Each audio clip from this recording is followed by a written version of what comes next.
Fairy Tales of Hans Christian Andersen. Hans Christian Andersen, translator, Mrs. H. B. Paul, published, 1872. Category, S. Fiction, Fantasy, Fairy Tales, Folk Tales and Mythology, Short Stories about Andersen, April 2, 1805 – August 4, 1875, was a Danish author and poet, most famous for his fairy tales. Among his best-known stories are The Steadfast Tin Soldier, The Snow Queen, The Little Mermaid, Thumbelina, The Little Match Girl, The Ugly Duckling and The Red Shoes. During Andersen's lifetime he was feted by royalty and acclaimed for having brought great enjoyment to a whole generation of children throughout Europe. His fairy tales have been translated into more than 150 languages and they continue to be published in millions of copies all over the world. His fairy tales have inspired the creation of numerous films, theater plays, ballets and film animations. One chapter: A Story in the Garden. All the apple trees were in blossom. They had hastened to bring forth flowers before they got green leaves, and in the yard all the ducklings walked up and down, and the cat too. It basked in the sun and licked the sunshine from its own paws. And when one looked at the fields, how beautifully the corn stood and how green it shone, without comparison. And there was a twittering and a fluttering of all the little birds, as if the day were a great festival, and so it was, for it was Sunday. All the bells were ringing, and all the people went to church, looking cheerful, and dressed in their best clothes. There was a look of cheerfulness on everything. The day was so warm and beautiful that one might well have said, God's kindness to us men is beyond all limits. But inside the church the pastor stood in the pulpit, and spoke very loudly and angrily. He said that all men were wicked, and God would punish them for their sins, and that the wicked, when they died, would be cast into hell, to burn forever and ever. He spoke very excitedly, saying that their evil propensities would not be destroyed, nor would the fire be extinguished, and they should never find rest. That was terrible to hear, and he said it in such a tone of conviction. He described hell to them as a miserable hole where all the refuse of the world gathers. There was no air beside the hot burning sulfur flame, and there was no ground under their feet. They, the wicked ones, sank deeper and deeper, while eternal silence surrounded them. It was dreadful to hear all that, for the preacher spoke from his heart, and all the people in the church were terrified. Meanwhile, the birds sang merrily outside, and the sun was shining so beautifully warm, it seemed as though every little flower said, God, thy kindness towards us all is without limits. Indeed, outside it was not at all like the pastor's sermon. The same evening, upon going to bed, the pastor noticed his wife sitting there quiet and pensive. What is the matter with you? He asked her. Well, the matter with me is, she said, that I cannot collect my thoughts, and am unable to grasp the meaning of what you said today in church, that there are so many wicked people, and that they should burn eternally. Alas! Eternally how long? I am only a woman and a sinner before God, but I should not have the heart to let even the worst sinner burn forever, and how could our Lord to do so, who is so infinitely good, and who knows how the wickedness comes from without and within? No, I am unable to imagine that, although you say so. It was autumn, the trees dropped their leaves, the earnest and severe pastor sat at the bedside of a dying person. A pious, faithful soul closed her eyes forever. She was the pastor's wife. If anyone shall find rest in the grave and mercy before our Lord, you shall certainly do so, said the pastor. He folded her hands and read a psalm over the dead woman. She was buried. 2 large tears rolled over the cheeks of the earnest man, and in the parsonage it was empty and still, for its sun had set forever. She had gone home. It was night. A cold wind swept over the pastor's head. He opened his eyes, and it seemed to him as if the moon was shining into his room. It was not so, however. There was a being standing before his bed, and looking like the ghost of his deceased wife. She fixed her eyes upon him with such a kind and sad expression, just as if she wished to say something to him. The pastor raised himself in bed and stretched his arms towards her, saying, Not even you can find eternal rest. You suffer, you best and most pious woman. The dead woman nodded her head as if to say yes, and put her hand on her breast. And can I not obtain rest in the grave for you? Yes, was the answer. And how? Give me one hair, only one single hair from the head of the sinner for whom the fire shall never be extinguished, of the sinner whom God will condemn to eternal punishment in hell. Yes, one ought to be able to redeem you so easily, you pure, pious woman, he said. Follow me, said the dead woman. It is thus granted to us. By my side you will be able to fly wherever your thoughts wish to go. Invisible to men, we shall penetrate into their most secret chambers, but with sure hand you must find out him who is destined to eternal torture, and before the cock crows he must be found. As quickly as if carried by the winged thoughts they were in the great city, and from the walls the names of the deadly sins shone in flaming letters: pride, avarice, drunkenness, wantonness, in short, the whole seven-colored bow of sin. Yes, therein, as I believed, as I knew it, said the pastor, are living those who are abandoned to the eternal fire. And they were standing before the magnificently illuminated gate, the broad steps were adorned with carpets and flowers, and dance music was sounding through the festive halls. A footman dressed in silk and velvet stood with a large silver-mounted rod near the entrance. Our ball can compare favorably with the king's, he said, and turned with contempt towards the gazing crowd in the street. What he thought was sufficiently expressed in his features and movements.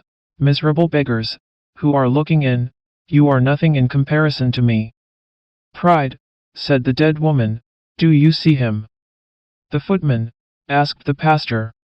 He is but a poor fool, and not doomed to be tortured eternally by fire. Only a fool. It sounded through the whole house of Pride, they were all fools there. Then they flew within the four naked walls of the miser. Lean as a skeleton, trembling with cold and hunger, the old man was clinging with all his thoughts to his money. They saw him jump up feverishly from his miserable couch and take a loose stone out of the wall. There lay gold coins in an old stocking. They saw him anxiously feeling over an old ragged coat in which pieces of gold were sewn, and his clammy fingers trembled. He is ill. That is madness, a joyless madness besieged by fear and dreadful dreams. They quickly went away and came before the beds of the criminals. These unfortunate people slept side by side, in long rows. Like a ferocious animal, one of them rose out of his sleep and uttered a horrible cry, and gave his comrade a violent dig in the ribs with his pointed elbow, and this one turned round in his sleep. Be quiet, monster, sleep. This happens every night. Every night, repeated the other. Yes, every night he comes and tortures me. In my violence I have done this and that. I was born with an evil mind, which has brought me hither for the second time, but if I have done wrong I suffer punishment for it. One thing, however, I have not yet confessed. When I came out a little while ago, and passed by the yard of my former master, evil thoughts rose within me when I remembered this and that. I struck a match a little bit on the wall, probably it came a little too close to the thatched roof. All burnt down, a great heat rose, such as sometimes overcomes me. I myself helped to rescue cattle and things, nothing alive burnt, except a flight of pigeons, which flew into the fire, and the yard dog, of which I had not thought. One could hear him howl out of the fire, and this howling I still hear when I wish to sleep, and when I have fallen asleep, the great rough dog comes and places himself upon me, and howls, presses, and tortures me. Now listen to what I tell you. You can snore, you are snoring the whole night, and I hardly a quarter of an hour. And the blood rose to the head of the excited criminal. He threw himself upon his comrade, and beat him with his clenched fist in the face. Wicked Mats has become mad again, they said amongst themselves. The other criminals seized him, wrestled with him, and bent him double, so that his head rested between his knees, and they tied him, so that the blood almost came out of his eyes and out of all his pores. You are killing the unfortunate man, said the pastor, and as he stretched out his hand to protect him who already suffered too much, the scene changed. They flew through rich halls and wretched hovels, wantonness and envy, all the deadly sins, passed before them. An angel of justice read their crimes and their defense. The latter was not a brilliant one, but it was read before God, who reads the heart, who knows everything, the wickedness that comes from within and from without, who is mercy and love personified. The pastor's hand trembled. He dared not stretch it out. He did not venture to pull a hair out of the sinner's head. And tears gushed from his eyes like a stream of mercy and love, the cooling waters of which extinguished the eternal fire of hell. Just then the cock crowed. Father of all mercy, grant thou to her the peace that I was unable to procure for her. I have it now, said the dead woman. It was your hard words, your despair of mankind, your gloomy belief in God and His creation, which drove me to you. Learn to know mankind. Even in the wicked one lives a part of God, and this extinguishes and conquers the flame of hell. The pastor felt a kiss on his lips. A gleam of light surrounded him. God's bright sun shone into the room, and his wife, alive, sweet and full of love, awoke him from a dream which God had sent him. 2 Chapter By the almshouse window near the grass-covered rampart which encircles Copenhagen lies a great red house. Balsams and other flowers greet us from the long rows of windows in the house, whose interior is sufficiently poverty-stricken, and poor and old are the people who inhabit it. The building is the Warden Almshouse. Look. At the window there leans an old maid. She plucks the withered leaf from the balsam, and looks at the grass-covered rampart, on which many children are playing. What is the old maid thinking of? A whole life drama is unfolding itself before her inward gaze. The poor little children, how happy they are, how merrily they play and romp together. What red cheeks and what angel's eyes! But they have no shoes nor stockings. They dance on the green rampart, just on the place where, according to the old story, the ground always sank in, and where a sportive, frolicsome child had been lured by means of flowers, toys, and sweetmeats into an open grave ready dug for it, and which was afterwards closed over the child, and from that moment, the old story says, the ground gave way no longer, the mound remained firm and fast, and was quickly covered with the green turf. The little people who now play on that spot know nothing of the old tale, else would they fancy they heard a child crying deep below the earth, and the dewdrops on each blade of grass would be to them tears of woe. Nor do they know anything of the Danish king who here, in the face of the coming foe, took an oath before all his trembling courtiers that he would hold out with the citizens of his capital, and die here in his nest. They know nothing of the men who have fought here, or of the women who from here have drenched with boiling water the enemy, clad in white, and biting in the snow to surprise the city. No. The poor little ones are playing with light, childish spirits. Play on, thou little maiden. Soon the years will come, yes, those glorious years. The priestly hands have been laid on the candidates for confirmation, hand in hand they walk on the green rampart. Thou hast a white frock on, it has cost thy mother much labor, and yet it is only cut down for thee out of an old larger dress. You will also wear a red shawl, and what if it hang too far down? People will only see how large, how very large it is. You are thinking of your dress, and of the giver of all good, so glorious is it to wander on the green rampart. And the years roll by, they have no lack of dark days, but you have your cheerful young spirit, and you have gained a friend you know not how. You met, oh, how often!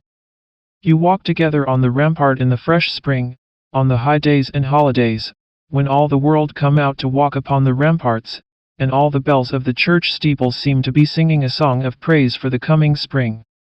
Scarcely have the violets come forth, but there on the rampart, just opposite the beautiful castle of Rosenberg, there is a tree bright with the first green buds. Every year this tree sends forth fresh green shoots. Alas! It is not so with the human heart. Dark mists, more in number than those that cover the northern skies, cloud the human heart. Poor child! Thy friend's bridal chamber is a black coffin, and thou becomest an old maid. From the almshouse window, behind the balsams, thou shalt look on the merry children at play, and shalt see thine own history renewed. And that is the life drama that passes before the old maid while she looks out upon the rampart, the green, sunny rampart, where the children, with their red cheeks and bare shoeless feet, are rejoicing merrily, like the other free little birds. 3. Chapter The Angel. Whenever a good child dies, an angel of God comes down from heaven, takes the dead child in his arms, spreads out his great white wings, and flies with him over all the places which the child had loved during his life. Then he gathers a large handful of flowers, which he carries up to the Almighty, that they may bloom more brightly in heaven than they do on earth. And the Almighty presses the flowers to his heart, but he kisses the flower that pleases him best, and it receives a voice, and is able to join the song of the chorus of bliss. These words were spoken by an angel of God, as he carried a dead child up to heaven, and the child listened as if in a dream. Then they passed over well-known spots, where the little one had often played, and through beautiful gardens full of lovely flowers. Which of these shall we take with us to heaven to be transplanted there? Asked the angel. Close by grew a slender, beautiful, rosebush, but some wicked hand had broken the stem, and the half-opened rosebuds hung faded and withered on the trailing branches. Poor rosebush, said the child, let us take it with us to heaven, that it may bloom above in God's garden.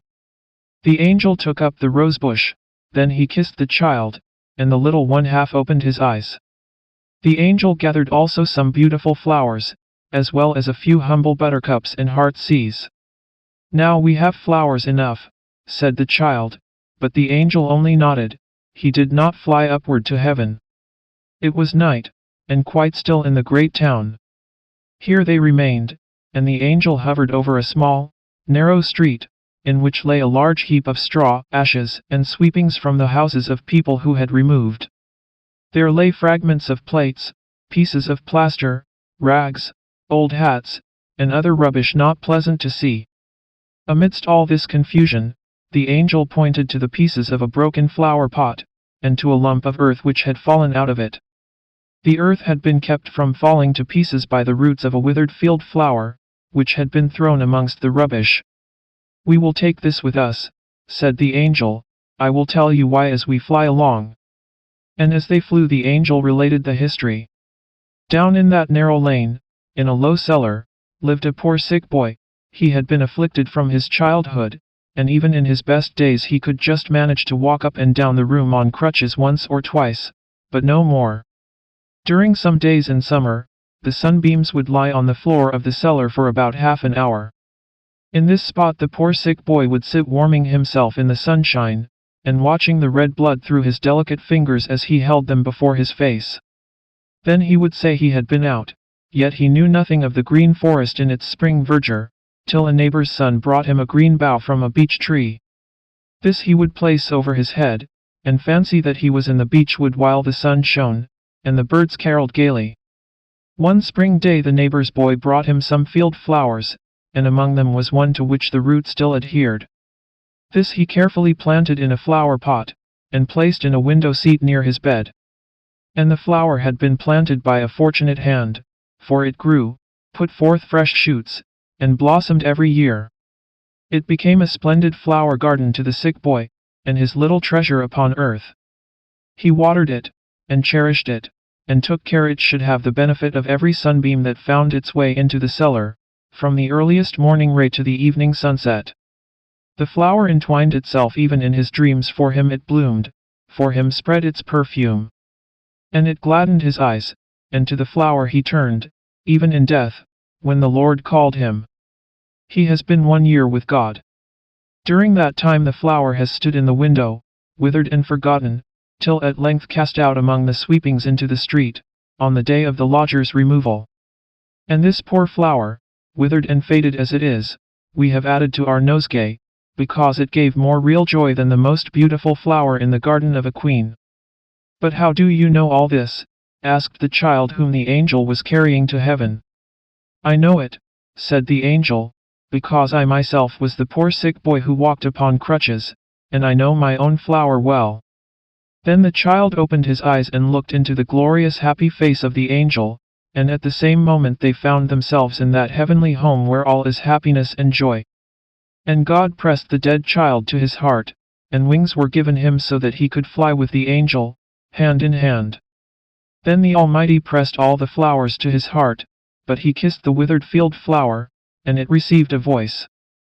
Then it joined in the song of the angels, who surrounded the throne, some near, and others in a distant circle, but all equally happy. They all joined in the chorus of praise, both great and small, the good, happy child, and the poor field flower, that once lay withered and cast away on a heap of rubbish in a narrow, dark street. 4. Chapter Anne Lisbeth. Anne Lisbeth was a beautiful young woman, with a red and white complexion, glittering white teeth, and clear soft eyes, and her footstep was light in the dance, but her mind was lighter still. She had a little child, not at all pretty, so he was put out to be nursed by a laborer's wife, and his mother went to the count's castle. She sat in splendid rooms, richly decorated with silk and velvet. Not a breath of air was allowed to blow upon her, and no one was allowed to speak to her harshly, for she was nurse to the count's child. He was fair and delicate as a prince, and beautiful as an angel, and how she loved this child. Her own boy was provided for by being at the laborers, where the mouth watered more frequently than the pot boiled, and where in general no one was at home to take care of the child. Then he would cry, but what nobody knows nobody cares for, so he would cry till he was tired, and then fall asleep, and while we are asleep we can feel neither hunger nor thirst. Ah, yes, sleep is a capital invention. As years went on, Anne Lisbeth's child grew apace like weeds, although they said his growth had been stunted. He had become quite a member of the family in which he dwelt. They received money to keep him, so that his mother got rid of him altogether. She had become quite a lady. She had a comfortable home of her own in the town, and out of doors. When she went for a walk, she wore a bonnet, but she never walked out to see the laborer. That was too far from the town, and, indeed, she had nothing to go for. The boy now belonged to these laboring people. He had food, and he could also do something towards earning his living.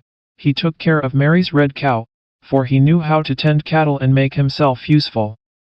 The great dog by the yard gate of a nobleman's mansion sits proudly on the top of his kennel when the sun shines, and barks at every one that passes, but if it rains, he creeps into his house, and there he is warm and dry.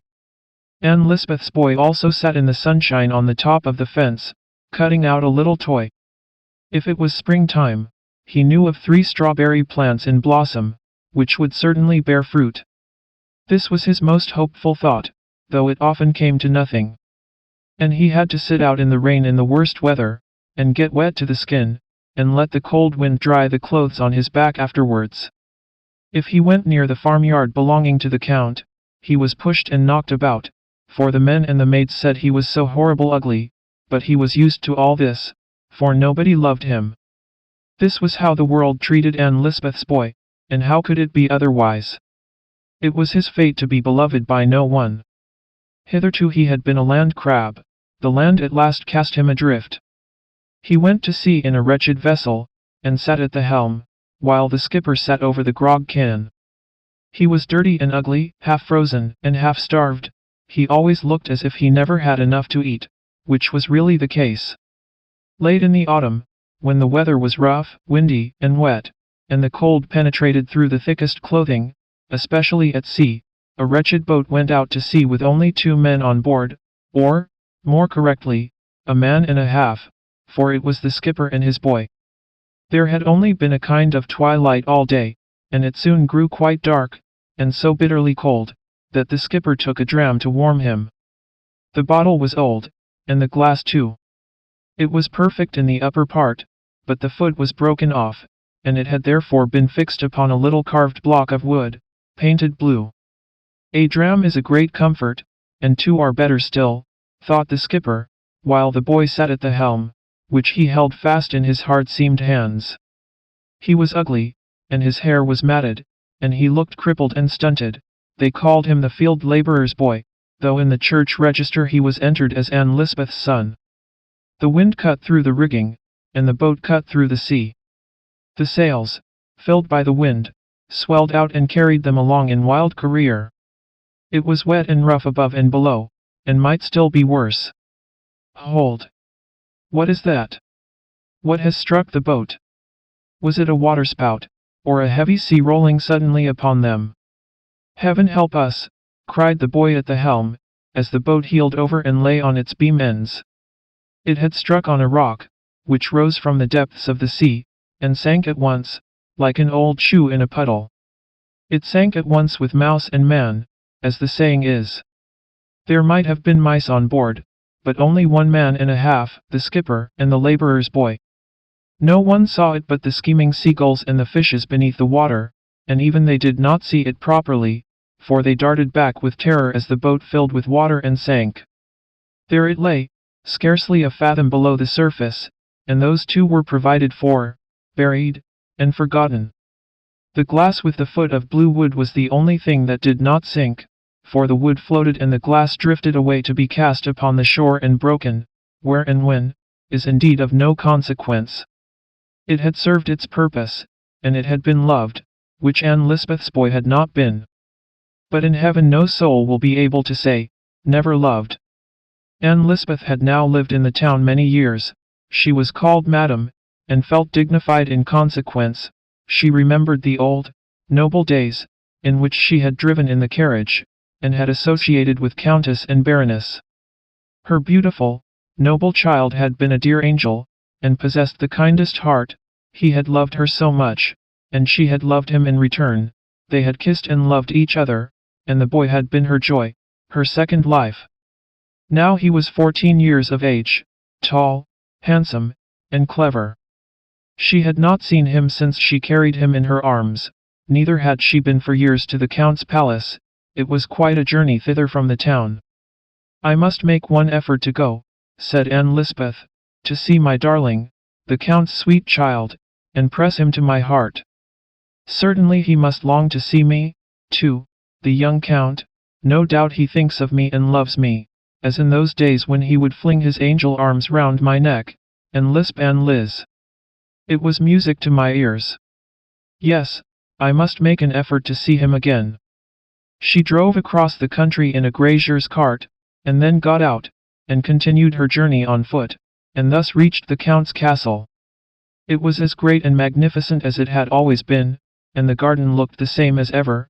All the servants were strangers to her, not one of them knew Anne Lisbeth, nor of what consequence she had once been there, but she felt sure the Countess would soon let them know it, and her darling boy, too. How she longed to see him.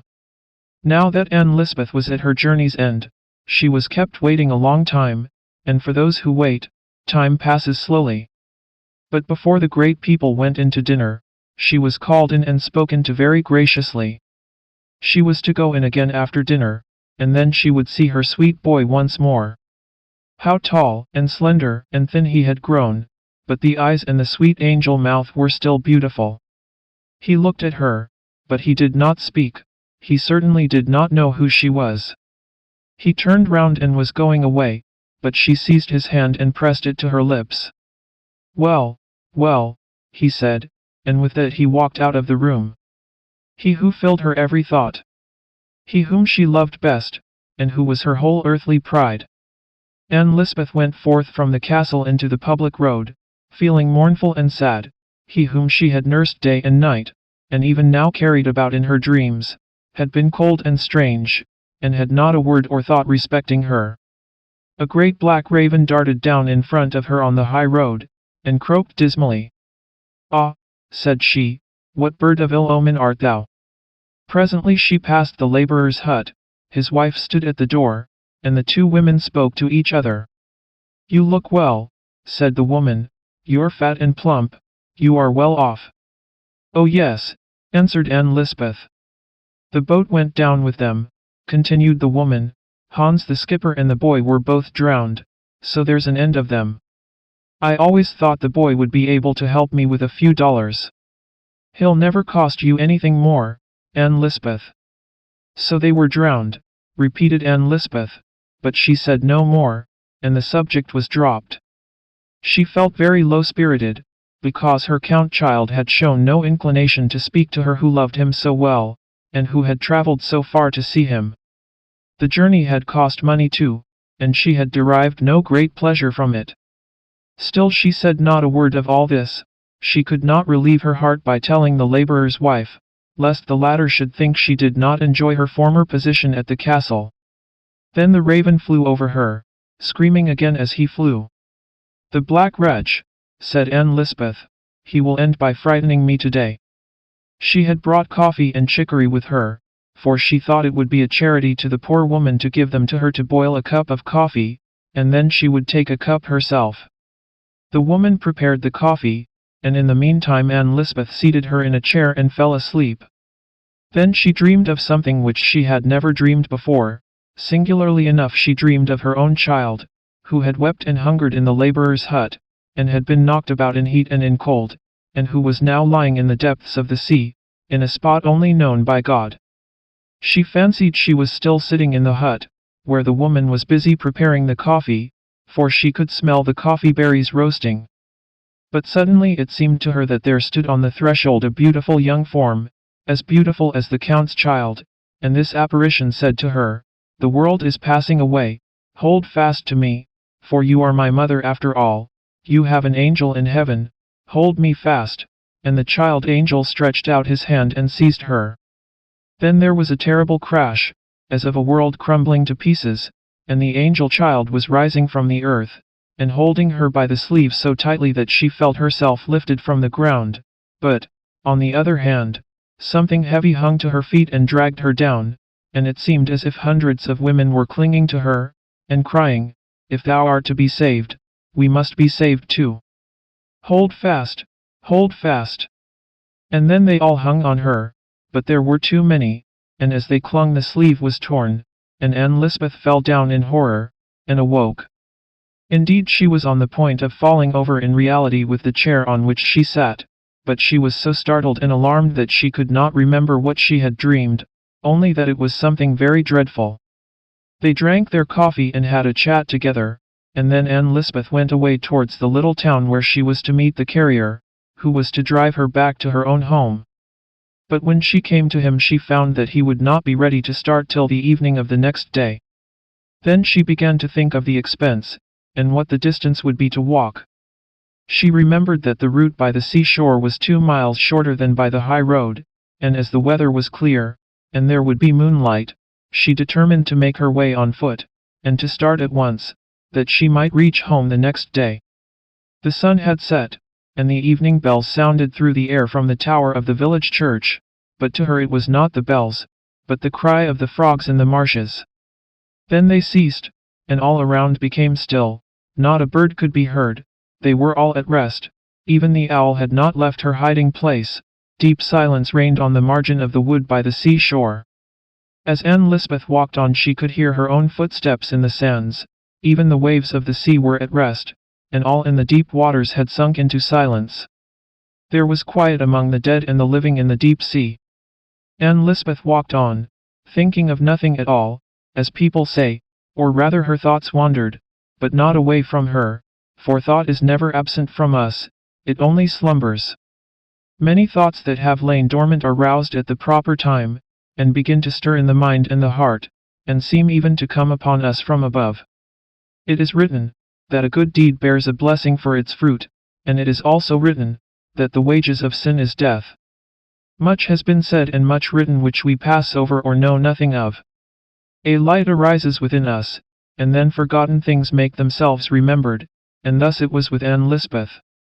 The germ of every vice and every virtue lies in our heart, in yours and in mine, they lie like little grains of seed, till a ray of sunshine, or the touch of an evil hand, or you turn the corner to the right or to the left, and the decision is made.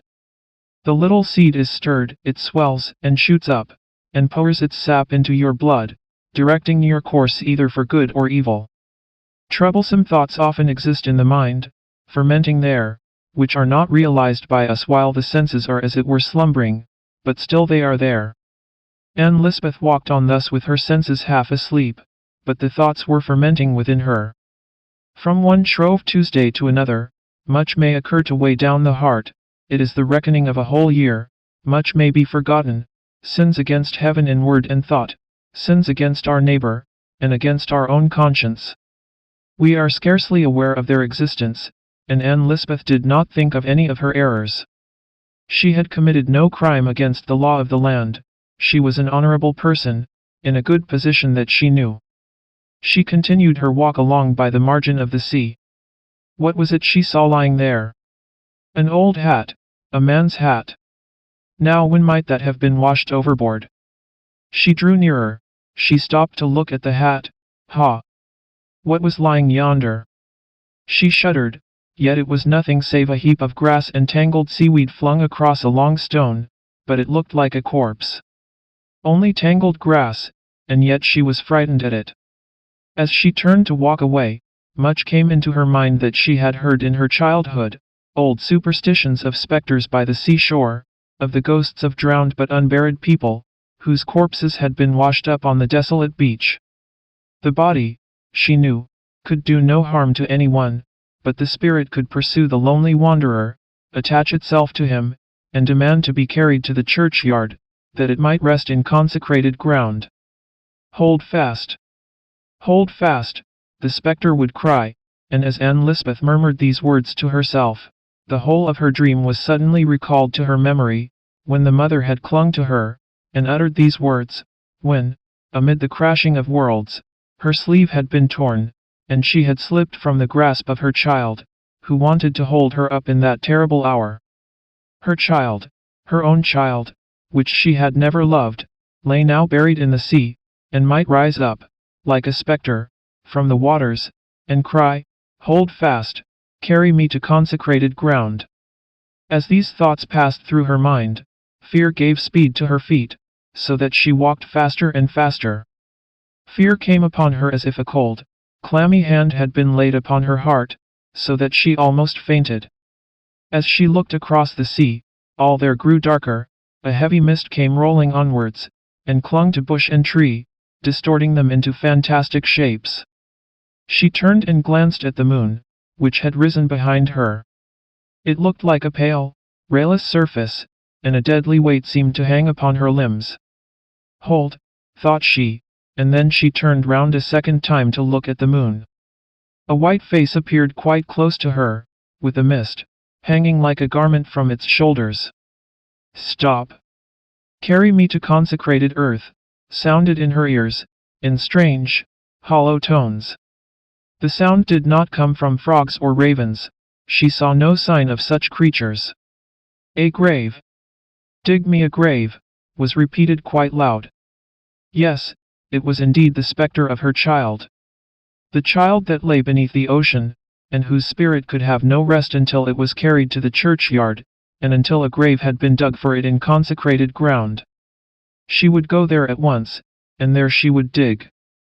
She turned in the direction of the church, and the weight on her heart seemed to grow lighter, and even to vanish altogether, but when she turned to go home by the shortest way, it returned.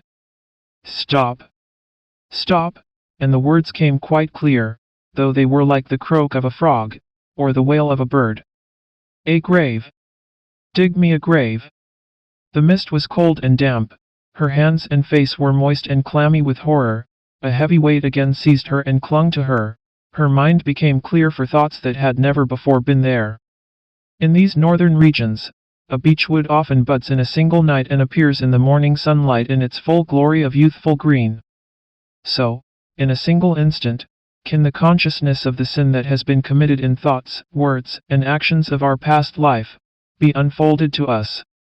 When once the conscience is awakened, it springs up in the heart spontaneously, and God awakens the conscience when we least expect it. Then we can find no excuse for ourselves, the deed is there and bears witness against us. The thoughts seem to become words, and to sound far out into the world. We are horrified at the thought of what we have carried within us, and at the consciousness that we have not overcome the evil which has its origin in thoughtlessness and pride. The heart conceals within itself the vices as well as the virtues, and they grow in the shallowest ground. Anne Lisbeth now experienced in thought what we have clothed in words. She was overpowered by them, and sank down and crept along for some distance on the ground. A grave. Dig me a grave, sounded again in her ears, and she would have gladly buried herself, if in the grave she could have found forgetfulness of her actions. It was the first hour of her awakening, full of anguish and horror. Superstition made her alternately shudder with cold or burn with the heat of fever. Many things, of which she had feared even to speak, came into her mind. Silently, as the cloud shadows in the moonshine, a spectral apparition flitted by her. She had heard of it before. Close by her galloped 4 snorting steeds, with fire flashing from their eyes and nostrils. They dragged a burning coach, and within it sat the wicked lord of the manor, who had ruled there 100 years before. The legend says that every night, at 12 o'clock, he drove into his castle yard and out again. He was not as pale as dead men are, but black as a coal. He nodded, and pointed to Anne Lisbeth, crying out, "Hold fast! Hold fast! And then you may ride again in a nobleman's carriage, and forget your child." She gathered herself up, and hastened to the churchyard, but black crosses and black ravens danced before her eyes, and she could not distinguish one from the other. The ravens croaked as the raven had done which she saw in the daytime, but now she understood what they said. "I am the Raven Mother, I am the Raven Mother," each raven croaked, and Anne Lisbeth felt that the name also applied to her, and she fancied she should be transformed into a black bird, and have to cry as they cried, if she did not dig the grave. And she threw herself upon the earth, and with her hands dug a grave in the hard ground, so that the blood ran from her fingers. "A grave! Dig me a grave!" still sounded in her ears. She was fearful that the cock might crow, and the first red streak appear in the east, before she had finished her work, and then she would be lost. And the cock crowed, and the day dawned in the east, and the grave was only half dug. An icy hand passed over her head and face, and down towards her heart. "Only half a grave," a voice wailed, and fled away. Yes, it fled away over the sea. It was the ocean spectre, and, exhausted and overpowered, Anne Lisbeth sunk to the ground, and her senses left her. It was a bright day when she came to herself, and 2 men were raising her up, but she was not lying in the churchyard, but on the seashore, where she had dug a deep hole in the sand, and cut her hand with a piece of broken glass, whose sharp stern was stuck in a little block of painted wood. Anne Lisbeth was in a fever. Conscience had roused the memories of superstitions, and had so acted upon her mind, that she fancied she had only half a soul, and that her child had taken the other half down into the sea. Never would she be able to cling to the mercy of heaven till she had recovered this other half which was now held fast in the deep water. Anne Lisbeth returned to her home, but she was no longer the woman she had been. Her thoughts were like a confused, tangled skein. Only one thread, only one thought was clear to her, namely that she must carry the spectre of the seashore to the churchyard, and dig a grave for him there, that by so doing she might win back her soul. Many a night she was missed from her home, and was always found on the seashore waiting for the spectre. In this way a whole year passed, and then one night she vanished again, and was not to be found. The whole of the next day was spent in a useless search after her.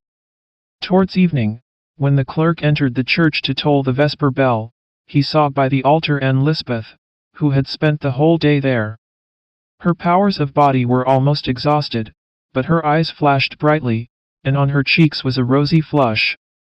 The last rays of the setting sun shone upon her, and gleamed over the altar upon the shining clasps of the Bible, which lay open at the words of the prophet Joel, "Rend your hearts and not your garments, and turn unto the Lord." That was just a chance, people said, but do things happen by chance? In the face of Anne Lisbeth, lighted up by the evening sun, could be seen peace and rest. She said she was happy now, for she had conquered.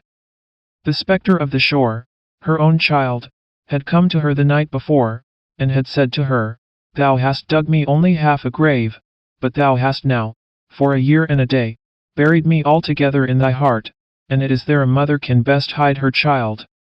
And then he gave her back her lost soul, and brought her into the church. "Now I am in the house of God," she said, "and in that house we are happy." When the sun set, Anne Lisbeth's soul had risen to that region where there is no more pain, and Anne Lisbeth's troubles were at an end. 5 Chapter The conceited apple branch. It was the month of May. The wind still blew cold, but from bush and tree, field and flower, came the welcome sound, "Spring is come." Wild flowers in profusion covered the hedges.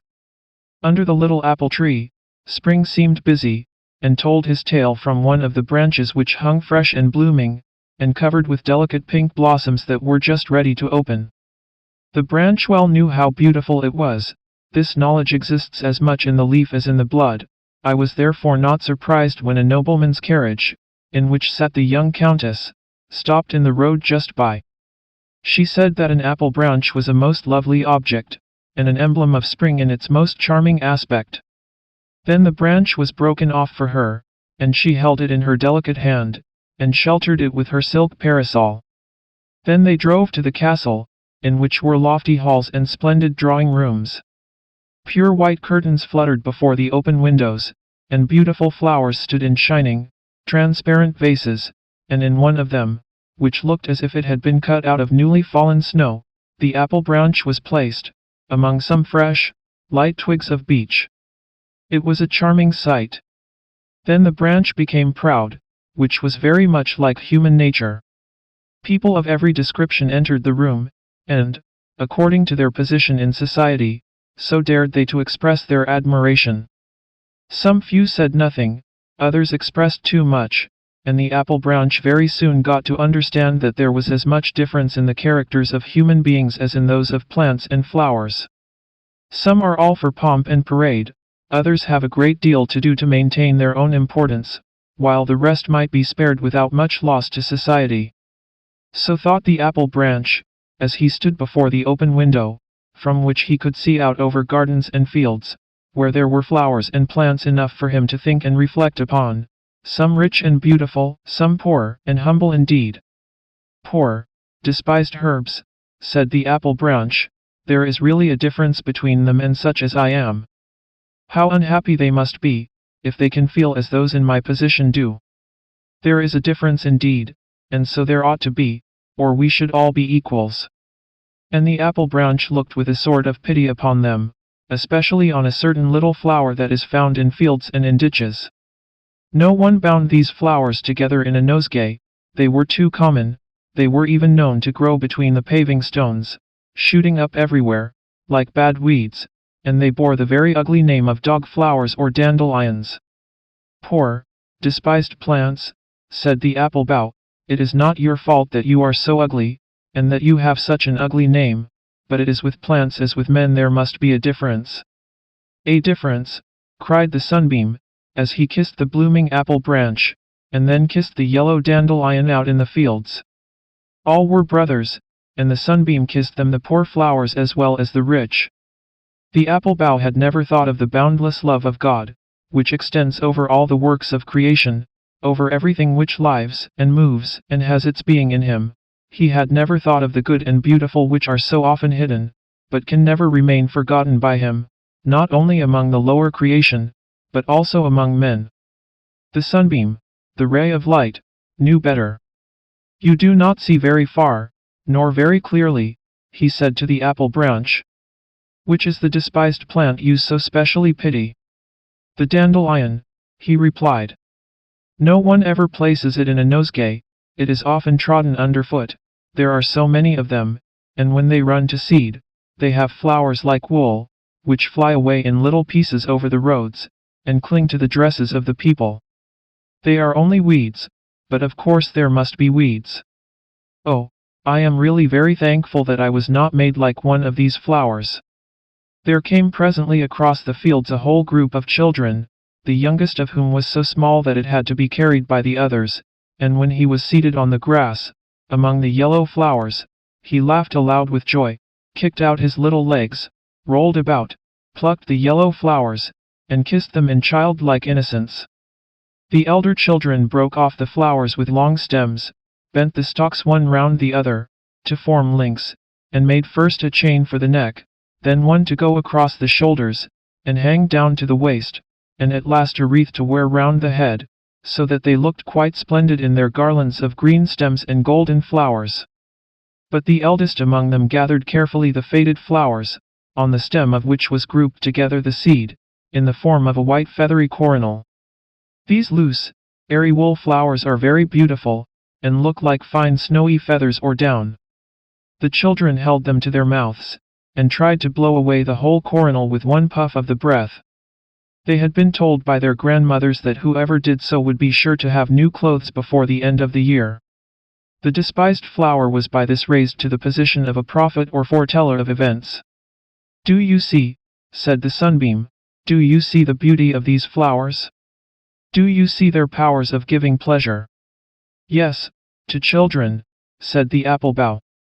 By and by an old woman came into the field, and, with a blunt knife without a handle, began to dig round the roots of some of the dandelion plants, and pull them up. With some of these she intended to make tea for herself, but the rest she was going to sell to the chemist, and obtain some money. "But beauty is of higher value than all this," said the apple tree branch, "only the chosen ones can be admitted into the realms of the beautiful. There is a difference between plants, just as there is a difference between men." Then the sunbeam spoke of the boundless love of God, as seen in creation, and over all that lives, and of the equal distribution of his gifts, both in time and in eternity. "That is your opinion," said the apple bough. Then some people came into the room, and, among them, the young countess, the lady who had placed the apple bough in the transparent vase, so pleasantly beneath the rays of the sunlight. She carried in her hand something that seemed like a flower. The object was hidden by 2 or 3 great leaves, which covered it like a shield, so that no draught or gust of wind could injure it, and it was carried more carefully than the apple branch had ever been. Very cautiously the large leaves were removed, and there appeared the feathery seed crown of the despised dandelion. This was what the lady had so carefully plucked, and carried home so safely covered, so that not one of the delicate feathery arrows of which its mist-like shape was so lightly formed, should flutter away. She now drew it forth quite uninjured, and wondered at its beautiful form, and airy lightness, and singular construction, so soon to be blown away by the wind. "See," she exclaimed, "how wonderfully God has made this little flower. I will paint it with the apple branch together." Every one admires the beauty of the apple bough, but this humble flower has been endowed by heaven with another kind of loveliness, and although they differ in appearance, both are the children of the realms of beauty. Then the sunbeam kissed the lowly flower, and he kissed the blooming apple branch, upon whose leaves appeared a rosy blush. 6th chapter Beauty of Form and Beauty of Mind. There was once a sculptor, named Alfred, who having won the large gold medal and obtained a traveling scholarship, went to Italy, and then came back to his native land. He was young at that time indeed, he is young still, although he is 10 years older than he was then. On his return, he went to visit one of the little towns in the island of Zealand. The whole town knew who the stranger was, and one of the richest men in the place gave a party in his honor, and all who were of any consequence, or who possessed some property, were invited. It was quite an event, and all the town knew of it, so that it was not necessary to announce it by beat of drum. Apprentice boys, children of the poor, and even the poor people themselves, stood before the house, watching the lighted windows, and the watchman might easily fancy he was giving a party also, there were so many people in the streets. There was quite an air of festivity about it, and the house was full of it, for Mr. Alfred, the sculptor, was there. He talked and told anecdotes, and every one listened to him with pleasure, not unmingled with awe, but none felt so much respect for him as did the elderly widow of a naval officer. She seemed, so far as Mr. Alfred was concerned, to be like a piece of fresh blotting paper that absorbed all he said and asked for more. She was very appreciative, and incredibly ignorant, a kind of female Gaspar Hauser. "I should like to see Rome," she said. "It must be a lovely city, or so many foreigners would not be constantly arriving there. Now, do give me a description of Rome. How does the city look when you enter in at the gate?" "I cannot very well describe it," said the sculptor, "but you enter on a large open space, in the center of which stands an obelisk, which is 1,000 years old." "An organist," exclaimed the lady, who had never heard the word obelisk. Several of the guests could scarcely forbear laughing, and the sculptor would have had some difficulty in keeping his countenance, but the smile on his lips faded away, for he caught sight of a pair of dark blue eyes close by the side of the inquisitive lady. They belonged to her daughter, and surely no one who had such a daughter could be silly. The mother was like a fountain of questions, and the daughter, who listened but never spoke, might have passed for the beautiful maid of the fountain. How charming she was! She was a study for the sculptor to contemplate, but not to converse with, for she did not speak, or, at least, very seldom. "Has the Pope a great family?" inquired the lady. The young man answered considerately, as if the question had been a different one. "No, he does not come from a great family."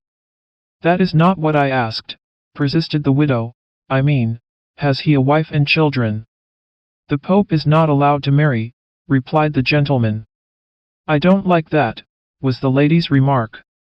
She certainly might have asked more sensible questions, but if she had not been allowed to say just what she liked, would her daughter have been there, leaning so gracefully on her shoulder, and looking straight before her, with a smile that was almost mournful on her face?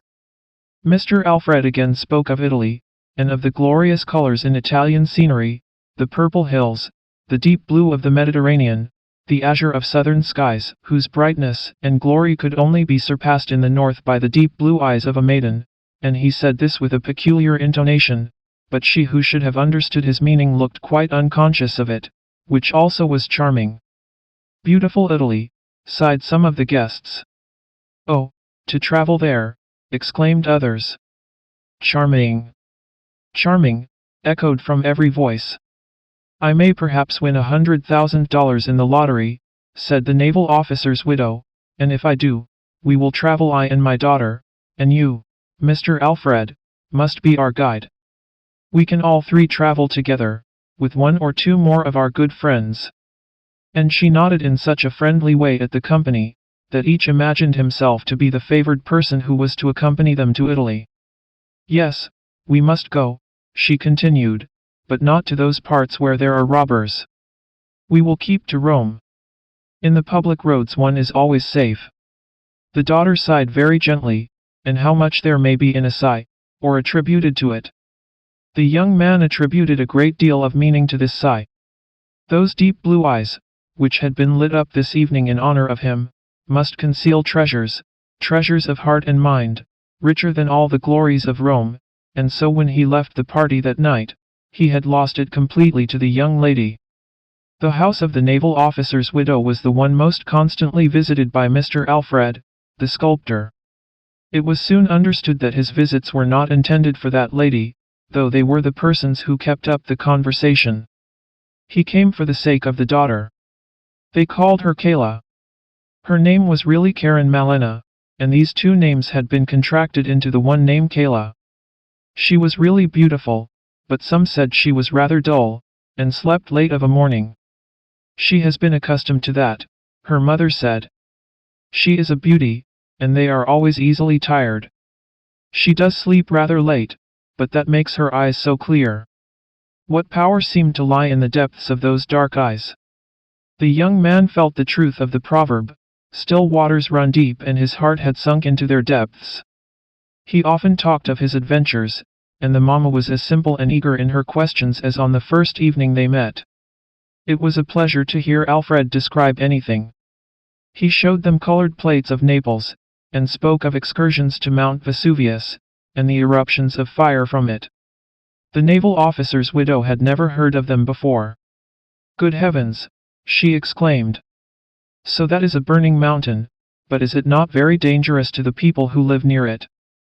"Whole cities have been destroyed," he replied, "for instance, Herculaneum and Pompeii." "Oh, the poor people! And you saw all that with your own eyes?" "No, I did not see any of the eruptions which are represented in those pictures, but I will show you a sketch of my own, which represents an eruption I once saw." He placed a pencil sketch on the table, and Mamma, who had been overpowered with the appearance of the colored plates, threw a glance at the pale drawing and cried in astonishment, "What, did you see it throw up white fire?" For a moment, Alfred's respect for Kayla's mamma underwent a sudden shock, and lessened considerably, but, dazzled by the light which surrounded Kayla, he soon found it quite natural that the old lady should have no eye for color. After all, it was of very little consequence, for Kayla's mamma had the best of all possessions, namely, Kayla herself. Alfred and Kayla were betrothed, which was a very natural result, and the betrothal was announced in the newspaper of the little town. Mama purchased 30 copies of the paper, that she might cut out the paragraph and send it to friends and acquaintances. The betrothed pair were very happy, and the mother was happy too. She said it seemed like connecting herself with Thirlwalston. "You are a true successor of Thirlwalston," she said to Alfred, and it seemed to him as if, in this instance, Mama had said a clever thing. Kayla was silent, but her eyes shone, her lips smiled, every movement was graceful. In fact, she was beautiful, that cannot be repeated too often. Alfred decided to take a bust of Kayla as well as of her mother. They sat to him accordingly, and saw how he molded and formed the soft clay with his fingers. "I suppose it is only on our account that you perform this commonplace work yourself, instead of leaving it to your servant to do all that sticking together." "It is really necessary that I should mold the clay myself," he replied. "Ah, yes, you are always so polite," said Mama, with a smile, and Kayla silently pressed his hand, all soiled as it was with the clay. Then he unfolded to them both the beauties of nature, in all her works. He pointed out to them how, in the scale of creation, inanimate matter was inferior to animate nature, the plant above the mineral, the animal above the plant, and man above them all. He strove to show them how the beauty of the mind could be displayed in the outward form, and that it was the sculptor's task to seize upon that beauty of expression, and produce it in his works. Kayla stood silent, but nodded in approbation of what he said, while Mama-in-law made the following confession: "It is difficult to follow you, but I go hobbling along after you with my thoughts, though what you say makes my head whirl round and round. Still I contrive to lay hold on some of it." Kayla's beauty had a firm hold on Alfred, it filled his soul, and held a mastery over him. Beauty beamed from Kayla's every feature, glittered in her eyes, lurked in the corners of her mouth, and pervaded every movement of her agile fingers. Alfred, the sculptor, saw this. He spoke only to her, thought only of her, and the two became one, and so it may be said she spoke much, for he was always talking to her, and he and she were one. Such was the betrothal, and then came the wedding, with bridesmaids and wedding presents, all duly mentioned in the wedding speech. Mama-in-law had set up Thirlwalston's bust at the end of the table, attired in a dressing gown. It was her fancy that he should be a guest. Songs were sung, and cheers given, for it was a gay wedding, and they were a handsome pair. "Pygmalion loved his Galatea," said one of the songs. "Ah, that is some of your mythologies," said Mama-in-law. Next day the youthful pair started for Copenhagen, where they were to live. Mama-in-law accompanied them, to attend to the coarse work, as she always called the domestic arrangements. Kayla looked like a doll in a doll's house, for everything was bright and new, and so fine. There they sat, all three, and as for Alfred, a proverb may describe his position: he looked like a swan amongst the geese. The magic of form had enchanted him. He had looked at the casket without caring to inquire what it contained, and that omission often brings the greatest unhappiness into married life. The casket may be injured, the gilding may fall off, and then the purchaser regrets his bargain. In a large party it is very disagreeable to find a button giving way, with no studs at hand to fall back upon, but it is worse still in a large company to be conscious that your wife and mother-in-law are talking nonsense, and that you cannot depend upon yourself to produce a little ready wit to carry off the stupidity of the whole affair. The young married pair often sat together hand in hand. He would talk, but she could only now and then let fall a word in the same melodious voice, the same bell-like tones. It was a mental relief when Sophie, one of her friends, came to pay them a visit. Sophie was not pretty. She was, however, quite free from any physical deformity, although Kayla used to say she was a little crooked, but no eye, save an intimate acquaintance, would have noticed it. She was a very sensible girl, yet it never occurred to her that she might be a dangerous person in such a house. Her appearance created a new atmosphere in the doll's house, and air was really required, they all owned that. They felt the want of a change of air, and consequently the young couple and their mother traveled to Italy. "Thank heaven we are at home again within our own four walls," said mama-in-law and daughter both, on their return after a year's absence. There is no real pleasure in traveling, said Mama. To tell the truth, it's very wearisome, I beg pardon for saying so. I was soon very tired of it, although I had my children with me, and, besides, it's very expensive work traveling, very expensive. And all those galleries one is expected to see, and the quantity of things you are obliged to run after. It must be done, for very shame. You are sure to be asked when you come back if you have seen everything, and will most likely be told that you've omitted to see what was best worth seeing of all. I got tired at last of those endless Madonnas. I began to think I was turning into a Madonna myself. And then the living, Mama, said Kayla. Yes, indeed, she replied, no such a thing as a respectable meat soup. Their cookery is miserable stuff. The journey had also tired Kayla, but she was always fatigued, that was the worst of it. So they sent for Sophie, and she was taken into the house to reside with them. In her presence there was a great advantage.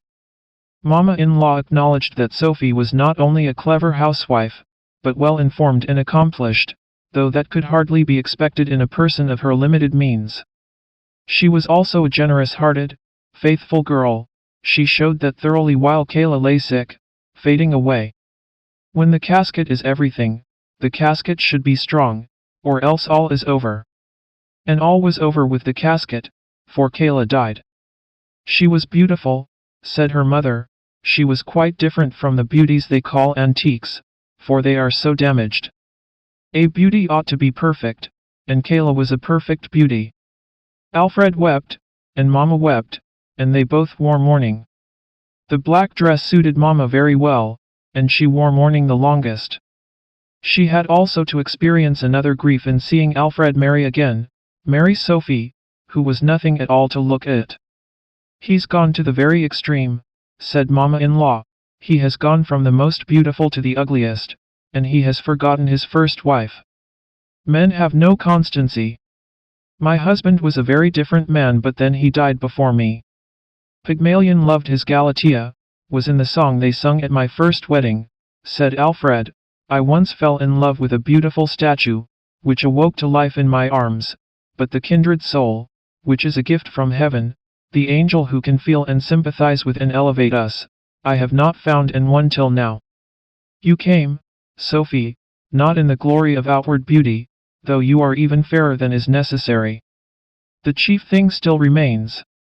You came to teach the sculptor that his work is but dust and clay only, an outward form made of a material that decays, and that what we should seek to obtain is the ethereal essence of mind and spirit. Poor Kayla. Our life was but as a meeting by the wayside, in yonder world, where we shall know each other from a union of mind, we shall be but mere acquaintances. That was not a loving speech, said Sophie, nor spoken like a Christian. In a future state, where there is neither marrying nor giving in marriage, but where, as you say, souls are attracted to each other by sympathy, there everything beautiful develops itself, and is raised to a higher state of existence. Her soul will acquire such completeness that it may harmonize with yours, even more than mine, and you will then once more utter your first rapturous exclamation of your love, beautiful, most beautiful. 7 Chapter The Beetle who went on his travels. There was once an emperor who had a horse shod with gold.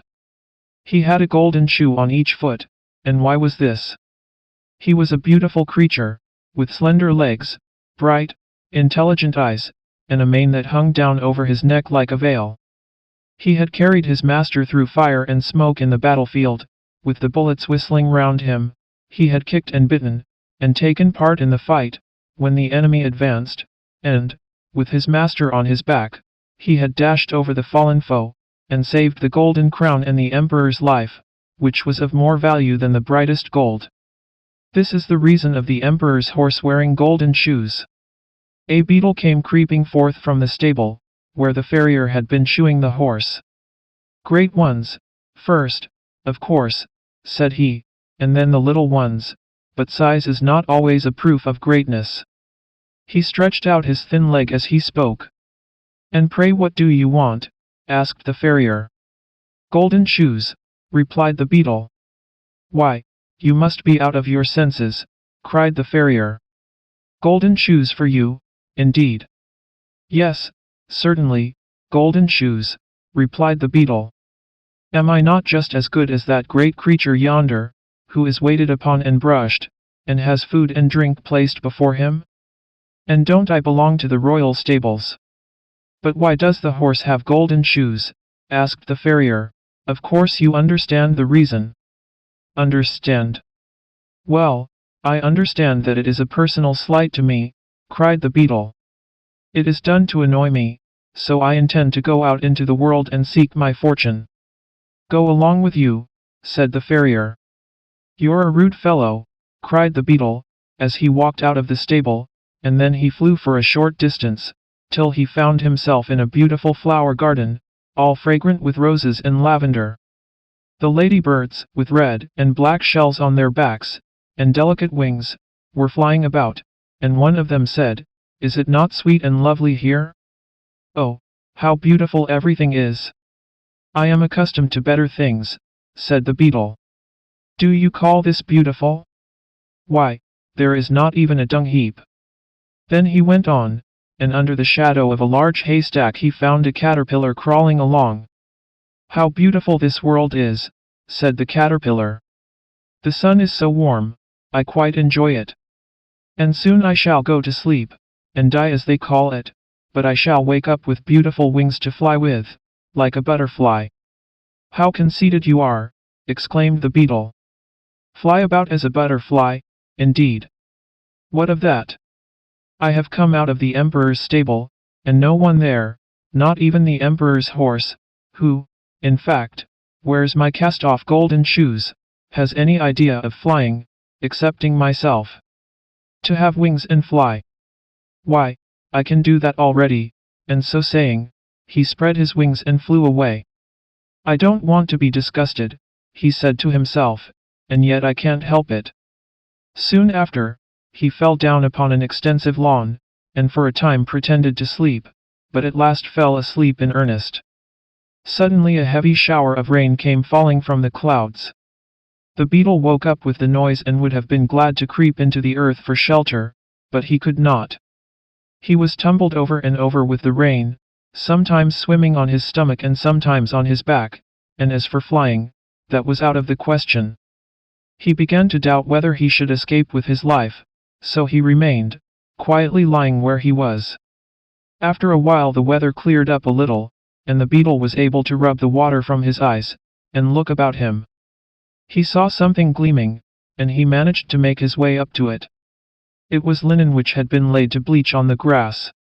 He crept into a fold of the damp linen, which certainly was not so comfortable a place to lie in as the warm stable, but there was nothing better, so he remained lying there for a whole day and night, and the rain kept on all the time. Towards morning he crept out of his hiding place, feeling in a very bad temper with the climate. 2 frogs were sitting on the linen, and their bright eyes actually glistened with pleasure. Wonderful weather this, cried one of them, and so refreshing. This linen holds the water together so beautifully, that my hind legs quiver as if I were going to swim.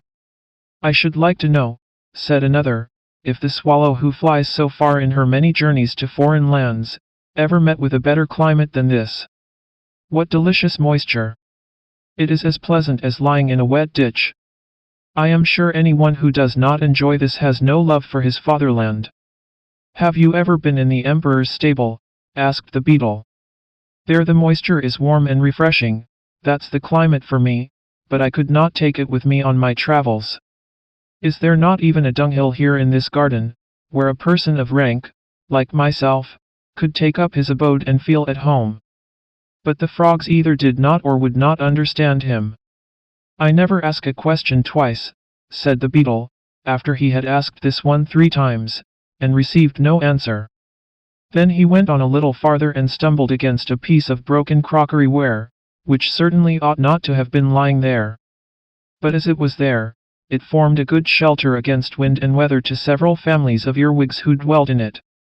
Their requirements were not many, they were very sociable, and full of affection for their children, so much so that each mother considered her own child the most beautiful and clever of them all. "Our dear son has engaged himself," said one mother. "Dear innocent boy, his greatest ambition is that he may one day creep into a clergyman's ear. That is a very artless and lovable wish, and being engaged will keep him steady. What happiness for a mother!" "Our son," said another, "had scarcely crept out of the egg, when he was off on his travels. He is all life and spirits. I expect he will wear out his horns with running." "How charming this is for a mother, is it not, Mr. Beetle?" For she knew the stranger by his horny coat. "You are both quite right," said he, so they begged him to walk in, that is to come as far as he could under the broken piece of earthenware. "Now you shall also see my little earwigs," said a third and a fourth mother. "They are lovely little things, and highly amusing. They are never ill-behaved, except when they are uncomfortable in their inside, which unfortunately often happens at their age." Thus each mother spoke of her baby, and their babies talked after their own fashion, and made use of the little nippers they have in their tails to nip the beard of the beetle. "They are always busy about something, the little rogues," said the mother, beaming with maternal pride, but the beetle felt it a bore, and he therefore inquired the way to the nearest dung heap. "That is quite out in the great world, on the other side of the ditch," answered an earwig. "I hope none of my children will ever go so far, it would be the death of me." "But I shall try to get so far," said the beetle, and he walked off without taking any formal leave, which is considered a polite thing to do. When he arrived at the ditch, he met several friends, all them beetles. "We live here," they said, "and we are very comfortable. May we ask you to step down into this rich mud? You must be fatigued after your journey." "Certainly," said the beetle, "I shall be most happy. I have been exposed to the rain, and have had to lie upon linen, and cleanliness is a thing that greatly exhausts me. I have also pains in one of my wings from standing in the draught under a piece of broken crockery. It is really quite refreshing to be with one's own kindred again." "Perhaps you came from a dung heap," observed the oldest of them. "No, indeed, I came from a much grander place," replied the beetle. "I came from the emperor's stable, where I was born, with golden shoes on my feet. I am traveling on a secret embassy, but you must not ask me any questions, for I cannot betray my secret." Then the beetle stepped down into the rich mud, where sat 3 young lady beetles, who tittered, because they did not know what to say. "None of them are engaged yet," said their mother, and the beetle maidens tittered again, this time quite in confusion. "I have never seen greater beauties, even in the royal stables," exclaimed the beetle, who was now resting himself. "Don't spoil my girls," said the mother, "and don't talk to them, pray, unless you have serious intentions." But of course the beetle's intentions were serious, and after a while our friend was engaged. The mother gave them her blessing, and all the other beetles cried hurrah. Immediately after the betrothal came the marriage, for there was no reason to delay. The following day passed very pleasantly, and the next was tolerably comfortable, but on the third it became necessary for him to think of getting food for his wife, and, perhaps, for children. "I have allowed myself to be taken in," said our beetle to himself, "and now there's nothing to be done but to take them in return." No sooner said than done. Away he went, and stayed away all day and all night, and his wife remained behind a forsaken widow. "Oh," said the other beetles, "this fellow that we have received into our family is nothing but a complete vagabond. He has gone away and left his wife a burden upon our hands. Well, she can be unmarried again, and remain here with my other daughters," said the mother. "Fie on the villain that forsook her." In the meantime the beetle, who had sailed across the ditch on a cabbage leaf, had been journeying on the other side. In the morning 2 persons came up to the ditch. When they saw him they took him up and turned him over and over, looking very learned all the time, especially one, who was a boy. "Allah sees the black beetle in the black stone, and the black rock. Is not that written in the Koran?" he asked. Then he translated the beetle's name into Latin, and said a great deal upon the creature's nature and history. The second person, who was older and a scholar, proposed to carry the beetle home, as they wanted just such good specimens as this. Our beetle considered this speech a great insult, so he flew suddenly out of the speaker's hand. His wings were dry now, so they carried him to a great distance, till at last he reached a hothouse, where a sash of the glass roof was partly open, so he quietly slipped in and buried himself in the warm earth. "It is very comfortable here," he said to himself, and soon after fell asleep. Then he dreamed that the emperor's horse was dying, and had left him his golden shoes, and also promised that he should have 2 more. All this was very delightful, and when the beetle woke up he crept forth and looked around him. What a splendid place the hothouse was! At the back, large palm trees were growing, and the sunlight made the leaves look quite glossy, and beneath them what a profusion of luxuriant green, and of flowers red like flame, yellow as amber, or white as new fallen snow. "What a wonderful quantity of plants!" cried the beetle. "How good they will taste when they are decayed. This is a capital storeroom. There must certainly be some relations of mine living here. I will just see if I can find anyone with whom I can associate. I'm proud, certainly, but I'm also proud of being so." Then he prowled about in the earth, and thought what a pleasant dream that was about the dying horse, and the golden shoes he had inherited. Suddenly a hand seized the beetle, and squeezed him, and turned him round and round. The gardener's little son and his playfellow had come into the hothouse, and, seeing the beetle, wanted to have some fun with him. First, he was wrapped in a vine leaf, and put into a warm trousers pocket. He twisted and turned about with all his might, but he got a good squeeze from the boy's hand, as a hint for him to keep quiet. Then the boy went quickly towards a lake that lay at the end of the garden. Here the beetle was put into an old broken wooden shoe, in which a little stick had been fastened upright for a mast, and to this mast the beetle was bound with a piece of worsted. Now he was a sailor, and had to sail away. The lake was not very large, but to the beetle it seemed an ocean, and he was so astonished at its size that he fell over on his back, and kicked out his legs. Then the little ship sailed away. Sometimes the current of the water seized it, but whenever it went too far from the shore one of the boys turned up his trousers, and went in after it, and brought it back to land. But at last, just as it went merrily out again, the 2 boys were called, and so angrily, that they hastened to obey, and ran away as fast as they could from the pond, so that the little ship was left to its fate. It was carried away farther and farther from the shore, till it reached the open sea. This was a terrible prospect for the beetle, for he could not escape in consequence of being bound to the mast. Then a fly came and paid him a visit. "What beautiful weather," said the fly. "I shall rest here and sun myself." "You must have a pleasant time of it." "You speak without knowing the facts," replied the beetle. "Don't you see that I am a prisoner?"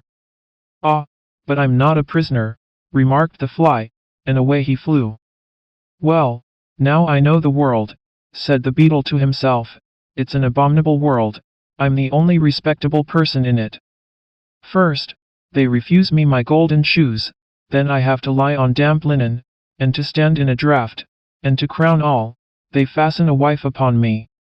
Then, when I have made a step forward in the world, and found out a comfortable position, just as I could wish it to be, one of these human boys comes and ties me up, and leaves me to the mercy of the wild waves, while the emperor's favorite horse goes prancing about proudly on his golden shoes. This vexes me more than anything. But it is useless to look for sympathy in this world. My career has been very interesting, but what's the use of that if nobody knows anything about it? The world does not deserve to be made acquainted with my adventures, for it ought to have given me golden shoes when the emperor's horse was shod, and I stretched out my feet to be shod, too. If I had received golden shoes I should have been an ornament to the stable. Now I am lost to the stable and to the world. It is all over with me." But all was not yet over. A boat, in which were a few young girls, came rowing up. "Look, yonder is an old wooden shoe sailing along," said one of the younger girls.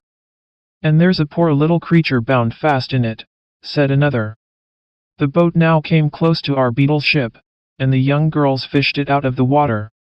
One of them drew a small pair of scissors from her pocket, and cut the worsted without hurting the beetle, and when she stepped on shore she placed him on the grass.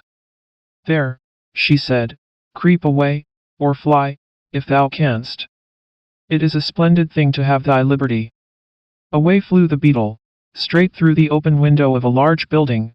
There he sank down, tired and exhausted, exactly on the mane of the emperor's favorite horse, who was standing in his stable, and the beetle found himself at home again. For some time he clung to the mane, that he might recover himself.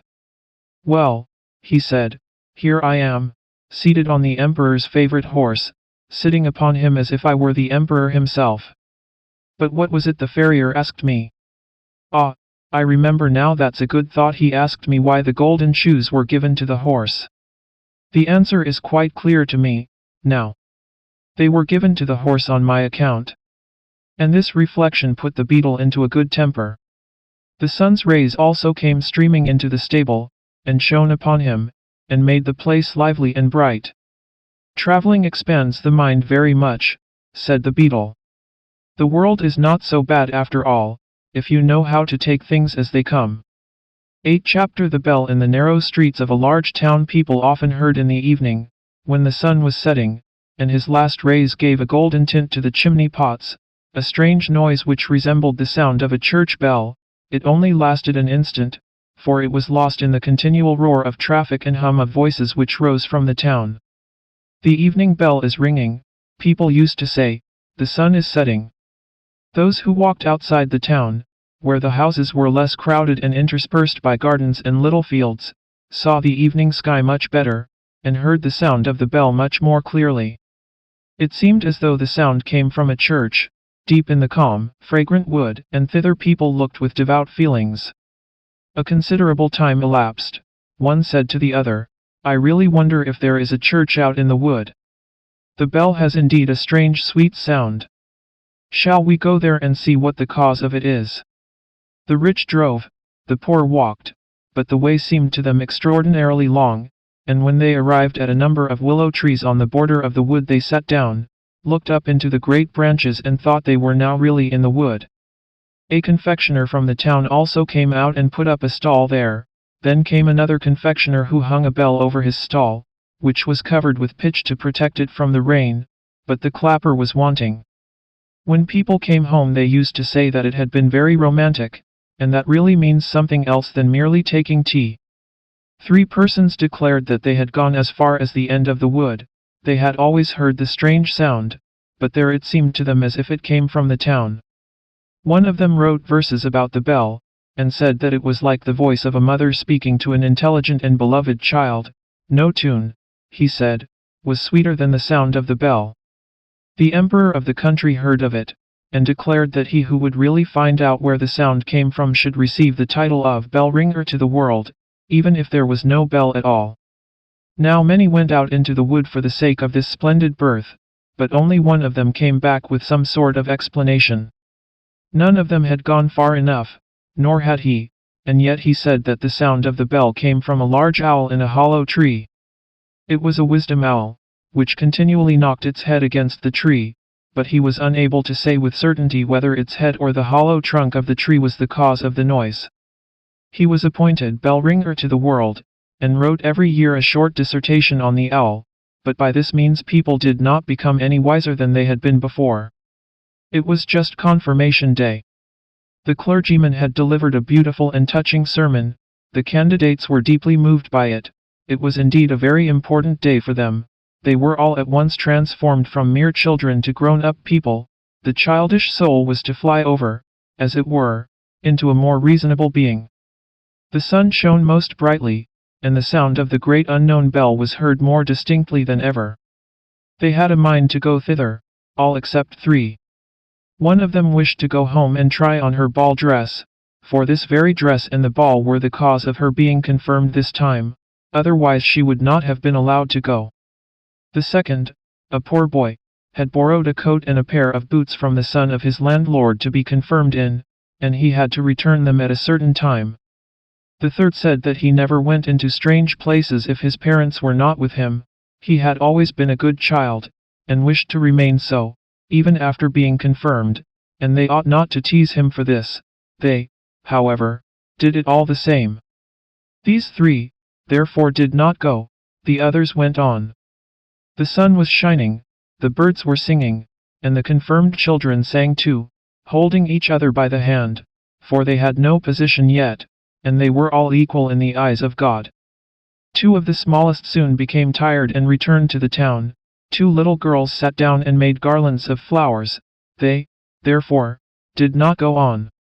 When the others arrived at the willow trees, where the confectioner had put up his stall, they said, "Now we are out here. The bell does not in reality exist, it is only something that people imagine." Then suddenly the sound of the bell was heard so beautifully and solemnly from the wood that 4 or 5 made up their minds to go still further on. The wood was very thickly grown. It was difficult to advance. Wood lilies and anemones grew almost too high. Flowering convolvuli and brambles were hanging like garlands from tree to tree, while the nightingales were singing and the sunbeams played. That was very beautiful. But the way was unfit for the girls. They would have torn their dresses. Large rocks, covered with moss of various hues, were lying about.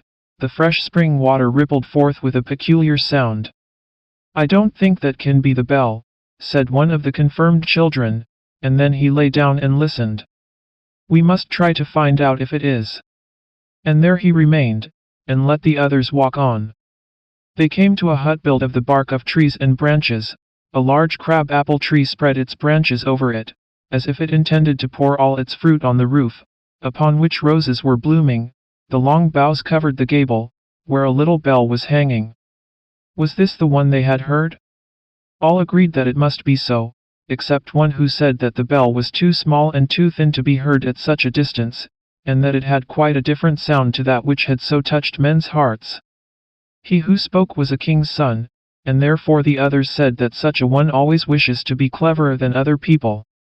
Therefore they let him go alone, and as he walked on, the solitude of the wood produced a feeling of reverence in his breast, but still he heard the little bell about which the others rejoiced, and sometimes, when the wind blew in that direction, he could hear the sounds from the confectioner's stall, where the others were singing at tea.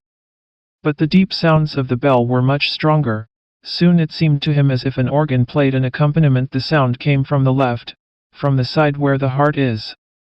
Now something rustled among the bushes, and a little boy stood before the king's son, in wooden shoes and such a short jacket that the sleeves did not reach to his wrists.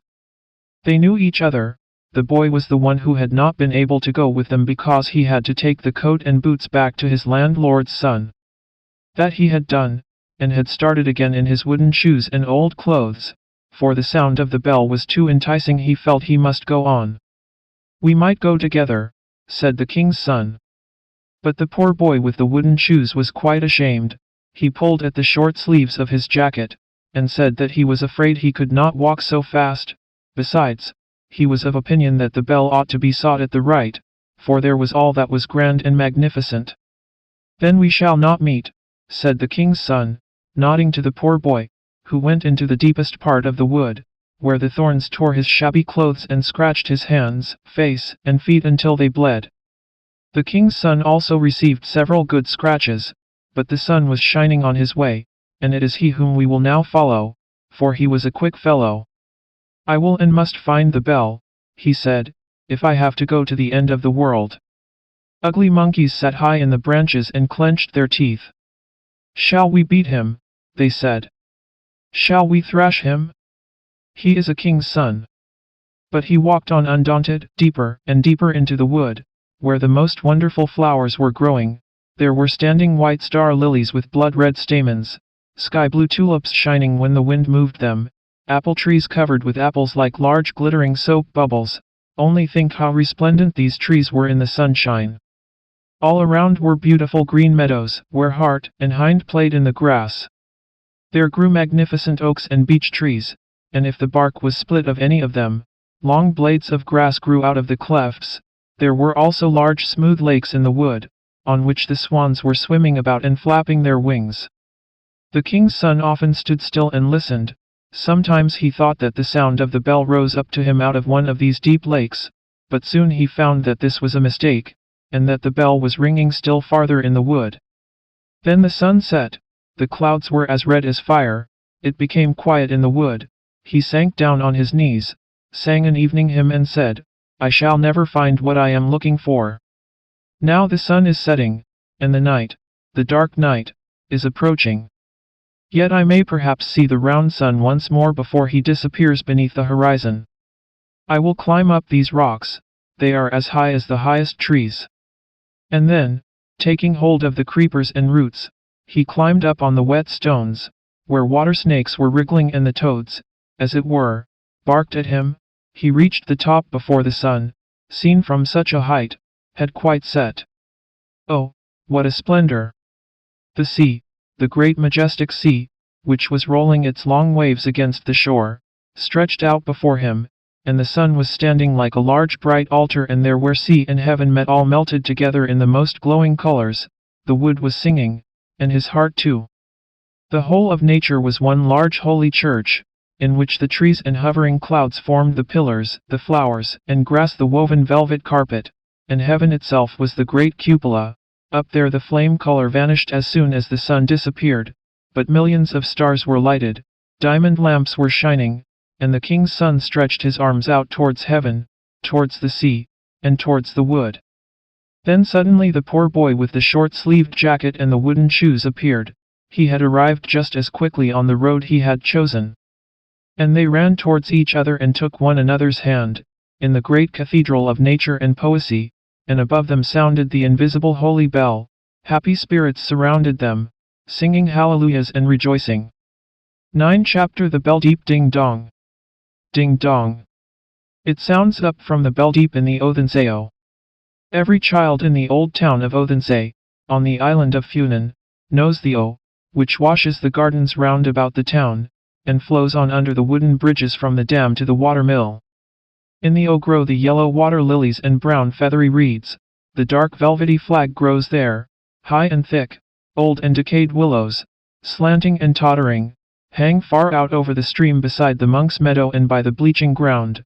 But opposite there are gardens upon gardens, each different from the rest, some with pretty flowers and bowers like little dolls' pleasure grounds, often displaying cabbage and other kitchen plants, and here and there the gardens cannot be seen at all. For the great elder trees that spread themselves out by the bank, and hang far out over the streaming waters, which are deeper here and there than an oar can fathom. Opposite the old nunnery is the deepest place, which is called the Bell Deep, and there dwells the old water spirit, the Oman. This spirit sleeps through the day while the sun shines down upon the water, but in starry and moonlit nights he shows himself. He is very old. Grandmother says that she has heard her own grandmother tell of him. He is said to lead a solitary life, and to have nobody with whom he can converse save the great old church bell. Once the bell hung in the church tower, but now there is no trace left of the tower or of the church, which was called St. Albans. Ding dong. Ding dong, sounded the bell, when the tower still stood there, and one evening, while the sun was setting, and the bell was swinging away bravely, it broke loose and came flying down through the air, the brilliant metal shining in the ruddy beam. Ding dong. Ding dong. Now I'll retire to rest, sang the bell, and flew down into the Othensay, where it is deepest, and that is why the place is called the Bell Deep. But the bell got neither rest nor sleep. Down in the Oman's haunt it sounds and rings, so that the tones sometimes pierce upward through the waters, and many people maintain that its strains forebode the death of someone, but that is not true, for the bell is only talking with the Oman, who is now no longer alone. And what is the bell telling? It is old, very old, as we have already observed. It was there long before grandmother's grandmother was born, and yet it is but a child in comparison with the Oman, who is quite an old quiet personage, an oddity, with his hose of eelskin, and his scaly jacket with the yellow lilies for buttons, and a wreath of reed in his hair and seaweed in his beard, but he looks very pretty for all that. What the bell tells. To repeat it all would require years and days, for year by year it is telling the old stories, sometimes short ones, sometimes long ones, according to its whim. It tells of old times, of the dark hard times. Thus, in the church of St. Alban, the monk had mounted up into the tower. He was young and handsome, but thoughtful exceedingly. He looked through the loophole out upon the Othenseo, when the bed of the water was yet broad, and the monk's meadow was still a lake. He looked out over it, and over the rampart, and over the nuns' hill opposite, where the convent lay, and the light gleamed forth from the nun's cell. He had known the nun right well, and he thought of her, and his heart beat quicker as he thought. Ding dong! Ding dong! Yes, this was the story the bell told. Into the tower came also the dapper manservant of the bishop, and when I, the bell, who am made of metal, rang hard and loud, and swung to and fro, I might have beaten out his brains. He sat down close under me, and played with two little sticks as if they had been a stringed instrument, and he sang to it. Now I may sing it out aloud, though at other times I may not whisper it. I may sing of everything that is kept concealed behind lock and bars. Yonder it is cold and wet. The rats are eating her up alive. Nobody knows of it. Nobody hears of it. Not even now, for the bell is ringing and singing its loud ding-dong, ding-dong. There was a king in those days. They called him Canute. He bowed himself before bishop and monk, but when he offended the free peasants with heavy taxes and hard words, they seized their weapons and put him to flight like a wild beast. He sought shelter in the church, and shut gate and door behind him. The violent band surrounded the church, I heard tell of it. The crows, ravens, and magpies started up in terror at the yelling and shouting that sounded around. They flew into the tower and out again, they looked down upon the throng below, and they also looked into the windows of the church, and screamed out aloud what they saw there. King Canute knelt before the altar in prayer, his brothers Eric and Benedict stood by him as a guard with drawn swords, but the king's servant, the treacherous Blake, betrayed his master. The throng in front of the church knew where they could hit the king, and one of them flung a stone through a pane of glass, and the king lay there dead. The cries and screams of the savage horde and of the birds sounded through the air, and I joined in it also, for I sang ding-dong. Ding-dong. The church bell hangs high, and looks far around, and sees the birds around it, and understands their language. The wind roars in upon it through windows and loopholes, and the wind knows everything, for he gets it from the air, which encircles all things, and the church bell understands his tongue, and rings it out into the world, ding-dong. Ding-dong. But it was too much for me to hear and to know, I was not able any longer to ring it out. I became so tired, so heavy, that the beam broke, and I flew out into the gleaming O, where the water is deepest, and where the O-man lives, solitary and alone, and year by year I tell him what I have heard and what I know. Ding-dong. Ding-dong, thus it sounds complainingly out of the bell deep in the Othenseo. That is what grandmother told us. But the schoolmaster says that there was not any bell that rung down there, for that it could not do so, and that no O-man dwelt yonder, for there was no O-man at all. And when all the other church bells are sounding sweetly, he says that it is not really the bells that are sounding, but that it is the air itself which sends forth the notes, and grandmother said to us that the bell itself said it was the air who told it to him, consequently they are agreed on that point, and this much is sure. Be cautious, cautious, and take good heed to thyself, they both say. The air knows everything. It is around us, it is in us, it talks of our thoughts and of our deeds, and it speaks longer of them than does the bell down in the depths of the Othenseo where the O-man dwells. It rings it out in the vault of heaven, far, far out, forever and ever, till the heaven bells sound ding-dong. Ding-dong. 10 Chapter The Bishop of Borglum and his warriors are seen as late in northern Jutland, in the so-called Wild Moor. We hear what is called the Wester Wow Wow, the peculiar roar of the North Sea as it breaks against the western coast of Jutland. It rolls and thunders with a sound that penetrates for miles into the land, and we are quite near the roaring. Before us rises a great mound of sand, a mountain we have long seen, and towards which we are wending our way, driving slowly along through the deep sand. On this mountain of sand is a lofty old building, the convent of Borglum. In one of its wings, the larger one, there is still a church. And at this convent we now arrive in the late evening hour, but the weather is clear in the bright June night around us, and the eye can range far, far over field and moor to the Bay of Aalborg, over heath and meadow, and far across the deep blue sea. Now we are there, and roll past between barns and other farm buildings, and at the left of the gate we turn aside to the old castle farm, where the lime trees stand in lines along the walls, and, sheltered from the wind and weather, grow so luxuriantly that their twigs and leaves almost conceal the windows. We mount the winding staircase of stone, and march through the long passages under the heavy roof beams. The wind moans very strangely here, both within and without. It is hardly known how, but the people say yes. People say a great many things when they are frightened or want to frighten others. They say that the old dead choir men glide silently past us into the church, where Mass is sung. They can be heard in the rushing of the storm, and their singing brings up strange thoughts in the hearers' thoughts of the old times into which we are carried back. On the coast a ship is stranded, and the bishop's warriors are there, and spare not those whom the sea has spared. The sea washes away the blood that has flowed from the cloven skulls. The stranded goods belong to the bishop, and there is a store of goods here. The sea casts up tubs and barrels filled with costly wine for the convent cellar, and in the convent is already good store of beer and mead.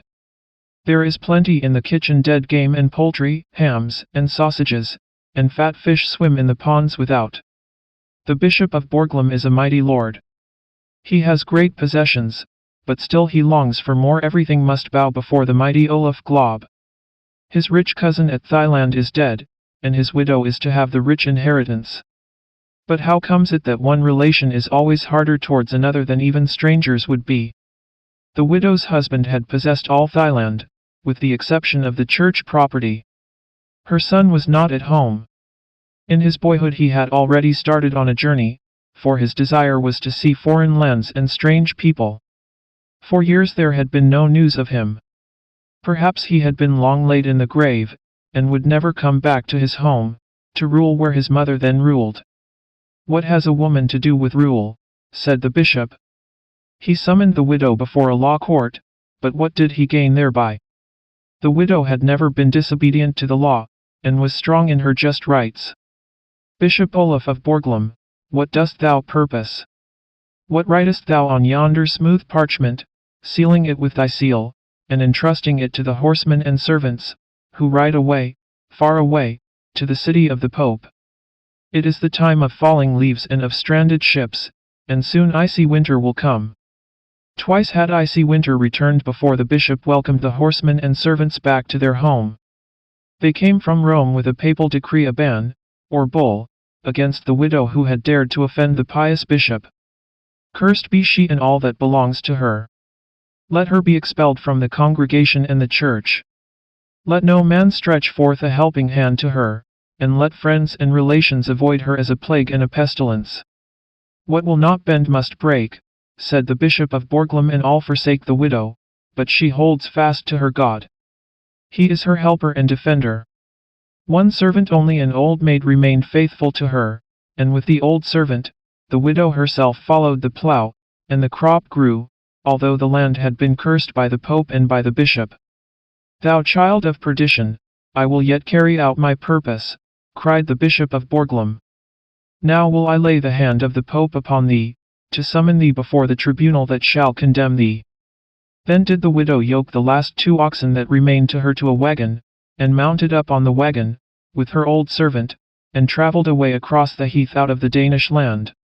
As a stranger she came into a foreign country, where a strange tongue was spoken and where new customs prevailed. Farther and farther she journeyed, to where green hills rise into mountains, and the vine clothes their sides. Strange merchants drive by her, and they look anxiously after their wagons laden with merchandise. They fear an attack from the armed followers of the robber knights.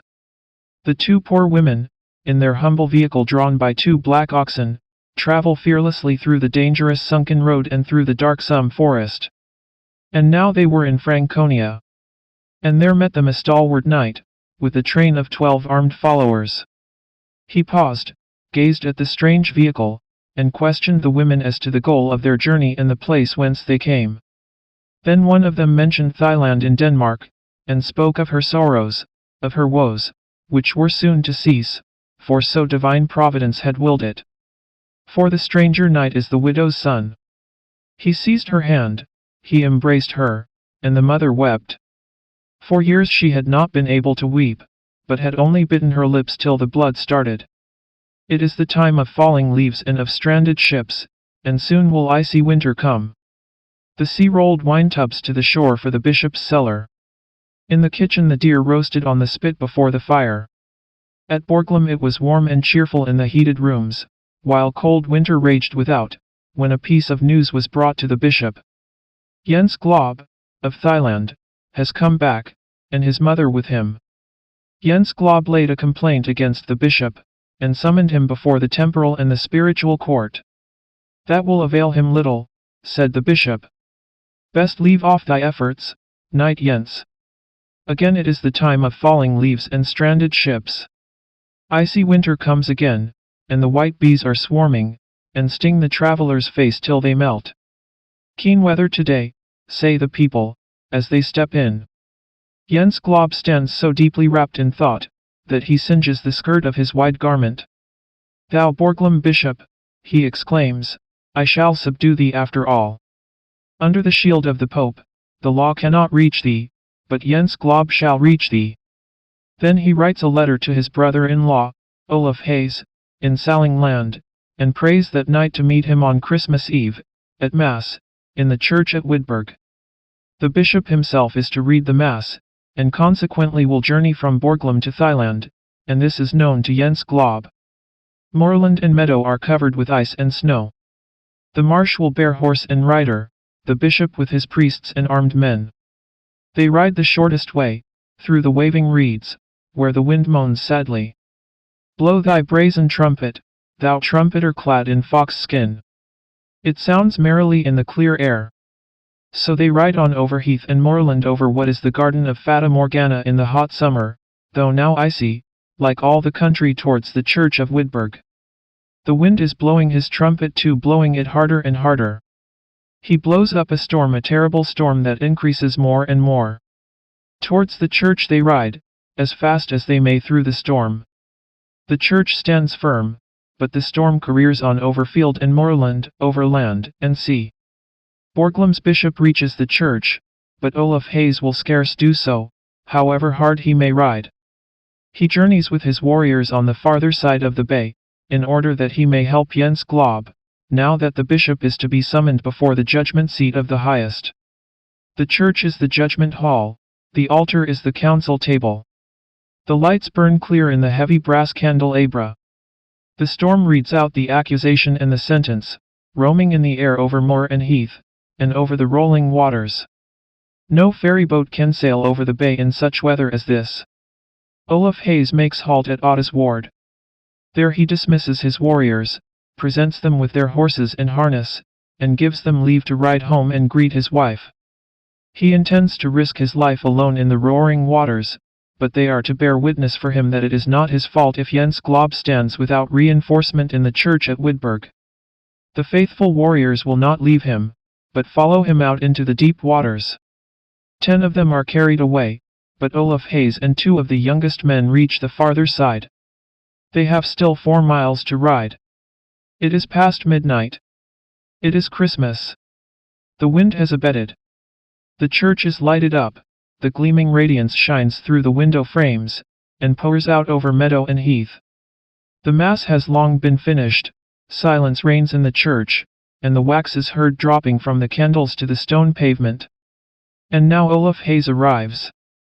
In the forecourt Jens Glob greets him kindly, and says, I have just made an agreement with the bishop. Sayest thou so? Replied Olaf Hayes. Then neither thou nor the bishop shall quit this church alive. And the sword leaps from the scabbard, and Olaf Hayes deals a blow that makes the panel of the church door, which Jens Glob hastily closes between them, fly in fragments. Hold, brother. First hear what the agreement was that I made. I have slain the bishop and his warriors and priests. They will have no word more to say in the matter, nor will I speak again of all the wrong that my mother has endured. The long wicks of the altar lights glimmer red, but there is a redder gleam upon the pavement, where the bishop lies with cloven skull, and his dead warriors around him, in the quiet of the holy Christmas night. And 4 days afterwards the bells toll for a funeral in the convent of Borglum. The murdered bishop and the slain warriors and priests are displayed under a black canopy, surrounded by candelabra decked with crape. There lies the dead man, in the black cloak wrought with silver, the crozier in the powerless hand that was once so mighty. The incense rises in clouds, and the monks chant the funeral hymn. It sounds like a wail, it sounds like a sentence of wrath and condemnation, that must be heard far over the land, carried by the wind, sung by the wind, the wail that sometimes is silent, but never dies, for ever again it rises in song, singing even into our own time this legend of the Bishop of Borglum and his hard nephew. It is heard in the dark night by the frightened husbandman, driving by in the heavy sandy road past the convent of Borglum. It is heard by the sleepless listener in the thickly walled rooms at Borglum. And not only to the ear of superstition is the sighing and the tread of hurrying feet audible in the long echoing passages leading to the convent door that has long been locked. The door still seems to open, and the lights seem to flame in the brazen candlesticks, the fragrance of incense arises, the church gleams in its ancient splendor, and the monks sing and say the Mass over the slain bishop, who lies there in the black silver-embroidered mantle, with the crozier in his powerless hand, and on his pale proud forehead gleams the red wound like fire, and there burn the worldly mind and the wicked thoughts. Sink down into his grave, into oblivion, yet terrible shapes of the times of old. Hark to the raging of the angry wind, sounding above the rolling sea. A storm approaches without, calling aloud for human lives. The sea has not put on a new mind with the new time. This night it is a horrible pit to devour up lives, and tomorrow, perhaps, it may be a glassy mirror even as in the old time that we have buried. Sleep sweetly, if thou canst sleep. Now it is morning. The new time flings sunshine into the room. The wind still keeps up mightily. A wreck is announced as in the old time. During the night, down yonder by Lochen, the little fishing village with the red-tiled roofs, we can see it up here from the window. A ship has come ashore. It has struck, and is fast embedded in the sand, but the rocket apparatus has thrown a rope on board, and formed a bridge from the wreck to the mainland, and all on board are saved, and reach the land, and are wrapped in warm blankets, and today they are invited to the farm at the convent of Borglum. In comfortable rooms they encounter hospitality and friendly faces. They are addressed in the language of their country, and the piano sounds for them with melodies of their native land, and before these have died away, the chord has been struck, the wire of thought that reaches to the land of the sufferers announces that they are rescued. Then their anxieties are dispelled, and at even they join in the dance at the feast given in the great hall at Borglum. Waltzes and Styrian dances are given, and Danish popular songs, and melodies of foreign lands in these modern times. Blessed be thou, new time. Speak thou of summer and of purer gales. Send thy sunbeams gleaming into our hearts and thoughts. On thy glowing canvas let them be painted the dark legends of the rough hard times that are past. 11. Chapter The bottleneck close to the corner of a street, among other abodes of poverty, stood an exceedingly tall, narrow house, which had been so knocked about by time that it seemed out of joint in every direction. This house was inhabited by poor people, but the deepest poverty was apparent in the garret lodging in the gable. In front of the little window, an old bent bird cage hung in the sunshine, which had not even a proper water glass, but instead of it the broken neck of a bottle, turned upside down, and a cork stuck in to make it hold the water with which it was filled. An old maid stood at the window. She had hung chickweed over the cage, and the little linnet which it contained hopped from perch to perch and sang and twittered merrily. "Yes, it's all very well for you to sing," said the bottle-neck. That is, he did not really speak the words as we do, for the neck of a bottle cannot speak, but he thought them to himself in his own mind, just as people sometimes talk quietly to themselves. "Yes, you may sing very well. You have all your limbs uninjured.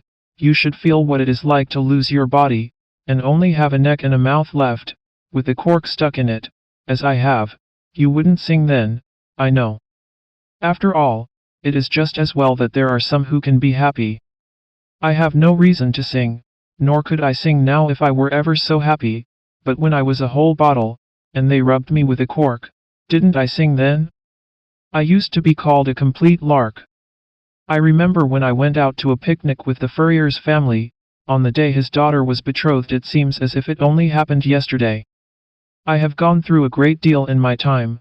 When I come to recollect, I have been in the fire and in the water, I have been deep in the earth, and have mounted higher in the air than most other people, and now I am swinging here, outside a bird cage, in the air and the sunshine. Oh, indeed, it would be worthwhile to hear my history, but I do not speak it aloud, for a good reason, because I cannot. Then the bottleneck related his history, which was really rather remarkable. He, in fact, related it to himself, or, at least, thought it in his own mind. The little bird sang his own song merrily. In the street below there was driving and running to and fro. Every one thought of his own affairs, or perhaps of nothing at all, but the bottleneck thought deeply. He thought of the blazing furnace in the factory, where he had been blown into life. He remembered how hot it felt when he was placed in the heated oven, the home from which he sprang, and that he had a strong inclination to leap out again directly, but after a while it became cooler, and he found himself very comfortable. He had been placed in a row, with the whole regiment of his brothers and sisters all brought out of the same furnace. Some of them had certainly been blown into champagne bottles, and others into beer bottles, which made a little difference between them. In the world it often happens that a beer bottle may contain the most precious wine, and a champagne bottle be filled with blacking, but even in decay it may always be seen whether a man has been well born. Nobility remains noble, as a champagne bottle remains the same, even with blacking in its interior. When the bottles were packed, our bottle was packed amongst them. It little expected then to finish its career as a bottleneck, or to be used as a water glass to a bird's cage, which is, after all, a place of honor, for it is to be of some use in the world. The bottle did not behold the light of day again, until it was unpacked with the rest in the wine merchant's cellar, and, for the first time, rinsed with water, which caused some very curious sensations. There it lay empty, and without a cork, and it had a peculiar feeling, as if it wanted something it knew not what. At last it was filled with rich and costly wine. A cork was placed in it, and sealed down. Then it was labeled first quality, as if it had carried off the first prize at an examination. Besides, the wine and the bottle were both good, and while we are young is the time for poetry. There were sounds of song within the bottle, of things it could not understand, of green sunny mountains, where the vines grow and where the merry vine dressers laugh, sing, and are merry. Ah, how beautiful is life! All these tones of joy and song in the bottle were like the working of a young poet's brain, who often knows not the meaning of the tones which are sounding within him. One morning the bottle found a purchaser in the furrier's apprentice, who was told to bring one of the best bottles of wine. It was placed in the provision basket with ham and cheese and sausages. The sweetest fresh butter and the finest bread were put into the basket by the furrier's daughter herself, for she packed it. She was young and pretty, her brown eyes laughed, and a smile lingered round her mouth as sweet as that in her eyes. She had delicate hands, beautifully white, and her neck was whiter still. It could easily be seen that she was a very lovely girl, and as yet she was not engaged. The provision basket lay in the lap of the young girl as the family drove out to the forest, and the neck of the bottle peeped out from between the folds of the white napkin.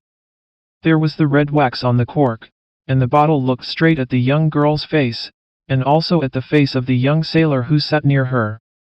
He was a young friend, the son of a portrait painter. He had lately passed his examination with honor as mate, and the next morning he was to sail in his ship to a distant coast. There had been a great deal of talk on this subject while the basket was being packed, and during this conversation the eyes and the mouth of the furrier's daughter did not wear a very joyful expression. The young people wandered away into the green wood, and talked together. What did they talk about? The bottle could not say, for he was in the provision basket. It remained there a long time, but when at last it was brought forth it appeared as if something pleasant had happened, for every one was laughing. The furrier's daughter laughed too, but she said very little, and her cheeks were like two roses.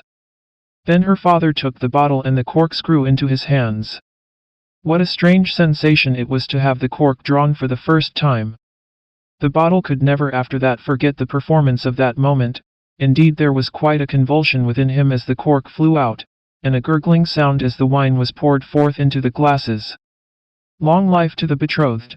cried the papa, and every glass was emptied to the dregs, while the young sailor kissed his beautiful bride. "Happiness and blessing to you both," said the old people father and mother, and the young man filled the glasses again. "Safe return, and a wedding this day next year," he cried, and when the glasses were empty he took the bottle, raised it on high, and said, "Thou hast been present here on the happiest day of my life, thou shalt never be used by others." So saying, he hurled it high in the air. The furrier's daughter thought she should never see it again, but she was mistaken. It fell among the rushes on the borders of a little woodland lake. The bottleneck remembered well how long it lay there unseen. "I gave them wine, and they gave me muddy water," he had said to himself, "but I suppose it was all well meant." He could no longer see the betrothed couple, nor the cheerful old people, but for a long time he could hear them rejoicing and singing. At length there came by two peasant boys, who peeped in among the reeds and spied out the bottle. Then they took it up and carried it home with them, so that once more it was provided for. At home in their wooden cottage these boys had an elder brother, a sailor, who was about to start on a long voyage.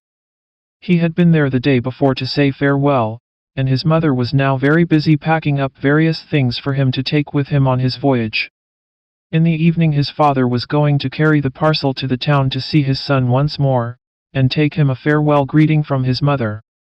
A small bottle had already been filled with herb tea, mixed with brandy, and wrapped in a parcel, but when the boys came in they brought with them a larger and stronger bottle, which they had found. This bottle would hold so much more than the little one, and they all said the brandy would be so good for complaints of the stomach, especially as it was mixed with medical herbs. The liquid which they now poured into the bottle was not like the red wine with which it had once been filled. These were bitter drops, but they are of great use sometimes for the stomach. The new large bottle was to go, not the little one, so the bottle once more started on its travels. It was taken on board, for Peter Jensen was one of the crew, the very same ship in which the young mate was to sail. But the mate did not see the bottle. Indeed, if he had he would not have known it, or supposed it was the one out of which they had drunk to the felicity of the betrothed and to the prospect of a marriage on his own happy return. Certainly the bottle no longer poured forth wine, but it contained something quite as good, and so it happened that whenever Peter Jensen brought it out, his messmates gave it the name of the apothecary, for it contained the best medicine to cure the stomach, and he gave it out quite willingly as long as a drop remained. Those were happy days, and the bottle would sing when rubbed with a cork, and it was called a great lark, Peter Jensen's lark. Long days and months rolled by, during which the bottle stood empty in a corner. When a storm arose, whether on the passage out or home it could not tell, for it had never been ashore. It was a terrible storm. Great waves arose, darkly heaving and tossing the vessel to and fro. The mainmast was split asunder, the ship sprang a leak, and the pumps became useless, while all around was black as night. At the last moment, when the ship was sinking, the young mate wrote on a piece of paper, "We are going down, God's will be done." Then he wrote the name of his betrothed, his own name, and that of the ship. Then he put the leaf in an empty bottle that happened to be at hand, corked it down tightly, and threw it into the foaming sea. He knew not that it was the very same bottle from which the goblet of joy and hope had once been filled for him, and now it was tossing on the waves with his last greeting, and a message from the dead. The ship sank, and the crew sank with her, but the bottle flew on like a bird, for it bore within it a loving letter from a loving heart. And as the sun rose and set, the bottle felt as at the time of its first existence, when in the heated glowing stove it had a longing to fly away.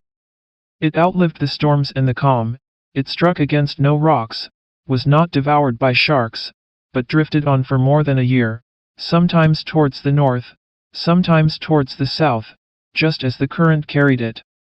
It was in all other ways its own master, but even of that one may get tired. The written leaf, the last farewell of the bridegroom to his bride, would only bring sorrow when once it reached her hands, but where were those hands, so soft and delicate, which had once spread the tablecloth on the fresh grass in the green wood, on the day of her betrothal? Ah, yes. Where was the furrier's daughter? And where was the land which might lie nearest to her home? The bottle knew not. It travelled onward, and at last all this wandering about became wearisome. At all events it was not its usual occupation. But it had to travel, till at length it reached land, a foreign country. Not a word spoken in this country could the bottle understand. It was a language it had never before heard, and it is a great loss not to be able to understand a language. The bottle was fished out of the water, and examined on all sides. The little letter contained within it was discovered, taken out, and turned and twisted in every direction, but the people could not understand what was written upon it. They could be quite sure that the bottle had been thrown overboard from a vessel, and that something about it was written on this paper, but what was written? That was the question. So the paper was put back into the bottle, and then both were put away in a large cupboard of one of the great houses of the town. Whenever any strangers arrived, the paper was taken out and turned over and over, so that the address, which was only written in pencil, became almost illegible, and at last no one could distinguish any letters on it at all. For a whole year the bottle remained standing in the cupboard, and then it was taken up to the loft, where it soon became covered with dust and cobwebs. Ah! How often then it thought of those better days, of the times when in the fresh, green wood, it had poured forth rich wine, or, while rocked by the swelling waves, it had carried in its bosom a secret, a letter, a last parting sigh. For full 20 years it stood in the loft, and it might have stayed there longer but that the house was going to be rebuilt. The bottle was discovered when the roof was taken off. They talked about it, but the bottle did not understand what they said. A language is not to be learnt by living in a loft, even for 20 years. If I had been downstairs in the room, thought the bottle, I might have learned it.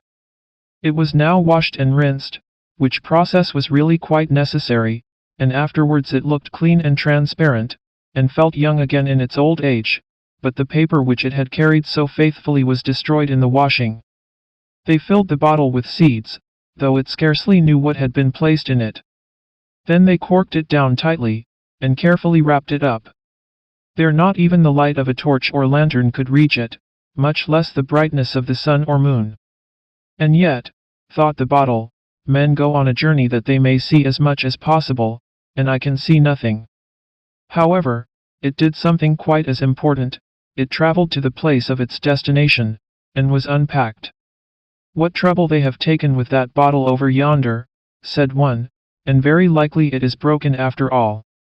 But the bottle was not broken, and, better still, it understood every word that was said. This language it had heard at the furnaces and at the wine merchants, in the forest and on the ship. It was the only good old language it could understand. It had returned home, and the language was as a welcome greeting. For very joy, it felt ready to jump out of people's hands, and scarcely noticed that its cork had been drawn, and its contents emptied out, till it found itself carried to a cellar, to be left there and forgotten. There's no place like home, even if it's a cellar. It never occurred to him to think that he might lie there for years.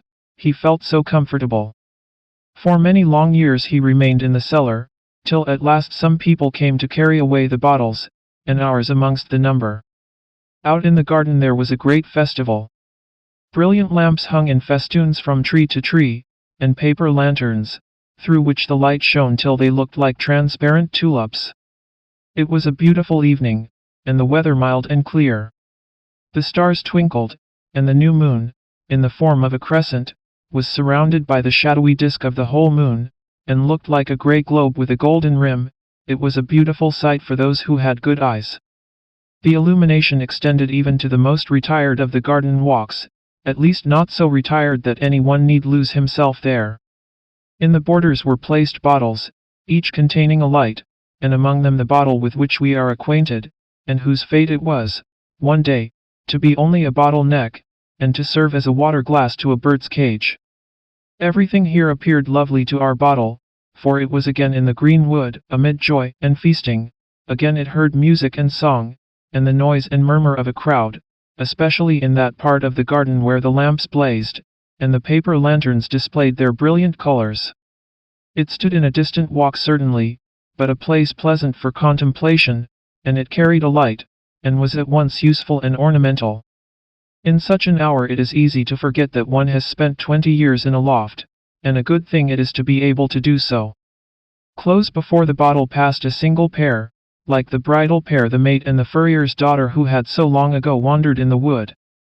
It seemed to the bottle as if he were living that time over again. Not only the guests but other people were walking in the garden, who were allowed to witness the splendor and the festivities. Among the latter came an old maid, who seemed to be quite alone in the world. She was thinking, like the bottle, of the green wood, and of a young betrothed pair, who were closely connected with herself. She was thinking of that hour, the happiest of her life, in which she had taken part, when she had herself been one of that betrothed pair. Such hours are never to be forgotten, let a maiden be as old as she may. But she did not recognize the bottle, neither did the bottle notice the old maid. And so we often pass each other in the world when we meet, as did these two, even while together in the same town. The bottle was taken from the garden, and again sent to a wine merchant, where it was once more filled with wine, and sold to an aeronaut, who was to make an ascent in his balloon on the following Sunday. A great crowd assembled to witness the sight, military music had been engaged, and many other preparations made. The bottle saw it all from the basket in which he lay close to a live rabbit. The rabbit was quite excited because he knew that he was to be taken up, and let down again in a parachute. The bottle, however, knew nothing of the up, or the down. He saw only that the balloon was swelling larger and larger till it could swell no more, and began to rise and be restless. Then the ropes which held it were cut through, and the aerial ship rose in the air with the aeronaut and the basket containing the bottle and the rabbit, while the music sounded and all the people shouted hurrah. This is a wonderful journey up into the air, thought the bottle. It is a new way of sailing, and here, at least, there is no fear of striking against anything. Thousands of people gazed at the balloon, and the old maid who was in the garden saw it also, for she stood at the open window of the garret, by which hung the cage containing the linnet, who then had no water glass, but was obliged to be contented with an old cup. In the window-sill stood a myrtle in a pot, and this had been pushed a little on one side, that it might not fall out, for the old maid was leaning out of the window, that she might see. And she did see distinctly the aeronaut in the balloon, and how he let down the rabbit in the parachute, and then drank to the health of all the spectators in the wine from the bottle. After doing this, he hurled it high into the air. How little she thought that this was the very same bottle which her friend had thrown aloft in her honor, on that happy day of rejoicing, in the green wood, in her youthful days. The bottle had no time to think, when raised so suddenly, and before it was aware, it reached the highest point it had ever attained in its life. Steeples and roofs lay far, far beneath it, and the people looked as tiny as possible. Then it began to descend much more rapidly than the rabbit had done, made somersaults in the air, and felt itself quite young and unfettered, although it was half full of wine. But this did not last long. What a journey it was!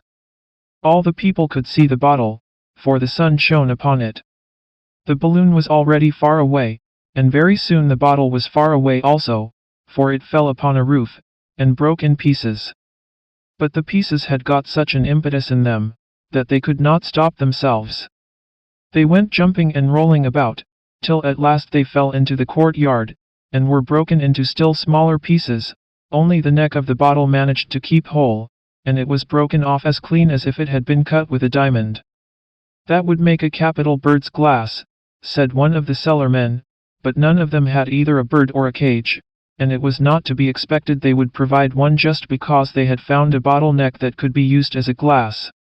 But the old maid who lived in the garret had a bird, and it really might be useful to her, so the bottle neck was provided with a cork, and taken up to her, and, as it often happens in life, the part that had been uppermost was now turned downwards, and it was filled with fresh water. Then they hung it in the cage of the little bird, who sang and twittered more merrily than ever. "Ah, you have good reason to sing," said the bottle neck, which was looked upon as something very remarkable, because it had been in a balloon. Nothing further was known of its history. As it hung there in the bird's cage, it could hear the noise and murmur of the people in the street below, as well as the conversation of the old maid in the room within. An old friend had just come to visit her, and they talked, not about the bottleneck, but of the myrtle in the window.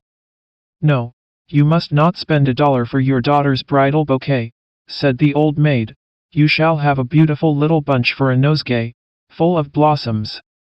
Do you see how splendidly the tree has grown? It has been raised from only a little sprig of myrtle that you gave me on the day after my betrothal, and from which I was to make my own bridal bouquet when a year had passed, but that day never came. The eyes were closed which were to have been my light and joy through life. In the depths of the sea my beloved sleeps sweetly. The myrtle has become an old tree, and I am a still older woman. Before the sprig you gave me faded, I took a spray, and planted it in the earth, and now, as you see, it has become a large tree, and a bunch of the blossoms shall at last appear at a wedding festival, in the bouquet of your daughter." There were tears in the eyes of the old maid, as she spoke of the beloved of her youth, and of their betrothal in the wood. Many thoughts came into her mind, but the thought never came, that quite close to her, in that very window, was a remembrance of those olden times, the neck of the bottle which had, as it were, shouted for joy when the cork flew out with a bang on the betrothal day. But the bottleneck did not recognize the old maid. He had not been listening to what she had related, perhaps because he was thinking so much about her.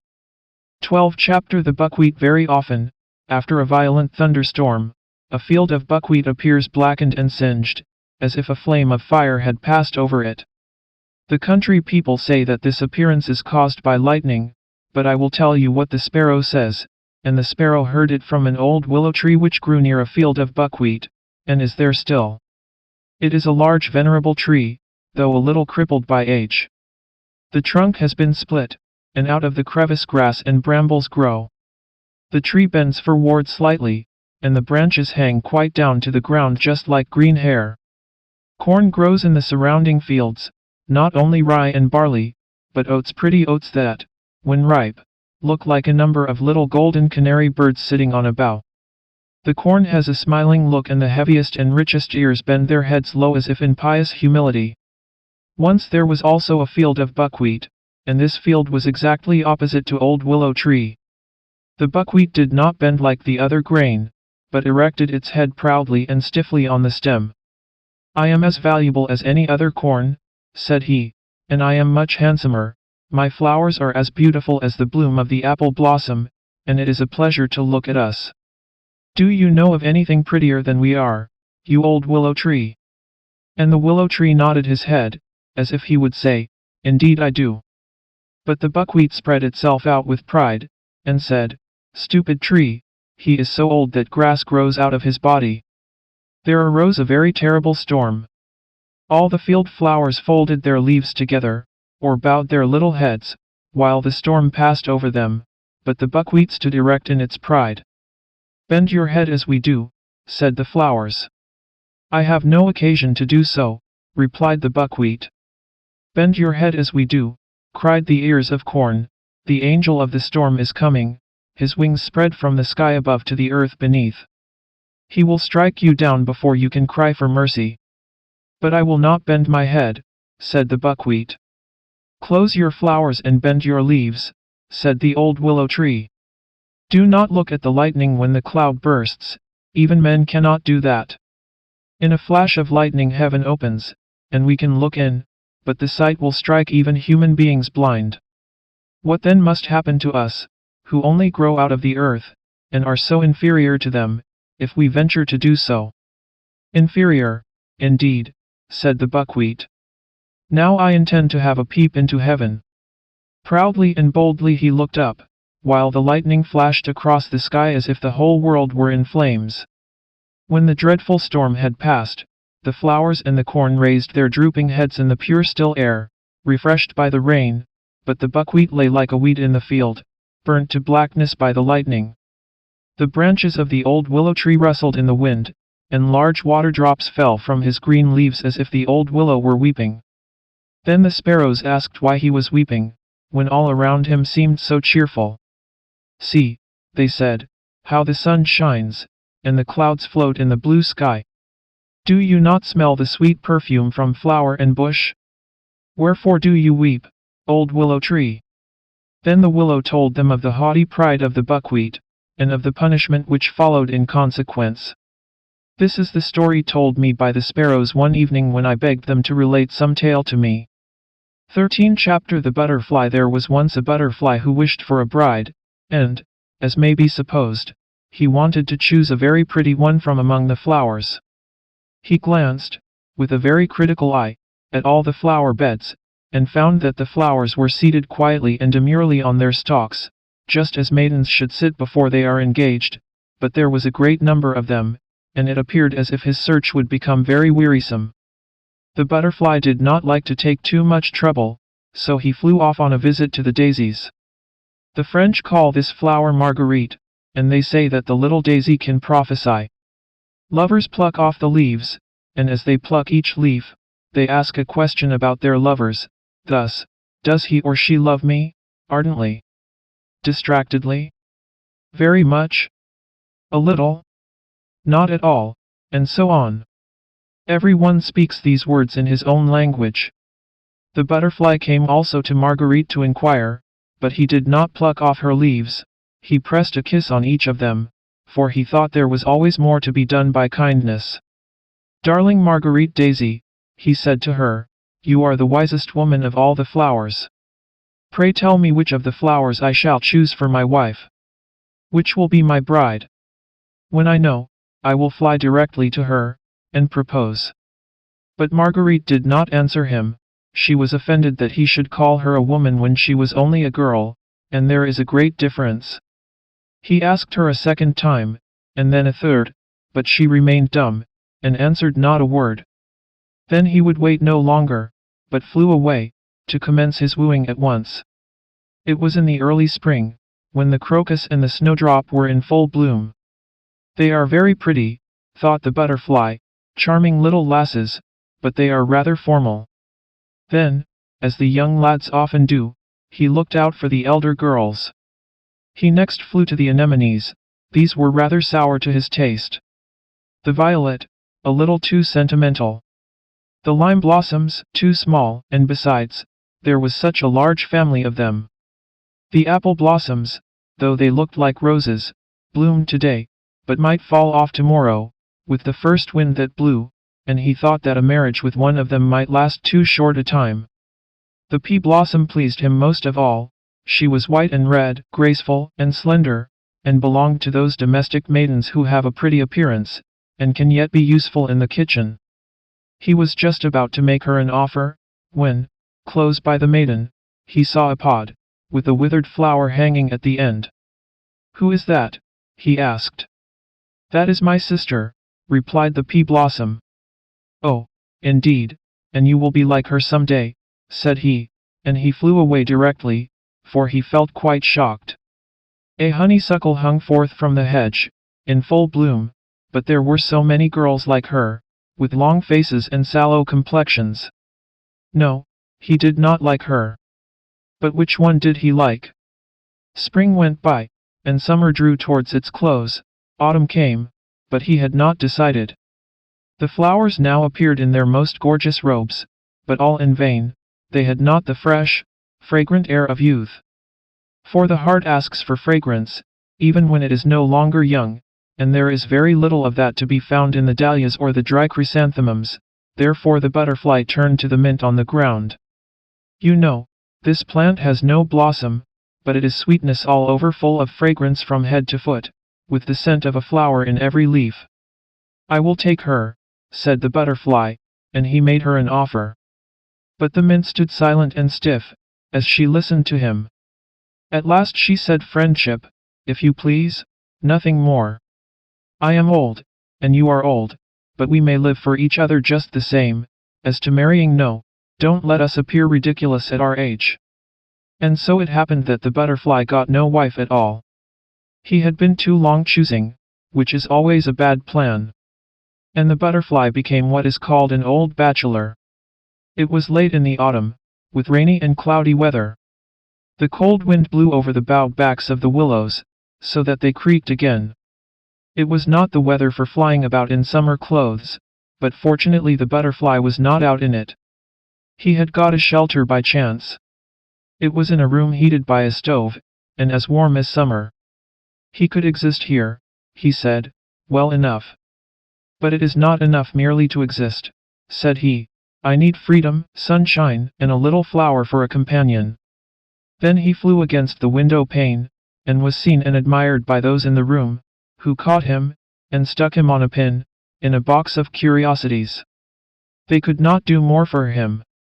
Now I am perched on a stalk, like the flowers, said the butterfly.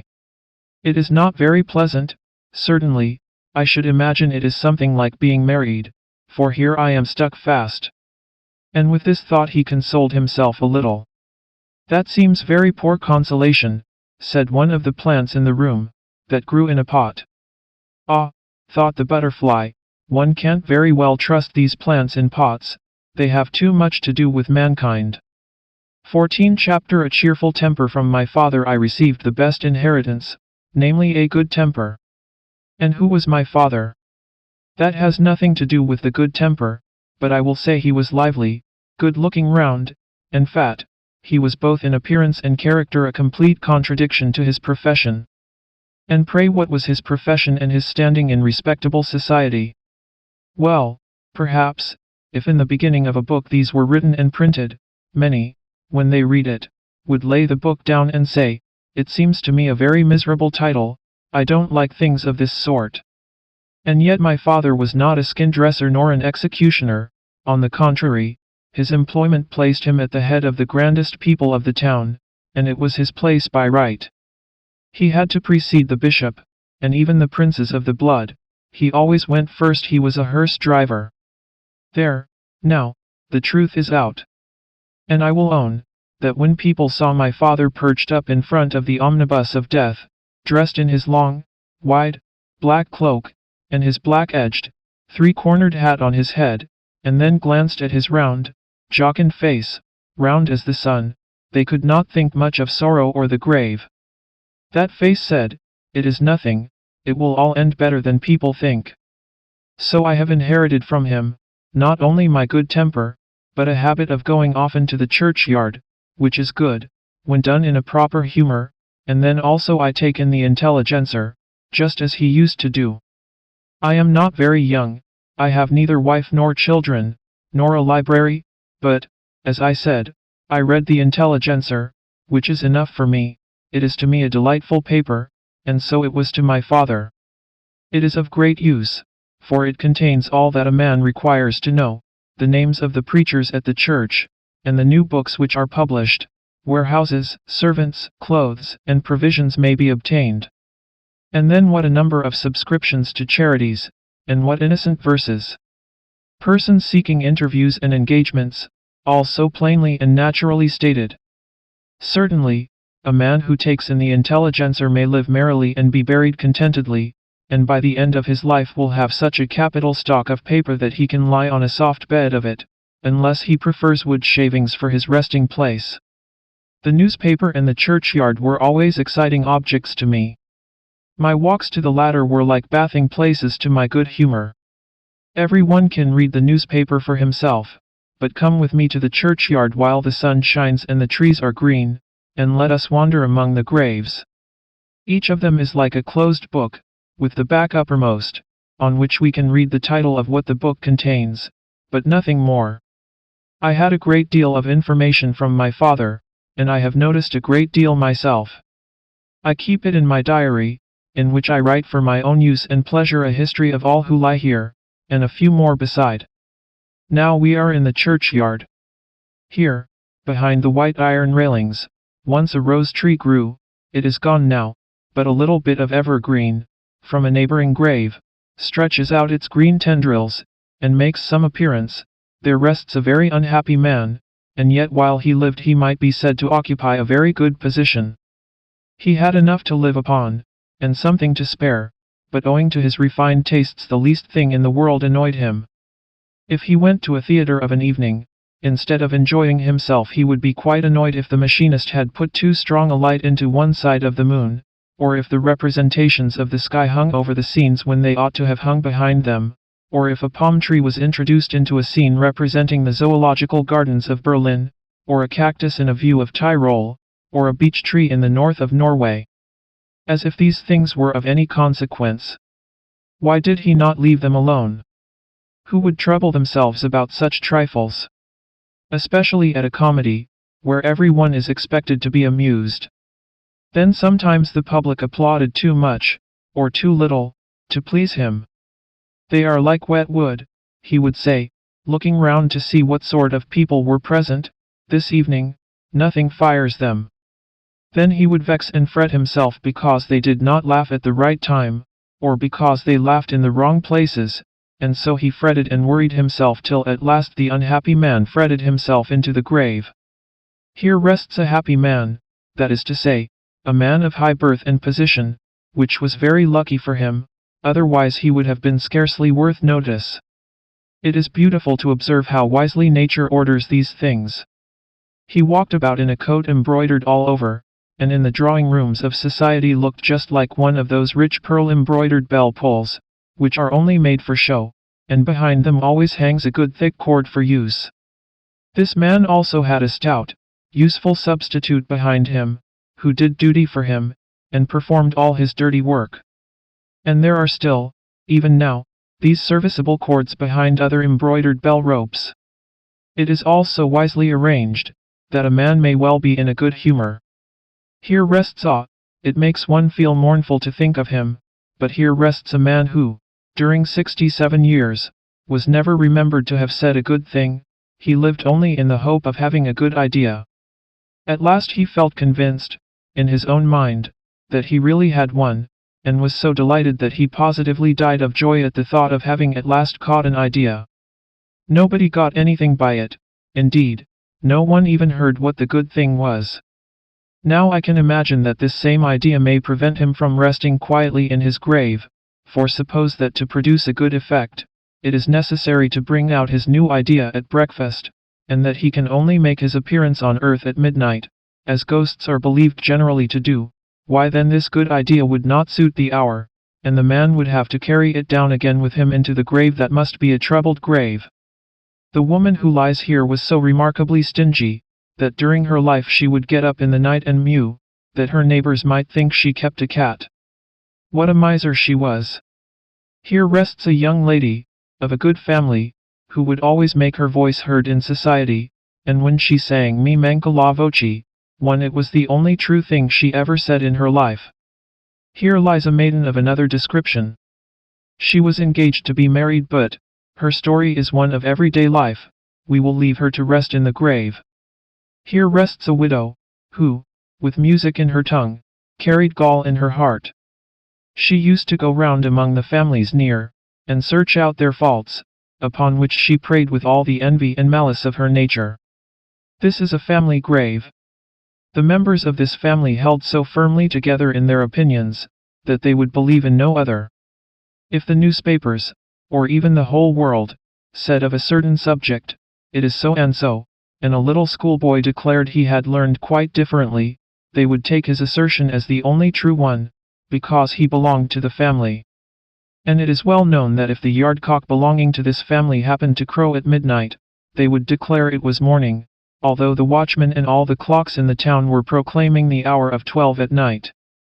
The great poet Goethe concludes his Faust with the words, "May be continued, so might our wanderings in the churchyard be continued." I come here often, and if any of my friends, or those who are not my friends, are too much for me, I go out and choose a plot of ground in which to bury him or her. Then I bury them, as it were, there they lie, dead and powerless, till they come back new and better characters. Their lives and their deeds, looked at after my own fashion, I write down in my diary, as every one ought to do. Then, if any of our friends act absurdly, no one need to be vexed about it. Let them bury the offenders out of sight, and keep their good temper. They can also read the Intelligencer, which is a paper written by the people, with their hands guided. When the time comes for the history of my life, to be bound by the grave, then they will write upon it as my epitaph, the man with a cheerful temper. And this is my story. 15 Chapter The child in the grave. It was a very sad day, and every heart in the house felt the deepest grief, for the youngest child, a boy of 4 years old, the joy and hope of his parents, was dead. 2 daughters, the elder of whom was going to be confirmed, still remained. They were both good, charming girls, but the lost child always seems the dearest, and when it is youngest, and a son, it makes the trial still more heavy. The sisters mourned as young hearts can mourn, and were especially grieved at the sight of their parents' sorrow. The father's heart was bowed down, but the mother sunk completely under the deep grief. Day and night she had attended to the sick child, nursing and carrying it in her bosom, as a part of herself. She could not realize the fact that the child was dead, and must be laid in a coffin to rest in the ground. She thought God could not take her darling little one from her, and when it did happen, notwithstanding her hopes and her belief, and there could be no more doubt on the subject, she said in her feverish agony, God does not know it. He has hard-hearted ministering spirits on earth, who do according to their own will, and heed not a mother's prayers. Thus in her great grief she fell away from her faith in God, and dark thoughts arose in her mind respecting death and a future state. She tried to believe that man was but dust, and that with his life all existence ended. But these doubts were no support to her, nothing on which she could rest, and she sunk into the fathomless depths of despair.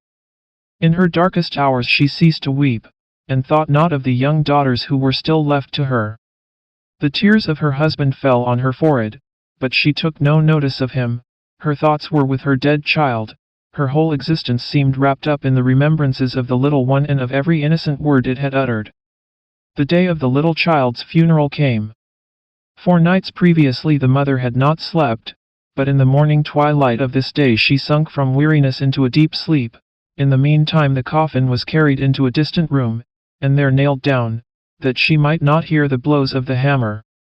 When she awoke, and wanted to see her child, the husband, with tears, said, We have closed the coffin, it was necessary to do so. When God is so hard to me, how can I expect men to be better? She said with groans and tears. The coffin was carried to the grave, and the disconsolate mother sat with her young daughters. She looked at them, but she saw them not, for her thoughts were far away from the domestic hearth. She gave herself up to her grief, and it tossed her to and fro, as the sea tosses a ship without compass or rudder. So the day of the funeral passed away, and similar days followed, of dark, wearisome pain. With tearful eyes and mournful glances, the sorrowing daughters and the afflicted husband looked upon her who would not hear their words of comfort, and, indeed, what comforting words could they speak, when they were themselves so full of grief? It seemed as if she would never again know sleep, and yet it would have been her best friend, one who would have strengthened her body and poured peace into her soul. They at last persuaded her to lie down, and then she would lie as still as if she slept. One night, when her husband listened, as he often did, to her breathing, he quite believed that she had at length found rest and relief in sleep. He folded his arms and prayed, and soon sunk himself into healthful sleep. Therefore he did not notice that his wife arose, threw on her clothes, and glided silently from the house, to go where her thoughts constantly lingered, to the grave of her child. She passed through the garden, to a path across a field that led to the churchyard. No one saw her as she walked, nor did she see anyone, for her eyes were fixed upon the one object of her wanderings. It was a lovely starlight night in the beginning of September, and the air was mild and still. She entered the churchyard, and stood by the little grave, which looked like a large nosegay of fragrant flowers. She sat down, and bent her head low over the grave, as if she could see her child through the earth that covered him, her little boy, whose smile was so vividly before her, and the gentle expression of whose eyes, even on his sick bed, she could not forget. How full of meaning that glance had been, as she leaned over him, holding in hers the pale hand which he had no longer strength to raise. As she had sat by his little cot, so now she sat by his grave, and here she could weep freely, and her tears fell upon it. Thou wouldst gladly go down and be with thy child, said a voice quite close to her, a voice that sounded so deep and clear, that it went to her heart. She looked up, and by her side stood a man wrapped in a black cloak, with a hood closely drawn over his face, but her keen glance could distinguish the face under the hood. It was stern, yet awakened confidence, and the eyes beamed with youthful radiance. "Down to my child," she repeated, and tones of despair and entreaty sounded in the words. "Darest thou to follow me?" asked the form. "I am Death." She bowed her head in token of assent. Then suddenly it appeared as if all the stars were shining with the radiance of the full moon on the many-colored flowers that decked the grave. The earth that covered it was drawn back like a floating drapery. She sunk down, and the spectre covered her with a black cloak. Night closed around her, the night of death. She sank deeper than the spade of the sexton could penetrate, till the churchyard became a roof above her. Then the cloak was removed, and she found herself in a large hall, of wide-spreading dimensions, in which there was a subdued light, like twilight, reigning, and in a moment her child appeared before her, smiling, and more beautiful than ever. With a silent cry she pressed him to her heart. A glorious strain of music sounded now distant, now near. Never had she listened to such tones as these. They came from beyond a large dark curtain which separated the regions of death from the land of eternity. "My sweet, darling mother," she heard the child say. It was the well-known, beloved voice, and kiss followed kiss, in boundless delight. Then the child pointed to the dark curtain. "There is nothing so beautiful on earth as it is here. Mother, do you not see them all? Oh, it is happiness indeed." But the mother saw nothing of what the child pointed out, only the dark curtain. She looked with earthly eyes, and could not see as the child saw he whom God has called to be with himself. She could hear the sounds of music, but she heard not the words, the word in which she was to trust. "I can fly now, mother," said the child. "I can fly with other happy children into the presence of the Almighty. I would fain fly away now, but if you weep for me as you are weeping now, you may never see me again. And yet I would go so gladly. May I not fly away? And you will come to me soon, will you not, dear mother?" "Oh, stay, stay," implored the mother, "only one moment more, only once more, that I may look upon thee, and kiss thee, and press thee to my heart." Then she kissed and fondled her child. Suddenly her name was called from above. What could it mean? Her name uttered in a plaintive voice. "Hearest thou?" said the child. "It is my father who calls thee." And in a few moments deep sighs were heard, as of children weeping. "They are my sisters," said the child. "Mother, surely you have not forgotten them." And then she remembered those she left behind, and a great terror came over her. She looked around her at the dark night. Dim forms flitted by. She seemed to recognize some of them, as they floated through the regions of death towards the dark curtain, where they vanished. Would her husband and her daughters flit past? No, their sighs and lamentations still sounded from above, and she had nearly forgotten them, for the sake of him who was dead. "Mother, now the bells of heaven are ringing," said the child. "Mother, the sun is going to rise." An overpowering light streamed in upon her. The child had vanished, and she was being borne upwards. All around her became cold. She lifted her head, and saw that she was lying in the churchyard, on the grave of her child. The Lord, in a dream, had been a guide to her feet and a light to her spirit. She bowed her knees, and prayed for forgiveness. She had wished to keep back a soul from its immortal flight. She had forgotten her duties towards the living who were left her. And when she had offered this prayer, her heart felt lighter. The sun burst forth. Over her head a little bird caroled his song, and the church bells sounded for the early service.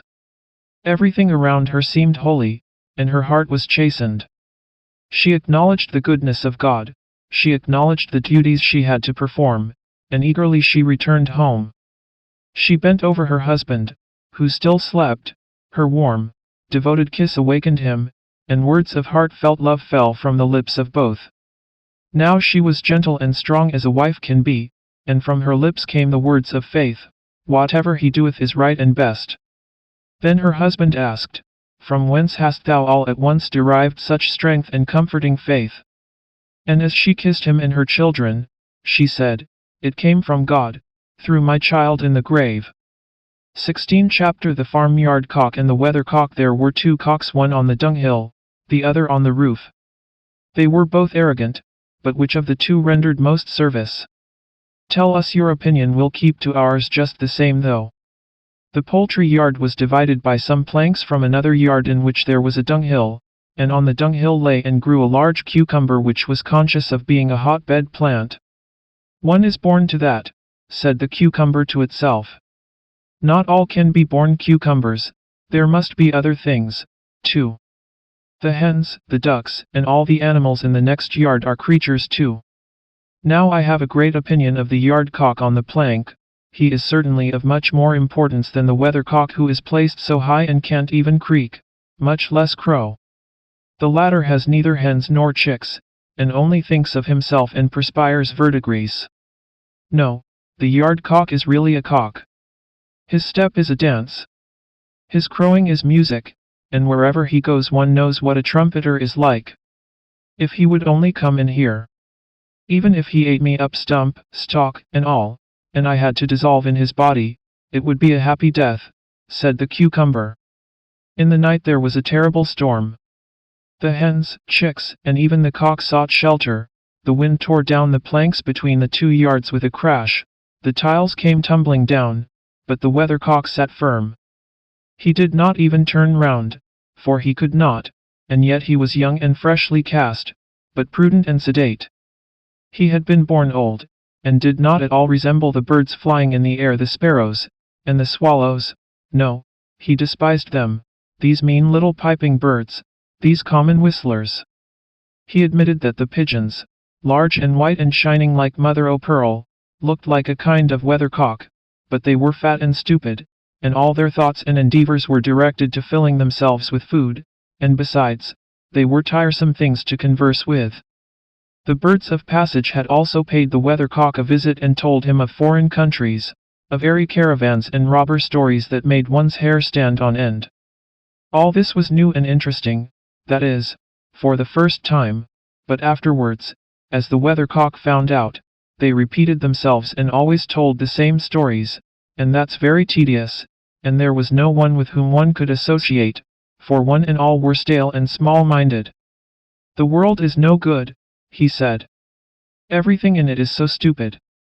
The weathercock was puffed up, and that quality would have made him interesting in the eyes of the cucumber if it had known it, but it had eyes only for the yard cock, who was now in the yard with it. The wind had blown the planks, but the storm was over. What do you think of that crowing? Said the yard cock to the hens and chickens. It was a little rough, it wanted elegance. And the hens and chickens came up on the dunghill, and the cock strutted about like a lord. Garden plant, he said to the cucumber, and in that one word his deep learning showed itself, and it forgot that he was pecking at her and eating it up. A happy death. The hens and the chickens came, for where one runs the others run too. They clucked, and chirped, and looked at the cock, and were proud that he was of their kind.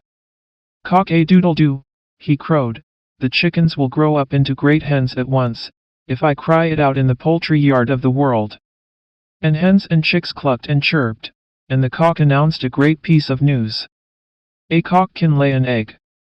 And do you know what's in that egg? A basilisk. No one can stand the sight of such a thing, people know that, and now you know it too. You know what is in me, and what a champion of all cocks I am. With that the yard cock flapped his wings, made his comb swell up, and crowed again, and they all shuddered, the hens and the little chicks, but they were very proud that one of their number was such a champion of all cocks. They clucked and chirped till the weathercock heard. He heard it, but he did not stir. Everything is very stupid, the weathercock said to himself. The yard cock lays no eggs, and I am too lazy to do so. If I liked, I could lay a wind egg. But the world is not worth even a wind egg. Everything is so stupid. I don't want to sit here any longer.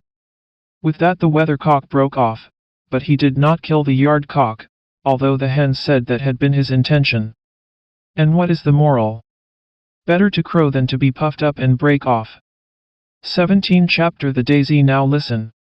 In the country, close by the high road, stood a farmhouse. Perhaps you have passed by and seen it yourself. There was a little flower garden with painted wooden palings in front of it. Close by was a ditch. On its fresh green bank grew a little daisy. The sun shone as warmly and brightly upon it as on the magnificent garden flowers, and therefore it thrived well. One morning it had quite opened, and its little snow-white petals stood round the yellow center, like the rays of the sun. It did not mind that nobody saw it in the grass, and that it was a poor despised flower. On the contrary, it was quite happy, and turned towards the sun, looking upward and listening to the song of the lark high up in the air. The little daisy was as happy as if the day had been a great holiday, but it was only Monday. All the children were at school, and while they were sitting on the forms and learning their lessons, it sat on its thin green stalk and learnt from the sun and from its surroundings how kind God is, and it rejoiced that the song of the little lark expressed so sweetly and distinctly its own feelings. With a sort of reverence the daisy looked up to the bird that could fly and sing, but it did not feel envious. I can see and hear, it thought, the sun shines upon me, and the forest kisses me. How rich I am! In the garden close by grew many large and magnificent flowers, and, strange to say, the less fragrance they had the haughtier and prouder they were. The peonies puffed themselves up in order to be larger than the roses, but size is not everything. The tulips had the finest colors, and they knew it well, too, for they were standing bolt upright like candles, that one might see them the better. In their pride they did not see the little daisy, which looked over to them and thought, how rich and beautiful they are. I am sure the pretty bird will fly down and call upon them. Thank God, that I stand so near and can at least see all the splendor. And while the daisy was still thinking, the lark came flying down, crying tweet, but not to the peonies and tulips, no, into the grass to the poor daisy. Its joy was so great that it did not know what to think. The little bird hopped round it and sang, how beautifully soft the grass is, and what a lovely little flower with its golden heart and silver dress is growing here. The yellow center in the daisy did indeed look like gold, while the little petals shone as brightly as silver. How happy the daisy was! No one has the least idea. The bird kissed it with its beak, sang to it, and then rose again up to the blue sky. It was certainly more than a quarter of an hour before the daisy recovered its senses. Half ashamed, yet glad at heart, it looked over to the other flowers in the garden. Surely they had witnessed its pleasure and the honor that had been done to it. They understood its joy. But the tulips stood more stiffly than ever. Their faces were pointed and red, because they were vexed. The peonies were sulky. It was well that they could not speak, otherwise they would have given the daisy a good lecture. The little flower could very well see that they were ill at ease, and pitied them sincerely. Shortly after this a girl came into the garden, with a large sharp knife. She went to the tulips and began cutting them off, one after another. Ugh, sighed the daisy, that is terrible, now they are done for. The girl carried the tulips away. The daisy was glad that it was outside, and only a small flower. It felt very grateful. At sunset it folded its petals, and fell asleep, and dreamt all night of the sun and the little bird. On the following morning, when the flower once more stretched forth its tender petals, like little arms, towards the air and light, the daisy recognized the bird's voice, but what it sang sounded so sad. Indeed, the poor bird had good reason to be sad, for it had been caught and put into a cage close by the open window. It sang of the happy days when it could merrily fly about, of fresh green corn in the fields, and of the time when it could soar almost up to the clouds. The poor lark was most unhappy as a prisoner in a cage. The little daisy would have liked so much to help it, but what could be done? Indeed, that was very difficult for such a small flower to find out. It entirely forgot how beautiful everything around it was, how warmly the sun was shining, and how splendidly white its own petals were. It could only think of the poor captive bird, for which it could do nothing. Then two little boys came out of the garden. One of them had a large sharp knife, like that with which the girl had cut the tulips. They came straight towards the little daisy, which could not understand what they wanted. "Here is a fine piece of turf for the lark," said one of the boys, and began to cut out a square round the daisy, so that it remained in the center of the grass. "Pluck the flower off," said the other boy, and the daisy trembled for fear, for to be pulled off meant death to it, and it wished so much to live, as it was to go with the square of turf into the poor captive lark's cage. "No, let it stay," said the other boy, "it looks so pretty." And so it stayed, and was brought into the lark's cage. The poor bird was lamenting its lost liberty, and beating its wings against the wires, and the little daisy could not speak or utter a consoling word, much as it would have liked to do so. So the forenoon passed. "I have no water," said the captive lark, "they have all gone out, and forgotten to give me anything to drink. My throat is dry and burning. I feel as if I had fire and ice within me, and the air is so oppressive. Alas! I must die, and part with the warm sunshine, the fresh green meadows, and all the beauty that God has created."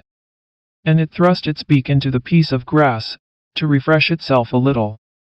Then it noticed the little daisy, and nodded to it, and kissed it with its beak and said, "You must also fade in here, poor little flower. You and the piece of grass are all they have given me in exchange for the whole world, which I enjoyed outside. Each little blade of grass shall be a green tree for me, each of your white petals a fragrant flower. Alas! You only remind me of what I have lost. I wish I could console the poor lark," thought the daisy. It could not move one of its leaves, but the fragrance of its delicate petals streamed forth, and was much stronger than such flowers usually have. The bird noticed it, although it was dying with thirst, and in its pain tore up the green blades of grass, but did not touch the flower. The evening came, and nobody appeared to bring the poor bird a drop of water.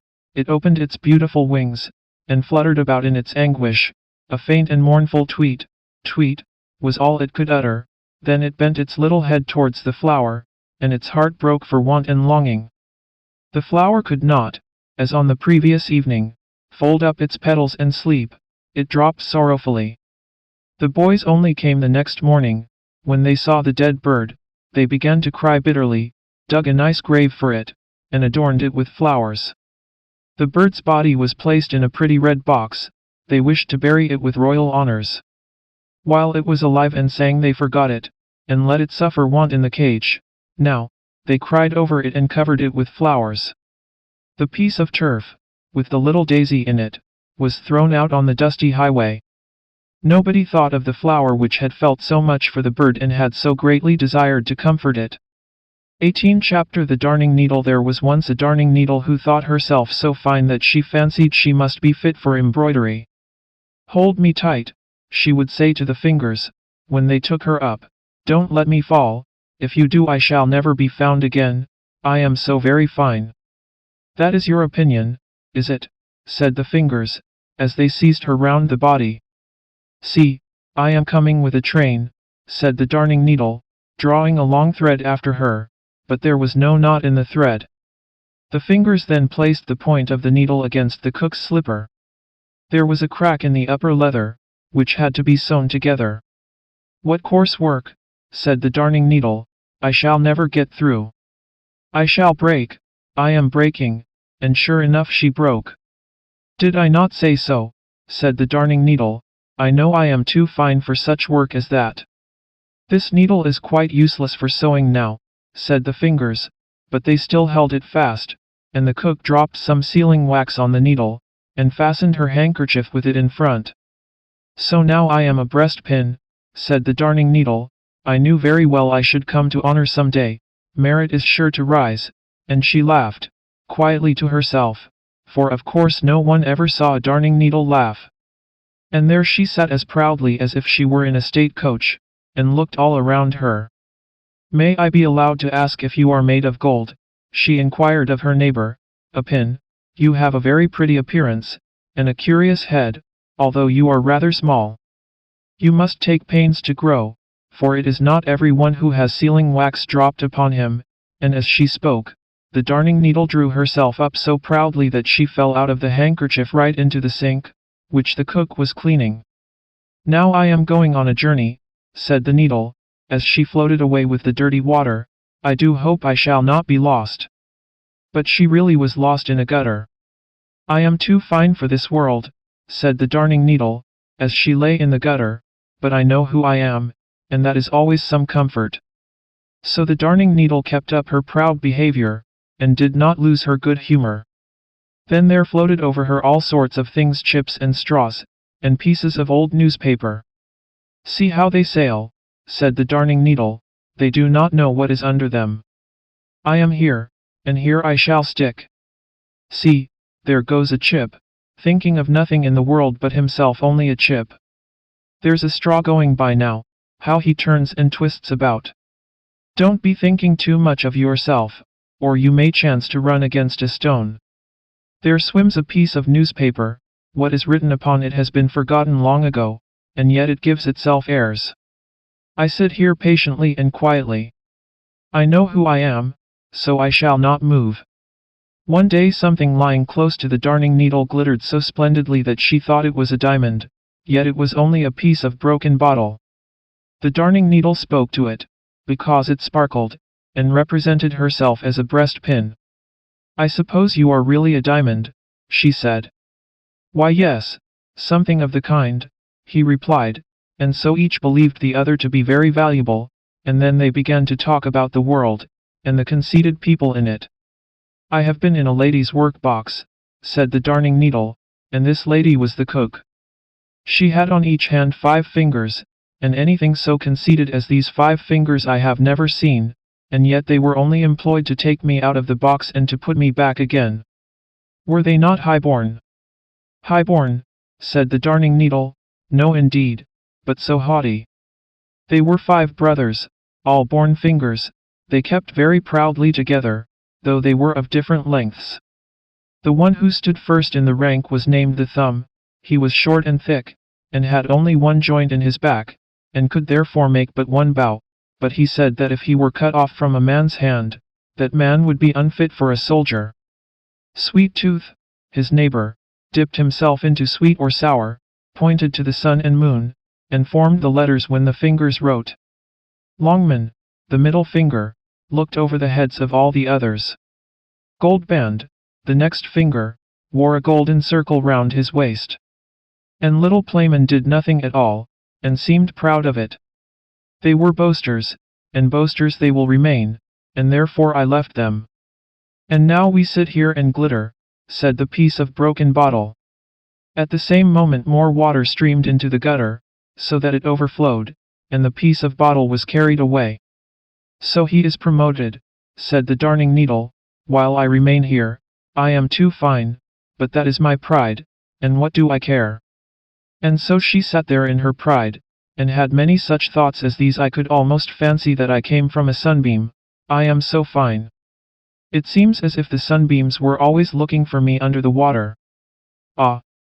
I am so fine that even my mother cannot find me. Had I still my old eye, which was broken off, I believe I should weep, but no, I would not do that. It is not genteel to cry. One day a couple of street boys were paddling in the gutter, for they sometimes found old nails, farthings, and other treasures. It was dirty work, but they took great pleasure in it. Hello, cried one, as he pricked himself with the Darning Needle, here's a fellow for you. I am not a fellow, I am a young lady, said the Darning Needle, but no one heard her. The sealing wax had come off, and she was quite black, but black makes a person look slender, so she thought herself even finer than before. Here comes an eggshell sailing along, said one of the boys, so they stuck the Darning Needle into the eggshell. White walls, and I am black myself, said the Darning Needle, that looks well, now I can be seen, but I hope I shall not be seasick, or I shall break again. She was not seasick, and she did not break. It is a good thing against seasickness to have a steel stomach, and not to forget one's own importance. Now my seasickness has passed, delicate people can bear a great deal. Crack went the eggshell, as a wagon passed over it. Good heavens, how it crushes, said the Darning Needle. I shall be sick now. I am breaking, but she did not break, though the wagon went over her as she lay at full length, and there let her lie. 19 Chapter Delaying is not forgetting. There was an old mansion surrounded by a marshy ditch with a drawbridge which was but seldom let down. Not all guests are good people. Under the roof were loopholes to shoot through, and to pour down boiling water or even molten lead on the enemy, should he approach. Inside the house the rooms were very high and had ceilings of beams, and that was very useful considering the great deal of smoke which rose up from the chimney fire where the large, damp logs of wood smoldered. On the walls hung pictures of knights in armor and proud ladies in gorgeous dresses. The most stately of all walked about alive. She was called Meta Mogan. She was the mistress of the house. To her belonged the castle. Towards the evening robbers came. They killed 3 of her people and also the yard dog, and attached Mrs. Meta to the kennel by the chain, while they themselves made good cheer in the hall and drank the wine and the good ale out of her cellar. Mrs. Meta was now on the chain. She could not even bark. But lo! The servant of one of the robbers secretly approached her. They must not see it, otherwise they would have killed him. "Mrs. Meta Mogan," said the fellow, "do you still remember how my father, when your husband was still alive, had to ride on the wooden horse?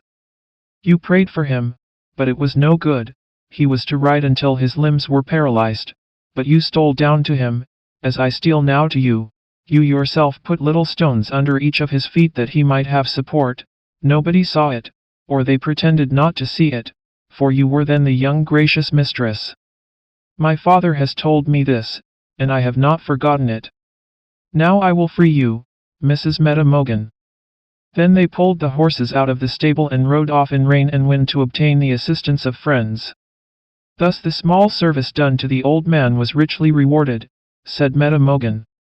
"Delaying is not forgetting," said the fellow. The robbers were hanged.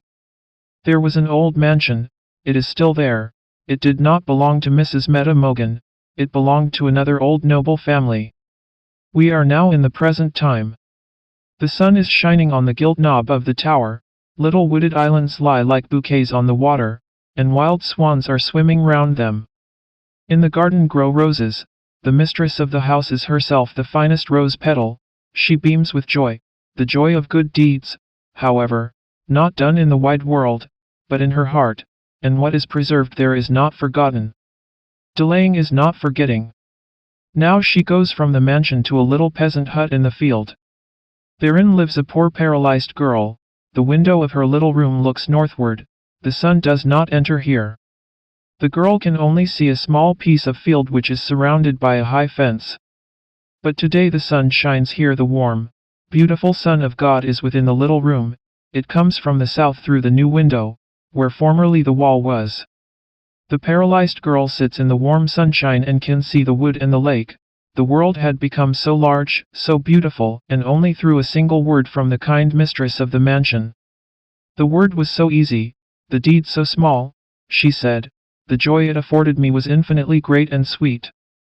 And therefore she does many a good deed, thinks of all in the humble cottages and in the rich mansions, where there are also afflicted ones.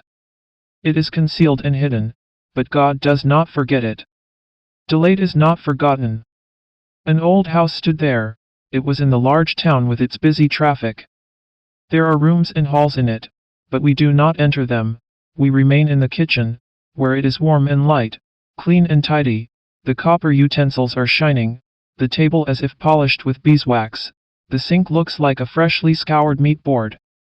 All this a single servant has done, and yet she has time to spare as if she wished to go to church. She wears a bow on her cap, a black bow, that signifies mourning. But she has no one to mourn, neither father nor mother, neither relations, nor sweetheart. She is a poor girl. One day she was engaged to a poor fellow. They loved each other dearly. One day he came to her and said, "We both have nothing. The rich widow over the way in the basement has made advances to me. She will make me rich, but you are in my heart. What do you advise me to do?" "I advise you to do what you think will turn out to your happiness," said the girl. "Be kind and good to her, but remember this, from the hour we part we shall never see each other again." Years passed, then one day she met the old friend and sweetheart in the street. He looked ill and miserable, and she could not help asking him, "How are you?" "Rich and prospering in every respect," he said. "The woman is brave and good, but you are in my heart. I have fought the battle, it will soon be ended, we shall not see each other again now until we meet before God." A week has passed. This morning his death was in the newspaper. That is the reason of the girl's mourning. Her old sweetheart is dead and has left a wife and 3 stepchildren. As the paper says, it sounds as if there is a crack, but the metal is pure. The black bow signifies mourning. The girl's face points to the same in a still higher degree. It is preserved in the heart and will never be forgotten. Delaying is not forgetting. These are 3 stories you see, 3 leaves on the same stalk. Do you wish for some more trefoil leaves? In the little heart book are many more of them. Delaying is not forgetting. 20 Chapter The drop of water. Of course you know what is meant by a magnifying glass, one of those round spectacle glasses that make everything look 100 times bigger than it is. When anyone takes one of these and holds it to his eye, and looks at a drop of water from the pond yonder, he sees above 1,000 wonderful creatures that are otherwise never discerned in the water. But there they are, and it is no delusion. It almost looks like a great plate full of spiders jumping about in a crowd. And how fierce they are! They tear off each other's legs and arms and bodies, before and behind, and yet they are merry and joyful in their way. Now, there once was an old man whom all the people called Cribble Crabble, for that was his name. He always wanted the best of everything, and when he could not manage it otherwise, he did it by magic. There he sat one day, and held his magnifying glass to his eye, and looked at a drop of water that had been taken out of a puddle by the ditch. But what a cribbling and crabbling was there! All the thousands of little creatures hopped and sprang and tugged at one another, and ate each other up. "That is horrible," said old Cribble Crabble. "Can one not persuade them to live in peace and quietness, so that each one may mind his own business?" And he thought it over and over, but it would not do, and so he had recourse to magic. "I must give them color, that they may be seen more plainly," said he, and he poured something like a little drop of red wine into the drop of water, but it was witch's blood from the lobes of the ear, the finest kind, at 9 pence a drop. And now the wonderful little creatures were pink all over. It looked like a whole town of naked wild men. "What have you there?" asked another old magician, who had no name, and that was the best thing about him. "Yes, if you can guess what it is," said Cribble Crabble, "I'll make you a present of it. But it is not so easy to find out if one does not know." And the magician who had no name looked through the magnifying glass. It looked really like a great town reflected there, in which all the people were running about without clothes. It was terrible. But it was still more terrible to see how one beat and pushed the other, and bit and hacked, and tugged, and mauled him. Those at the top were being pulled down, and those at the bottom were struggling upwards. "Look!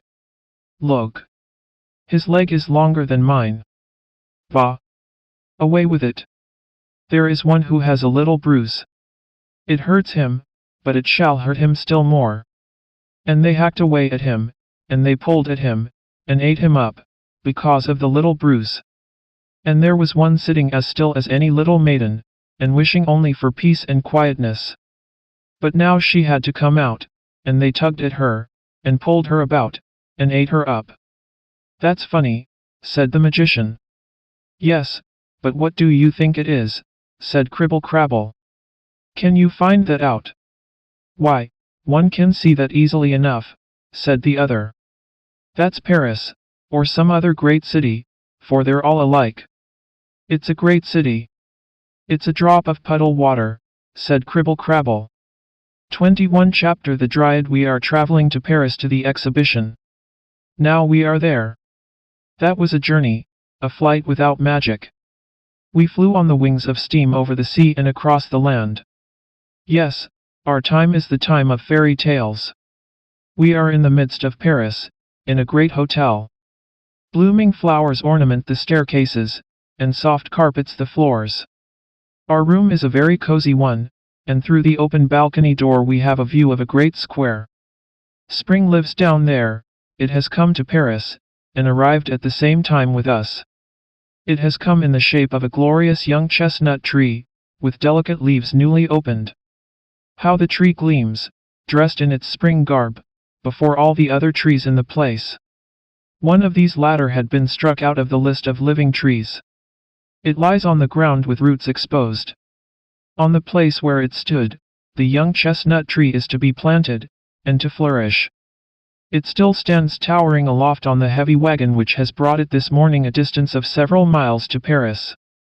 For years it had stood there, in the protection of a mighty oak tree, under which the old venerable clergyman had often sat, with children listening to his stories. The young chestnut tree had also listened to the stories, for the dryad who lived in it was a child also. She remembered the time when the tree was so little that it only projected a short way above the grass and ferns around.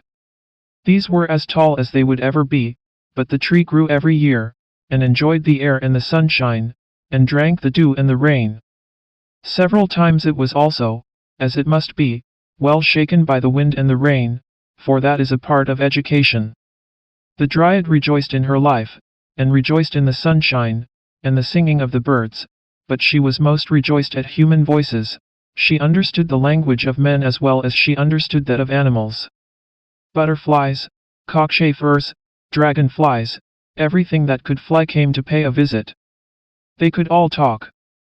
They told of the village, of the vineyard, of the forest, of the old castle with its parks and canals and ponds. Down in the water dwelt also living beings, which, in their way, could fly under the water from one place to another, beings with knowledge and delineation. They said nothing at all, they were so clever. And the swallow, who had dived, told about the pretty little goldfish, of the thick turbot, the fat brill, and the old carp. The swallow could describe all that very well, but, self is the man, she said. One ought to see these things oneself. But how was the dryad ever to see such beings? She was obliged to be satisfied with being able to look over the beautiful country and see the busy industry of men. It was glorious, but most glorious of all when the old clergyman sat under the oak tree and talked of France, and of the great deeds of her sons and daughters, whose names will be mentioned with admiration through all time. Then the dryad heard of the shepherd girl, Joan of Arc, and of Charlotte Corday. She heard about Henry IV, and Napoleon I. She heard names whose echo sounds in the hearts of the people. The village children listened attentively, and the dryad no less attentively. She became a school child with the rest. In the clouds that went sailing by she saw, picture by picture, everything that she heard talked about. The cloudy sky was her picture book. She felt so happy in beautiful France, the fruitful land of genius, with the crater of freedom. But in her heart the sting remained that the bird, that every animal that could fly, was much better off than she. Even the fly could look about more in the world, far beyond the dryad's horizon. France was so great and so glorious, but she could only look across a little piece of it. The land stretched out, worldwide, with vineyards, forests and great cities. Of all these Paris was the most splendid and the mightiest. The birds could get there, but she, never. Among the village children was a little ragged, poor girl, but a pretty one to look at. She was always laughing or singing and twining red flowers in her black hair. Don't go to Paris, the old clergyman warned her. Poor child. If you go there, it will be your ruin. But she went for all that. The dryad often thought of her, for she had the same wish, and felt the same longing for the great city. The dryad's tree was bearing its first chestnut blossoms, the birds were twittering round them in the most beautiful sunshine. Then a stately carriage came rolling along that way, and in it sat a grand lady driving the spirited, light-footed horses. On the back seat a little smart groom balanced himself. The dryad knew the lady, and the old clergyman knew her also. He shook his head gravely when he saw her, and said, "So you went there after all, and it was your ruin, poor Mary." "That one poor," thought the dryad. "No, she wears a dress fit for a countess. She had become one in the city of magic changes. Oh, if I were only there, amid all the splendor and pomp. They shine up into the very clouds at night. When I look up, I can tell in what direction the town lies." Towards that direction the Dryad looked every evening. She saw in the dark night the gleaming cloud on the horizon. In the clear moonlight nights she missed the sailing clouds, which showed her pictures of the city and pictures from history. The child grasps at the picture books, the Dryad grasped at the cloud world, her thought book. A sudden, cloudless sky was for her a blank leaf, and for several days she had only had such leaves before her. It was in the warm summertime, not a breeze moved through the glowing hot days. Every leaf, every flower, lay as if it were torpid, and the people seemed torpid, too. Then the clouds arose and covered the region round about where the gleaming mist announced, "Here lies Paris." The clouds piled themselves up like a chain of mountains, hurried on through the air, and spread themselves abroad over the whole landscape, as far as the Dryad's eye could reach. Like enormous blue-black blocks of rock, the clouds lay piled over one another. Gleams of lightning shot forth from them. "These also are the servants of the Lord God," the old clergyman had said. And there came a bluish dazzling flash of lightning, a lighting up as if of the sun itself, which could burst blocks of rock asunder. The lightning struck and split to the roots the old venerable oak. The crown fell asunder. It seemed as if the tree were stretching forth its arms to clasp the messengers of the light. No bronze cannon can sound over the land at the birth of a royal child as the thunder sounded at the death of the old oak. The rain streamed down, a refreshing wind was blowing, the storm had gone by, and there was quite a holiday glow on all things. The old clergyman spoke a few words for honorable remembrance, and a painter made a drawing, as a lasting record of the tree. "Everything passes away," said the Dryad, "passes away like a cloud, and never comes back." The old clergyman, too, did not come back. The green roof of his school was gone, and his teaching chair had vanished. The children did not come, but autumn came, and winter came, and then spring also. In all this change of seasons the Dryad looked toward the region where, at night, Paris gleamed with its bright mist far on the horizon. Forth from the town rushed engine after engine, train after train, whistling and screaming at all hours in the day. In the evening, towards midnight, at daybreak, and all the day through, came the trains. Out of each one, and into each one, streamed people from the country of every king. A new wonder of the world had summoned them to Paris. In what form did this wonder exhibit itself? "A splendid blossom of art and industry," said one, "has unfolded itself in the Champ de Mars, a gigantic sunflower, from whose petals one can learn geography and statistics, and can become as wise as a Lord Mayor, and raise oneself to the level of art and poetry, and study the greatness and power of the various lands." "A fairy tale flower," said another, "a many-colored lotus plant, which spreads out its green leaves like a velvet carpet over the sand. The opening spring has brought it forth, the summer will see it in all its splendor, the autumn winds will sweep it away, so that not a leaf, not a fragment of its root shall remain. In front of the military school extends in time of peace the arena of war, a field without a blade of grass, a piece of sandy steppe, as if cut out of the desert of Africa, where Fata Morgana displays her wondrous airy castles and hanging gardens. In the Champ de Mars, however, these were to be seen more splendid, more wonderful than in the East, for human art had converted the airy deceptive scenes into reality. "The Aladdin's palace of the present has been built," it was said. Day by day, hour by hour, it unfolds more of its wonderful splendor. The endless halls shine in marble and many colors. Master Bloodless here moves his limbs of steel and iron in the great circular hall of machinery. Works of art in metal, in stone, in Gobelins tapestry, announce the vitality of mind that is stirring in every land. Halls of paintings, splendor of flowers, everything that mind and skill can create in the workshop of the artisan, has been placed here for show. Even the memorials of ancient days, out of old graves and turf moors, have appeared at this general meeting. The overpowering great variegated whole must be divided into small portions, and pressed together like a plaything, if it is to be understood and described. Like a great table on Christmas Eve, the Champ de Mars carried a wonder castle of industry and art, and around this knickknacks from all countries had been ranged, knick-knacks on a grand scale, for every nation found some remembrance of home. Here stood the royal palace of Egypt, there the caravanserai of the desert land. The Bedouin had quitted his sunny country, and hastened by on his camel. Here stood the Russian stables, with the fiery glorious horses of the steppe. Here stood the simple straw-thatched dwelling of the Danish peasant, with the Dannebrog flag, next to Gustavus Vasa's wooden house from Dalarne, with its wonderful carvings. American huts, English cottages, French pavilions, kiosks, theaters, churches, all strewn around, and between them the fresh green turf, the clear springing water, blooming bushes, rare trees, hot houses, in which one might fancy oneself transported into the tropical forest, whole gardens brought from Damascus, and blooming under one roof. What colors, what fragrance! Artificial grottos surrounded bodies of fresh or salt water, and gave a glimpse into the empire of the fishes.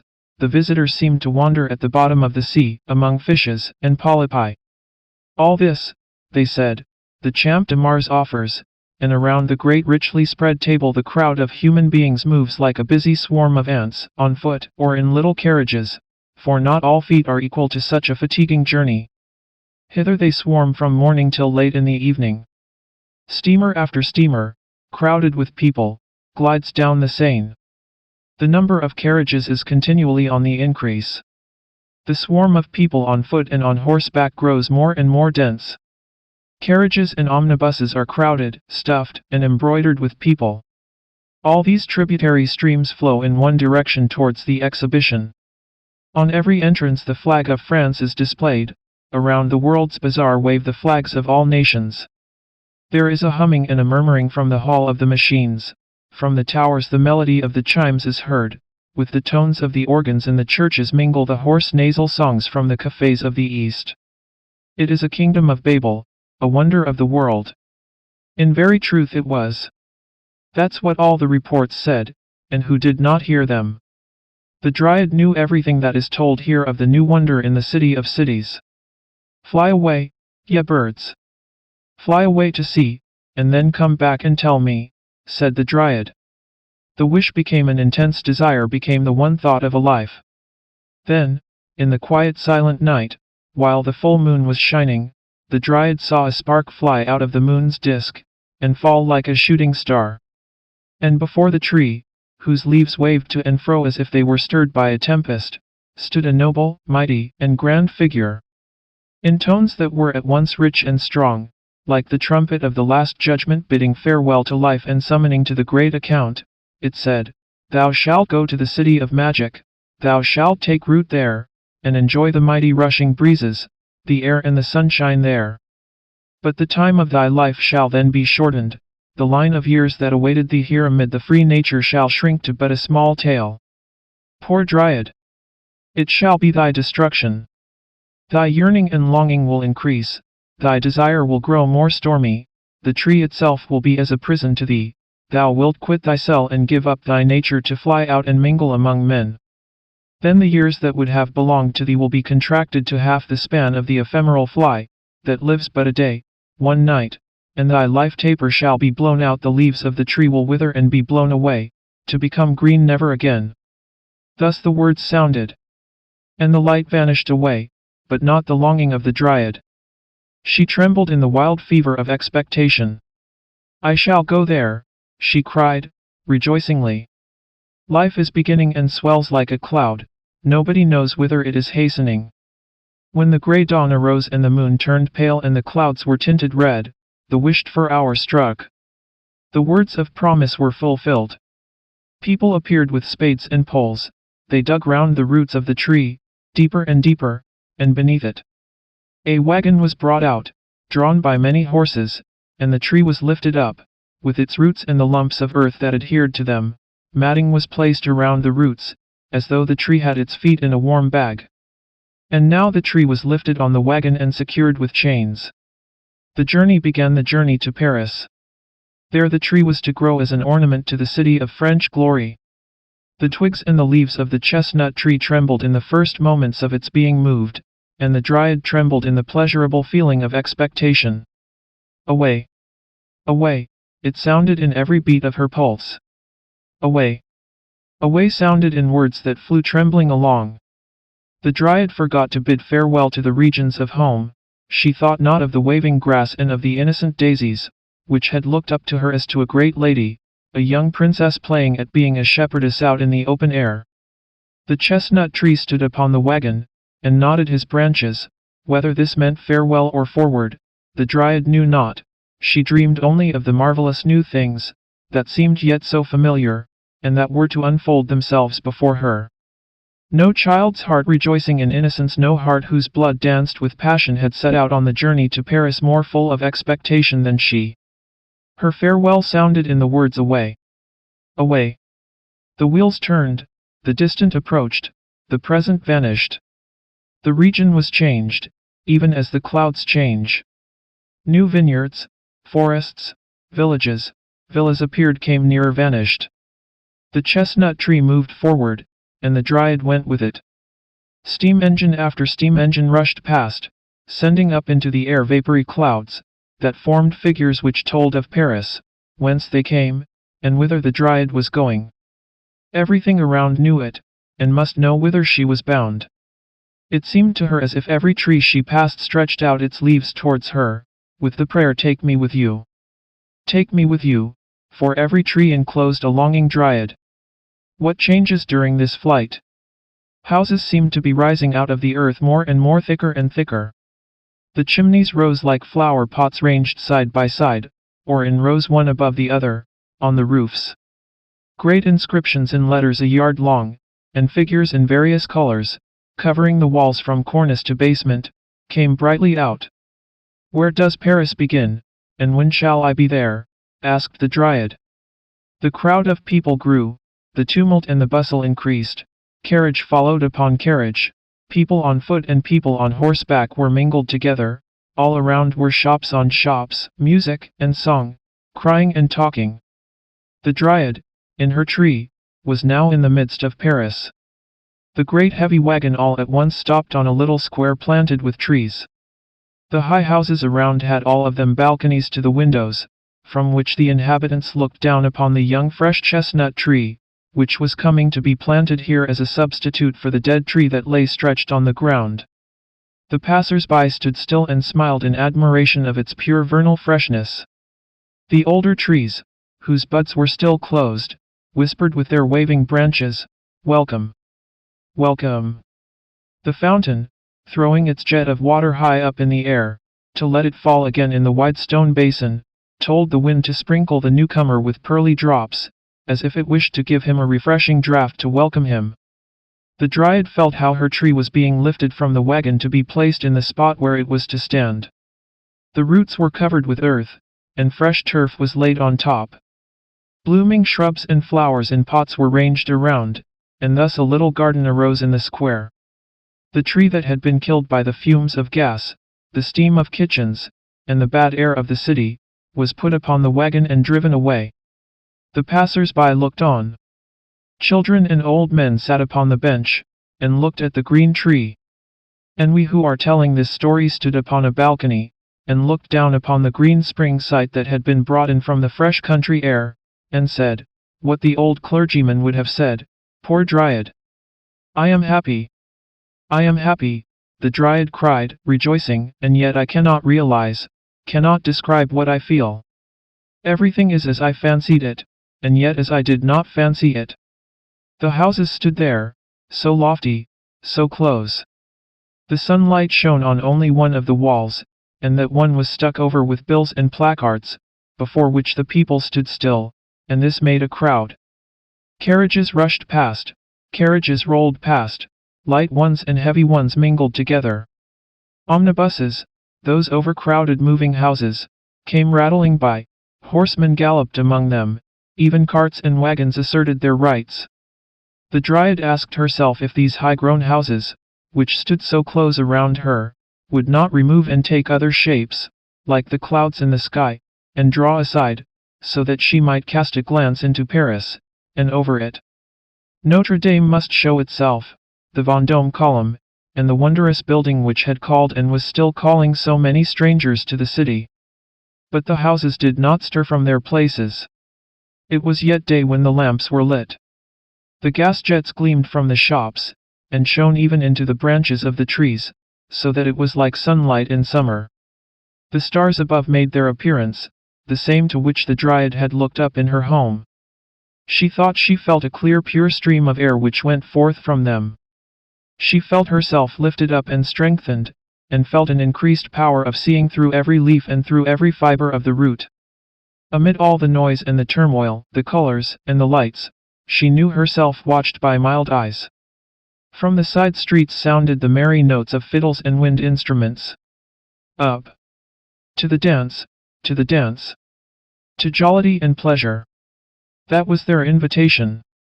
Such music it was, that horses, carriages, trees, and houses would have danced, if they had known how.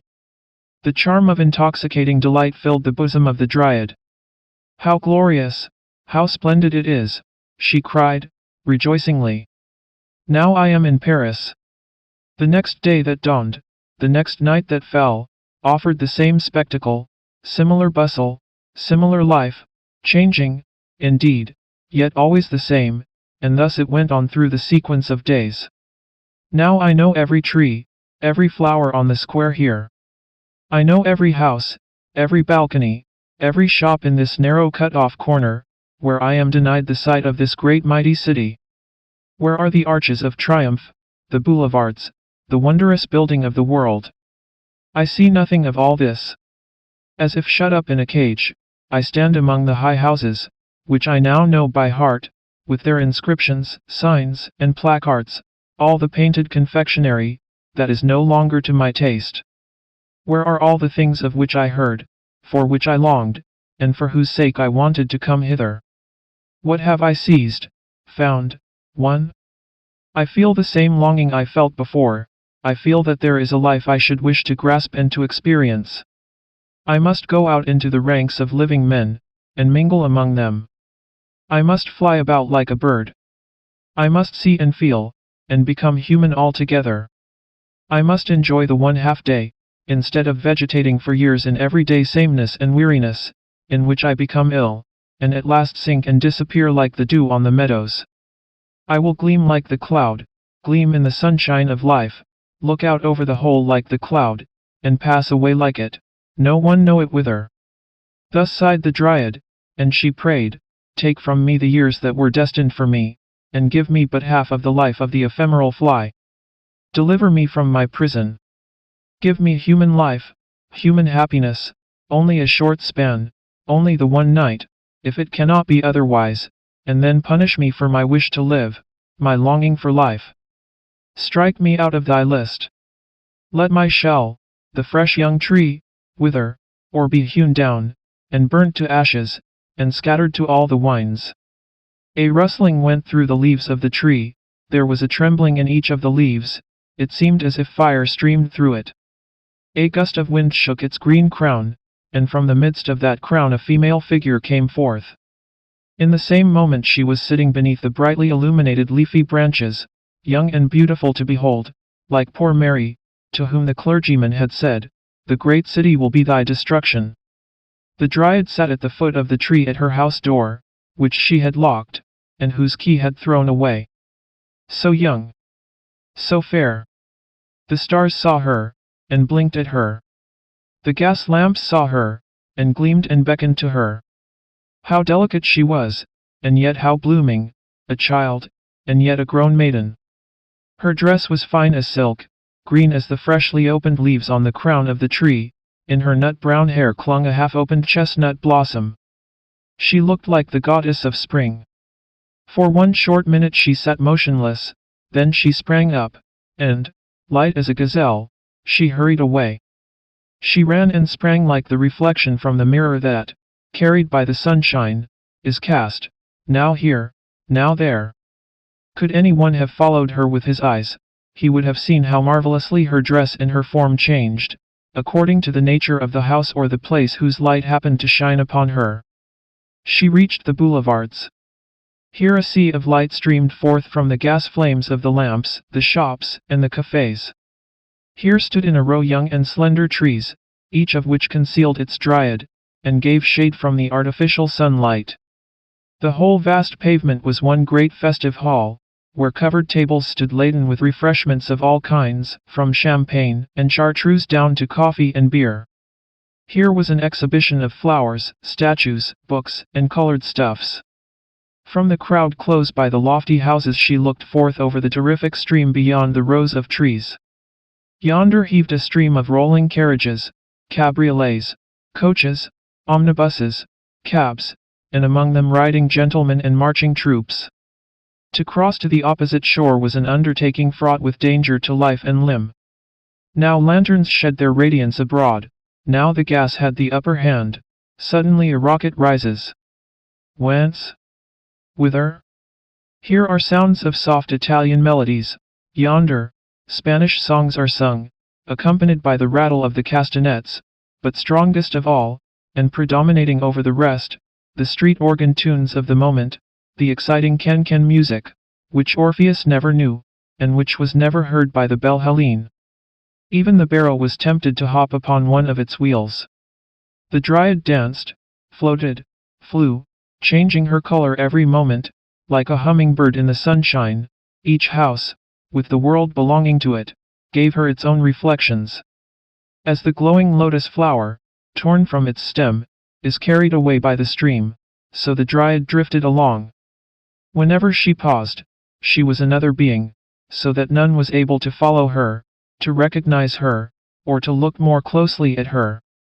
Like cloud pictures, all things flew by her. She looked into 1,000 faces, but not one was familiar to her. She saw not a single form from home. 2 bright eyes had remained in her memory. She thought of Mary, poor Mary, the ragged Mary child, who wore the red flowers in her black hair. Mary was now here, in the world city, rich and magnificent as in that day when she drove past the house of the old clergyman, and past the tree of the dryad, the old oak. Here she was certainly living, in the deafening tumult. Perhaps she had just stepped out of one of the gorgeous carriages in waiting. Handsome equipages, with coachmen in gold braid and footmen in silken hose, drove up. The people who alighted from them were all richly dressed ladies. They went through the opened gate, and ascended the broad staircase that led to a building resting on marble pillars. Was this building, perhaps, the wonder of the world? There Mary would certainly be found. Sancta Maria resounded from the interior. Incense floated through the lofty painted and gilded aisles, where a solemn twilight reigned. It was the Church of the Madeleine.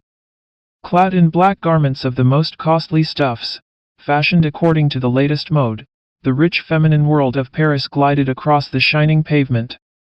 The crests of the proprietors were engraved on silver shields on the velvet-bound prayer books, and embroidered in the corners of perfumed handkerchiefs bordered with Brussels lace.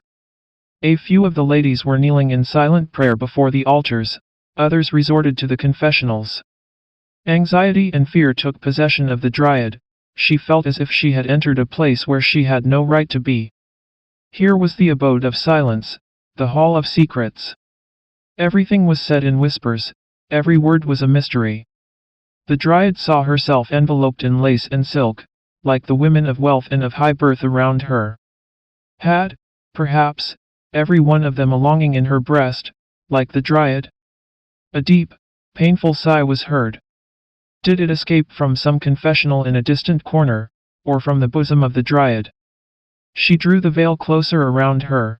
She breathed incense, and not the fresh air. Here was not the abiding place of her longing. Away. Away, a hastening without rest.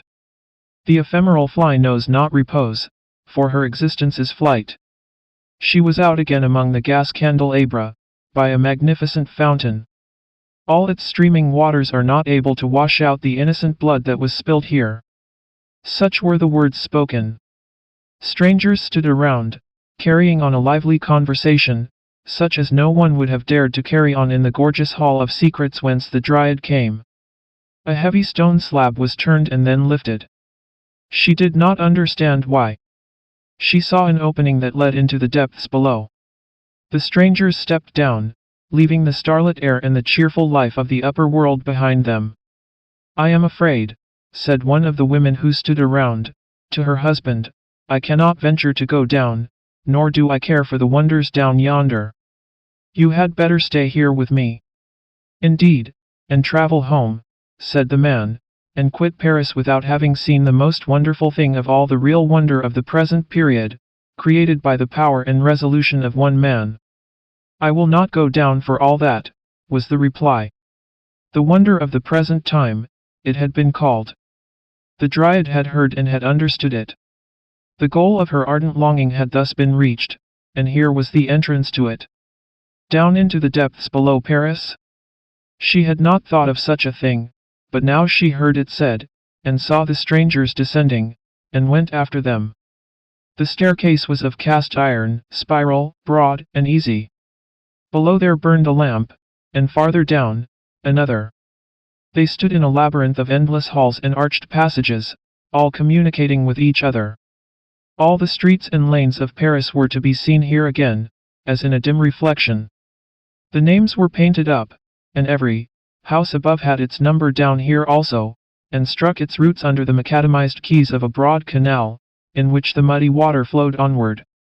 Over it the fresh streaming water was carried on arches, and quite at the top hung the tangled net of gas pipes and telegraph wires. In the distance lamps gleamed, like a reflection from the world city above.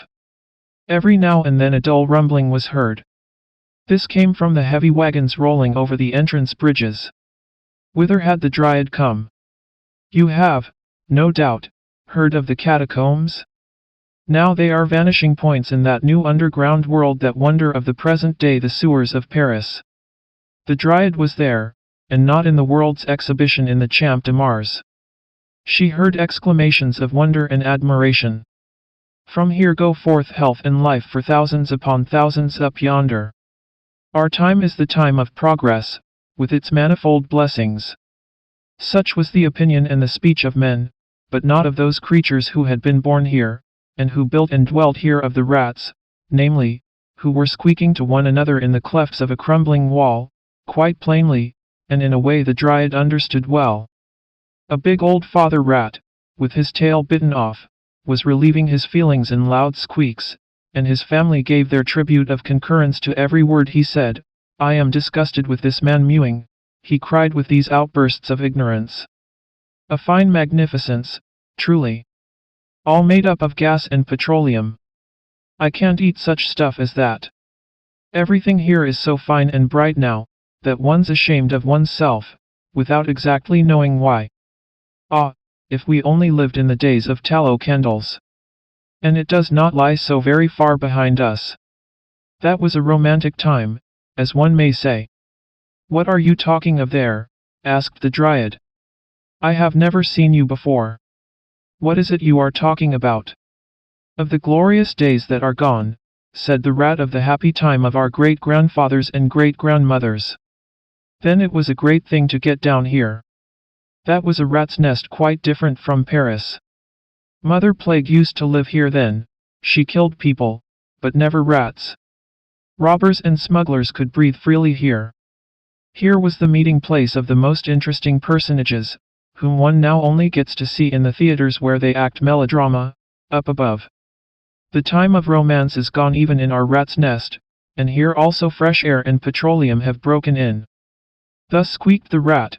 He squeaked in honor of the old time, when Mother Plague was still alive. A carriage stopped, a kind of open omnibus, drawn by swift horses. The company mounted and drove away along the Boulevard de Sebastopol, that is to say, the underground boulevard, over which the well-known crowded street of that name extended. The carriage disappeared in the twilight, the Dryad disappeared, lifted to the cheerful freshness above.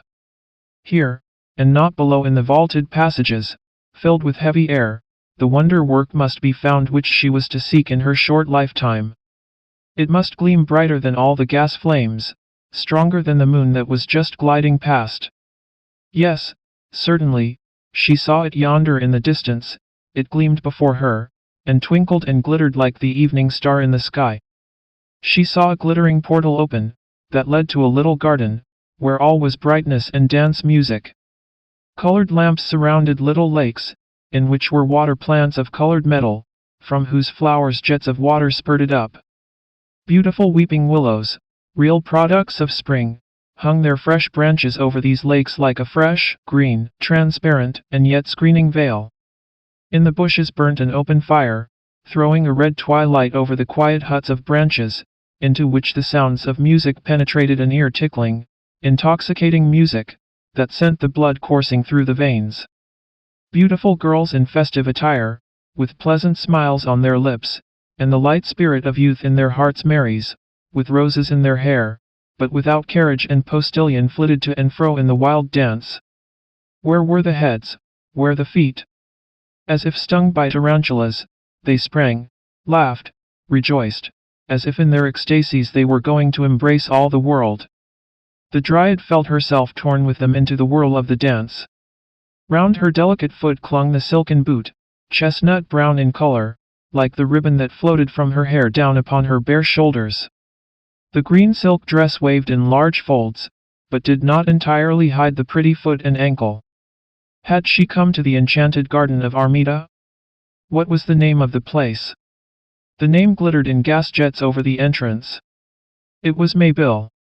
The soaring upwards of rockets, the splashing of fountains, and the popping of champagne corks accompanied the wild bacchantic dance. Over the whole glided the moon through the air, clear, but with a somewhat crooked face. A wild joviality seemed to rush through the Dryad, as though she were intoxicated with opium. Her eyes spoke, her lips spoke, but the sound of violins and of flutes drowned the sound of her voice. Her partner whispered words to her which she did not understand, nor do we understand them. He stretched out his arms to draw her to him, but he embraced only the empty air. The Dryad had been carried away, like a rose leaf on the wind. Before her she saw a flame in the air, a flashing light high up on a tower. The beacon light shone from the goal of her longing, shone from the red lighthouse tower of the Fata Morgana of the Champ de Mars. Thither she was carried by the wind. She circled round the tower. The workmen thought it was a butterfly that had come too early, and that now sank down dying. The moon shone bright, gas lamps spread light around, through the halls, over the all-worlds buildings scattered about, over the rose hills and the rocks produced by human ingenuity, from which waterfalls, driven by the power of Master Bloodless, fell down. The caverns of the sea, the depths of the lakes, the kingdom of the fishes were opened here. Men walked as in the depths of the deep pond, and held converse with the sea, in the diving bell of glass. The water pressed against the strong glass walls above and on every side. The polypi, eel-like living creatures, had fastened themselves to the bottom, and stretched out arms, fathoms long, for prey. A big turbot was making himself broad in front, quietly enough, but not without casting some suspicious glances aside. A crab clambered over him, looking like a gigantic spider, while the shrimps wandered about in restless haste, like the butterflies and moths of the sea. In the fresh water grew water lilies, nymphea, and reeds. The goldfishes stood up below in rank and file, all turning their heads one way, that the streaming water might flow into their mouths. Fat carps stared at the glass wall with stupid eyes. They knew that they were here to be exhibited, and that they had made the somewhat toilsome journey hither in tubs filled with water, and they thought with dismay of the land sickness from which they had suffered so cruelly on the railway. They had come to see the exhibition, and now contemplated it from their fresh or salt water position. They looked attentively at the crowds of people who passed by them early and late. All the nations in the world, they thought, had made an exhibition of their inhabitants, for the edification of the soles and haddocks, pike, and carp, that they might give their opinions upon the different kinds. Those are scaly animals, said a little slimy whiting. They put on different scales 2 or 3 times a day, and they emit sounds which they call speaking. We don't put on scales, and we make ourselves understood in an easier way, simply by twitching the corners of our mouths and staring with our eyes. We have a great many advantages over mankind. But they have learned swimming of us, remarked a well-educated codling. You must know I come from the great sea outside. In the hot time of the year the people yonder go into the water. First they take off their scales, and then they swim. They have learnt from the frogs to kick out with their hind legs, and row with their fore paws. But they cannot hold out long. They want to be like us, but they cannot come up to us. Poor people. And the fishes stared. They thought that the whole swarm of people whom they had seen in the bright daylight were still moving around them. They were certain they still saw the same forms that had first caught their attention. A pretty barbel, with spotted skin, and an enviably round back, declared that the human fry were still there. "I can see a well set up human figure quite well," said the barbel. She was called Contumacious Lady, or something of that kind. She had a mouth and staring eyes, like ours, and a great balloon at the back of her head, and something like a shut-up umbrella in front. There were a lot of dangling bits of seaweed hanging about her.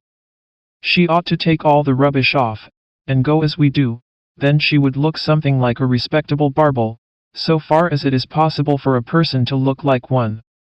What's become of that one whom they drew away with the hook? He sat on a wheelchair, and had paper, and pen, and ink, and wrote down everything. They called him a writer. "They're going about with him still," said a hoary old maid of a carp, who carried her misfortune about with her, so that she was quite hoarse. In her youth she had once swallowed a hook, and still swam patiently about with it in her gullet. A writer?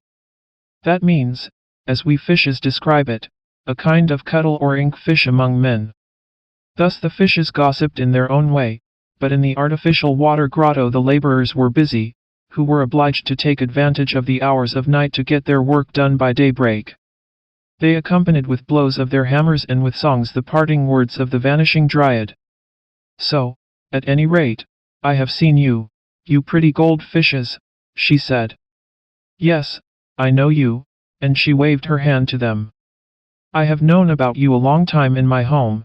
The swallow told me about you. How beautiful you are! How delicate and shining! I should like to kiss every one of you. You others, also. I know you all, but you do not know me." The fishes stared out into the twilight. They did not understand a word of it. The dryad was there no longer. She had been a long time in the open air, where the different countries, the country of black bread, the codfish coast, the kingdom of Russia leather, and the banks of eau de Cologne, and the gardens of rose oil exhaled their perfumes from the world wonder flower. When, after a night at a ball, we drive home half asleep and half awake, the melodies still sound plainly in our ears, we hear them, and could sing them all from memory. When the eye of the murdered man closes, the picture of what it saw last clings to it for a time like a photographic picture. So it was likewise here. The bustling life of day had not yet disappeared in the quiet night. The dryad had seen it, she knew, thus it will be repeated tomorrow. The dryad stood among the fragrant roses, and thought she knew them, and had seen them in her own home. She also saw red pomegranate flowers, like those that little Mary had worn in her dark hair. Remembrances from the home of her childhood flashed through her thoughts, her eyes eagerly drank in the prospect around, and feverish restlessness chased her through the wonder-filled halls. A weariness that increased continually took possession of her. She felt a longing to rest on the soft oriental carpets within, or to lean against the weeping willow without by the clear water. But for the ephemeral fly there was no rest. In a few moments the day had completed its circle. Her thoughts trembled, her limbs trembled, she sank down on the grass by the bubbling water. "Thou wilt ever spring living from the earth," she said mournfully. "Moisten my tongue, bring me a refreshing draught." "I am no living water," was the answer. "I only spring upward when the machine wills it." "Give me something of thy freshness, thou green grass," implored the dryad, "give me one of thy fragrant flowers." "We must die if we are torn from our stalks," replied the flowers and the grass. "Give me a kiss, thou fresh stream of air, only a single life kiss." "Soon the sun will kiss the clouds red," answered the wind, "then thou wilt be among the dead, blown away, as all the splendor here will be blown away before the year shall have ended. Then I can play again with the light loose sand on the place here, and whirl the dust over the land and through the air. All is dust." The dryad felt a terror like a woman who has cut asunder her pulse artery in the bath, but is filled again with the love of life, even while she is bleeding to death. She raised herself, tottered forward a few steps, and sank down again at the entrance to a little church. The gate stood open, lights were burning upon the altar, and the organ sounded. What music!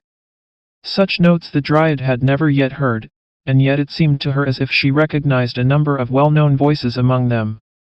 They came deep from the heart of all creation. She thought she heard the stories of the old clergyman, of great deeds, and of the celebrated names, and of the gifts that the creatures of God must bestow upon posterity, if they would live on in the world.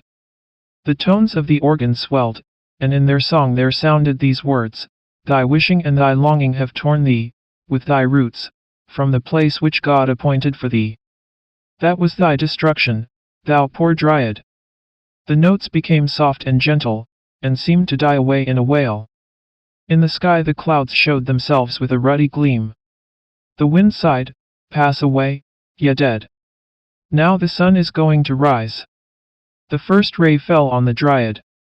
Her form was irradiated in changing colors, like the soap bubble when it is bursting and becomes a drop of water, like a tear that falls and passes away like a vapor. Poor Dryad! Only a dewdrop, only a tear, poured upon the earth, and vanished away. 22 Chapter Jack the Dullard. An old story told anew. Far in the interior of the country lay an old baronial hall, and in it lived an old proprietor, who had 2 sons, which 2 young men thought themselves too clever by half. They wanted to go out and woo the king's daughter, for the maiden in question had publicly announced that she would choose for her husband that youth who could arrange his words best. So these 2 geniuses prepared themselves a full week for the wooing. This was the longest time that could be granted them, but it was enough, for they had had much preparatory information, and everybody knows how useful that is. One of them knew the whole Latin dictionary by heart, and 3 whole years of the daily paper of the little town into the bargain, and so well, indeed, that he could repeat it all either backwards or forwards, just as he chose. The other was deeply read in the corporation laws, and knew by heart what every corporation ought to know, and accordingly he thought he could talk of affairs of state, and put his spoke in the wheel in the council. And he knew one thing more, he could embroider suspenders with roses and other flowers, and with arabesques, for he was a tasty, light-fingered fellow. "I shall win the princess!" So cried both of them. Therefore their old papa gave to each of them a handsome horse.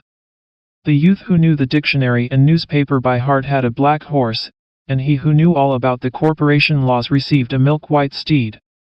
Then they rubbed the corners of their mouths with fish oil, so that they might become very smooth and glib. All the servants stood below in the courtyard, and looked on while they mounted their horses, and just by chance the 3rd son came up. For the proprietor had really 3 sons, though nobody counted the 3rd with his brothers, because he was not so learned as they, and indeed he was generally known as Jack the Dullard.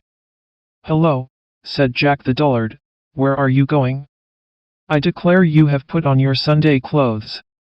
We're going to the king's court, as suitors to the king's daughter. Don't you know the announcement that has been made all through the country?" And they told him all about it. "My word! I'll be in it too," cried Jack the Dullard, and his 2 brothers burst out laughing at him, and rode away.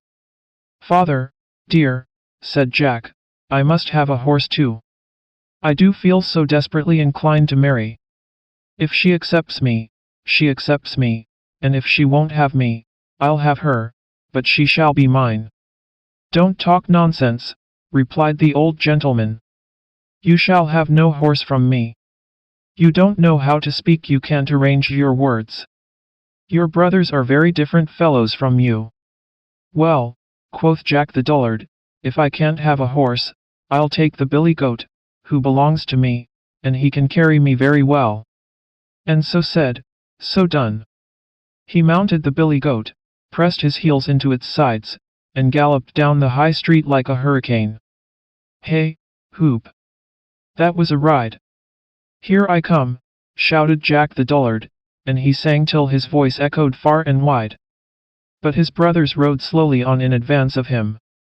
They spoke not a word, for they were thinking about the fine extempore speeches they would have to bring out, and these had to be cleverly prepared beforehand. "Hello!" shouted Jack the Dullard. "Here am I. Look what I have found on the high road." And he showed them what it was, and it was a dead crow. "Dullard," exclaimed the brothers, "what are you going to do with that?" "With the crow? Why, I am going to give it to the princess." "Yes, do so," said they, and they laughed, and rode on. "Hello, here I am again. Just see what I have found now, you don't find that on the high road every day." And the brothers turned round to see what he could have found now. "Dullard," they cried, "that is only an old wooden shoe, and the upper part is missing into the bargain. Are you going to give that also to the princess?" "Most certainly I shall," replied Jack the Dullard, and again the brothers laughed and rode on, and thus they got far in advance of him, but hello hop rara, and there was Jack the Dullard again. "It is getting better and better," he cried. "Hurrah! It is quite famous." "Why, what have you found this time?" inquired the brothers. "Oh," said Jack the Dullard, "I can hardly tell you. How glad the princess will be." "Bah," said the brothers, "that is nothing but clay out of the ditch." "Yes, certainly it is," said Jack the Dullard, "and clay of the finest sort. See, it is so wet, it runs through one's fingers." And he filled his pocket with the clay. But his brothers galloped on till the sparks flew, and consequently they arrived a full hour earlier at the town gate than could Jack.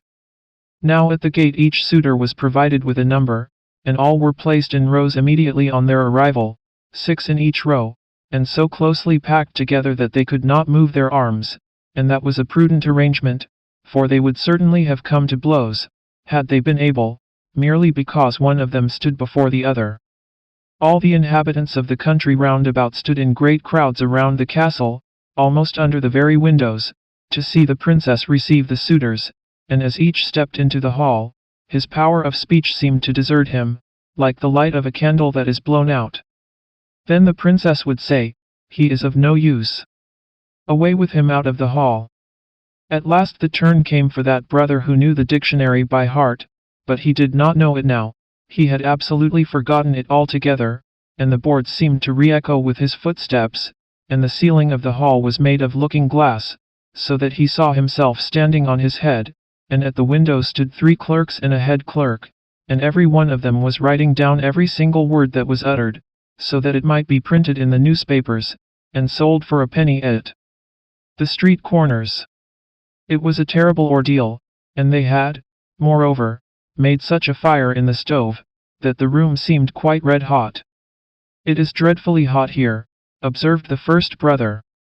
"Yes," replied the princess, "my father is going to roast young pullets today." Baa, there he stood like a baa lamb. He had not been prepared for a speech of this kind, and had not a word to say, though he intended to say something witty. "Baa. He is of no use," said the princess. "Away with him." And he was obliged to go accordingly.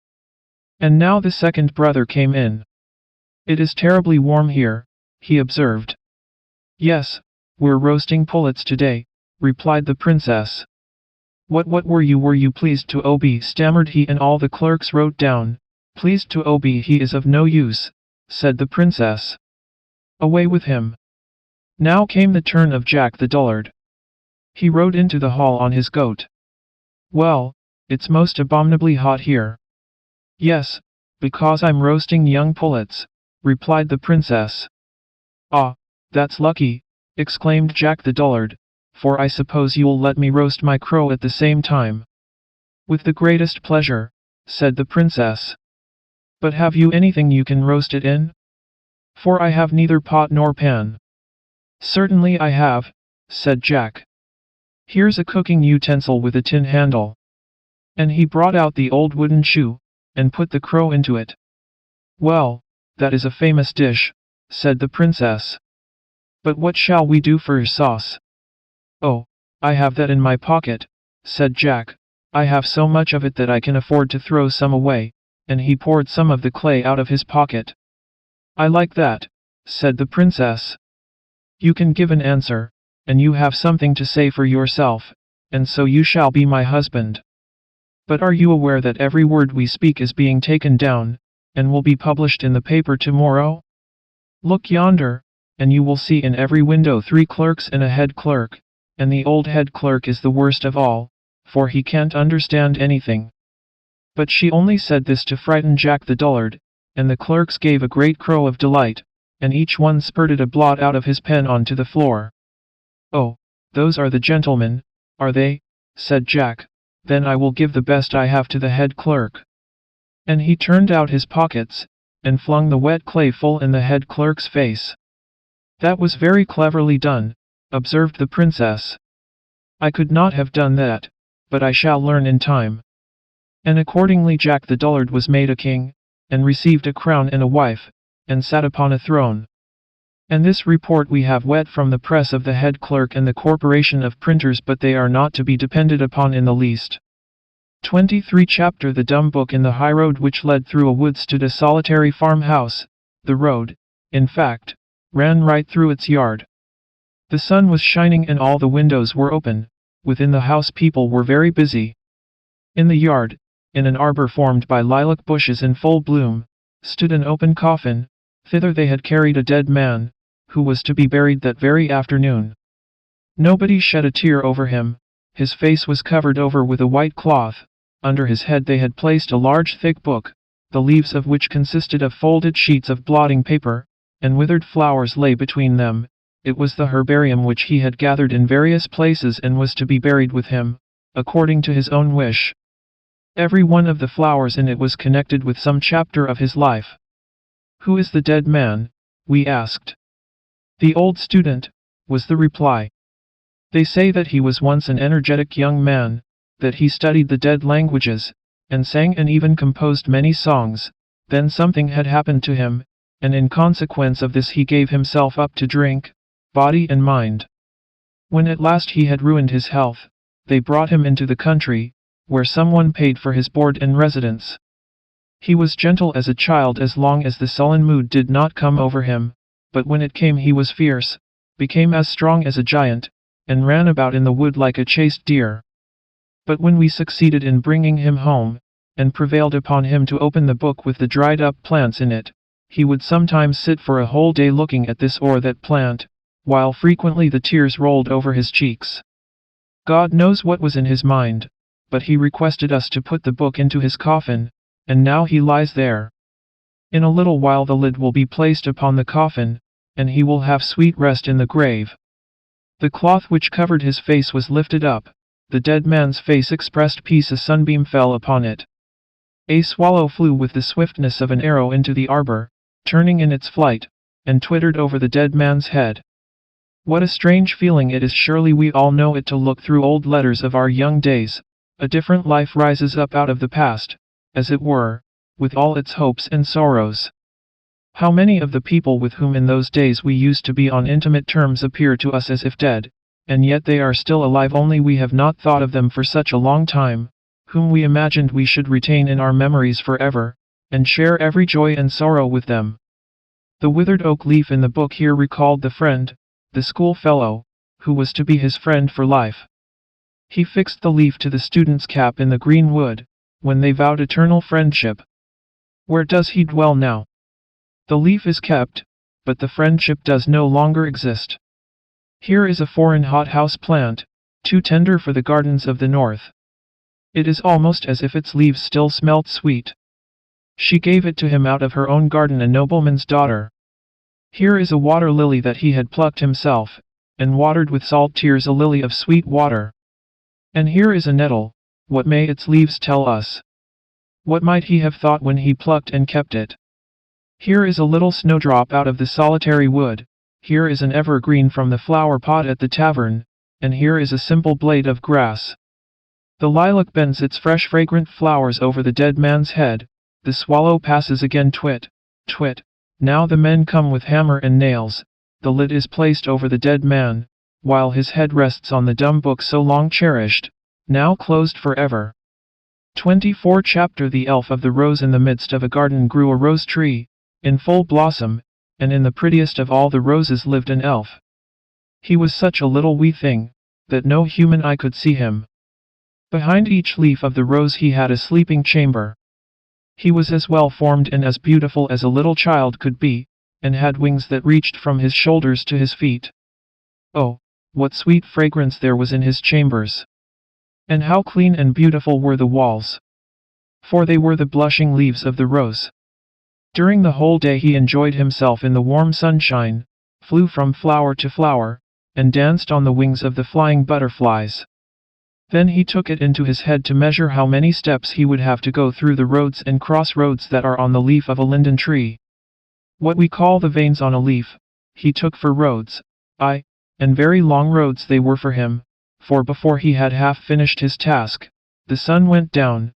He had commenced his work too late. It became very cold, the dew fell, and the wind blew, so he thought the best thing he could do would be to return home. He hurried himself as much as he could, but he found the roses all closed up, and he could not get in, not a single rose stood open. The poor little elf was very much frightened. He had never before been out at night, but had always slumbered secretly behind the warm rose leaves. Oh, this would certainly be his death. At the other end of the garden, he knew there was an arbor, overgrown with beautiful honeysuckles. The blossoms looked like large painted horns, and he thought to himself, he would go and sleep in one of these till the morning. He flew thither, but hush, two people were in the arbor, a handsome young man and a beautiful lady. They sat side by side, and wished that they might never be obliged to part. They loved each other much more than the best child can love its father and mother. But we must part, said the young man. Your brother does not like our engagement, and therefore he sends me so far away on business, over mountains and seas. Farewell, my sweet bride, for so you are to me. And then they kissed each other, and the girl wept, and gave him a rose, but before she did so, she pressed a kiss upon it so fervently that the flower opened. Then the little elf flew in, and leaned his head on the delicate, fragrant walls. Here he could plainly hear them say, "Farewell, farewell," and he felt that the rose had been placed on the young man's breast. Oh, how his heart did beat! The little elf could not go to sleep, it thumped so loudly. The young man took it out as he walked through the dark wood alone, and kissed the flower so often and so violently, that the little elf was almost crushed. He could feel through the leaf how hot the lips of the young man were, and the rose had opened, as if from the heat of the noonday sun. There came another man, who looked gloomy and wicked. He was the wicked brother of the beautiful maiden. He drew out a sharp knife, and while the other was kissing the rose, the wicked man stabbed him to death. Then he cut off his head, and buried it with the body in the soft earth under the linden tree. Now he is gone, and will soon be forgotten, thought the wicked brother. He will never come back again. He was going on a long journey over mountains and seas. It is easy for a man to lose his life in such a journey. My sister will suppose he is dead, for he cannot come back, and she will not dare to question me about him. Then he scattered the dry leaves over the light earth with his foot, and went home through the darkness, but he went not alone, as he thought the little elf accompanied him. He sat in a dry rolled-up linden leaf, which had fallen from the tree onto the wicked man's head, as he was digging the grave. The hat was on the head now, which made it very dark, and the little elf shuddered with fright and indignation at the wicked deed. It was the dawn of morning before the wicked man reached home. He took off his hat, and went into his sister's room. There lay the beautiful, blooming girl, dreaming of him whom she loved so, and who was now, she supposed, traveling far away over mountain and sea. Her wicked brother stopped over her, and laughed hideously, as fiends only can laugh. The dry leaf fell out of his hair upon the counterpane, but he did not notice it, and went to get a little sleep during the early morning hours. But the elf slipped out of the withered leaf, placed himself by the ear of the sleeping girl, and told her, as in a dream, of the horrid murder, described the place where her brother had slain her lover, and buried his body, and told her of the linden tree, in full blossom, that stood close by. "That you may not think this is only a dream that I have told you," he said, "you will find on your bed a withered leaf." Then she awoke, and found it there. Oh, what bitter tears she shed! And she could not open her heart to anyone for relief. The window stood open the whole day, and the little elf could easily have reached the roses, or any of the flowers, but he could not find it in his heart to leave one so afflicted. In the window stood a bush bearing monthly roses. He seated himself in one of the flowers, and gazed on the poor girl. Her brother often came into the room, and would be quite cheerful, in spite of his base conduct, so she dare not say a word to him of her heart's grief. As soon as night came on, she slipped out of the house, and went into the wood, to the spot where the linden tree stood, and after removing the leaves from the earth, she turned it up, and there found him who had been murdered. Oh, how she wept and prayed that she also might die. Gladly would she have taken the body home with her, but that was impossible, so she took up the poor head with the closed eyes, kissed the cold lips, and shook the mold out of the beautiful hair. "I will keep this," said she, and as soon as she had covered the body again with the earth and leaves, she took the head and a little sprig of jasmine that bloomed in the wood, near the spot where he was buried, and carried them home with her. As soon as she was in her room, she took the largest flower pot she could find, and in this she placed the head of the dead man, covered it up with earth, and planted the twig of jasmine in it. "Farewell, farewell," whispered the little elf. He could not any longer endure to witness all this agony of grief. He therefore flew away to his own rose in the garden. But the rose was faded, only a few dry leaves still clung to the green hedge behind it. Alas! How soon all that is good and beautiful passes away, sighed the elf. After a while he found another rose, which became his home, for among its delicate fragrant leaves he could dwell in safety. Every morning he flew to the window of the poor girl, and always found her weeping by the flower pot. The bitter tears fell upon the jasmine twig, and each day, as she became paler and paler, the sprig appeared to grow greener and fresher. One shoot after another sprouted forth, and little white buds blossomed, which the poor girl fondly kissed. But her wicked brother scolded her, and asked her if she was going mad. He could not imagine why she was weeping over that flower pot, and it annoyed him.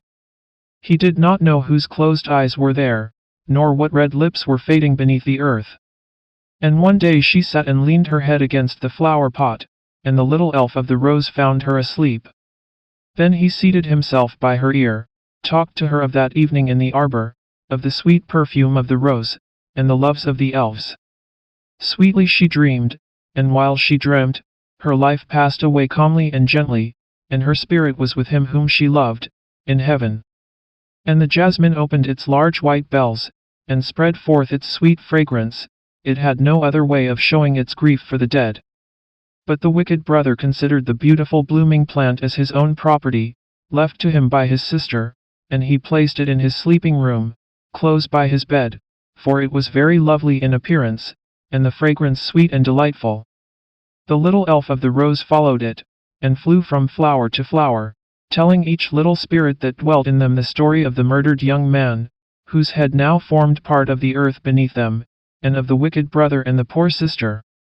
"We know it," said each little spirit in the flowers, "we know it, for have we not sprung from the eyes and lips of the murdered one? We know it, and the flowers nodded with their heads in a peculiar manner. The elf of the rose could not understand how they could rest so quietly in the matter, so he flew to the bees, who were gathering honey, and told them of the wicked brother. And the bees told it to their queen, who commanded that the next morning they should go and kill the murderer. But during the night, the first after the sister's death, while the brother was sleeping in his bed, close to where he had placed the fragrant jasmine, every flower cup opened, and invisibly the little spirits stole out, armed with poisonous spears. They placed themselves by the ear of the sleeper, told him dreadful dreams and then flew across his lips, and pricked his tongue with their poisoned spears. "Now have we revenged the dead," said they, and flew back into the white bells of the jasmine flowers. When the morning came, and as soon as the window was opened, the rose elf, with the queen bee, and the whole swarm of bees, rushed in to kill him. But he was already dead. People were standing round the bed, and saying that the scent of the jasmine had killed him. Then the elf of the rose understood the revenge of the flowers, and explained it to the queen bee, and she, with the whole swarm, buzzed about the flower pot. The bees could not be driven away. Then a man took it up to remove it, and one of the bees stung him in the hand, so that he let the flower pot fall, and it was broken to pieces. Then everyone saw the whitened skull, and they knew the dead man in the bed was a murderer. And the queen bee hummed in the air, and sang of the revenge of the flowers, and of the elf of the rose, and said that behind the smallest leaf dwells one, who can discover evil deeds, and punish them also. 25. Chapter The Elfin Hill. A few large lizards were running nimbly about in the clefts of an old tree. They could understand one another very well, for they spoke the lizard language. "What a buzzing and a rumbling there is in the Elfin Hill," said one of the lizards.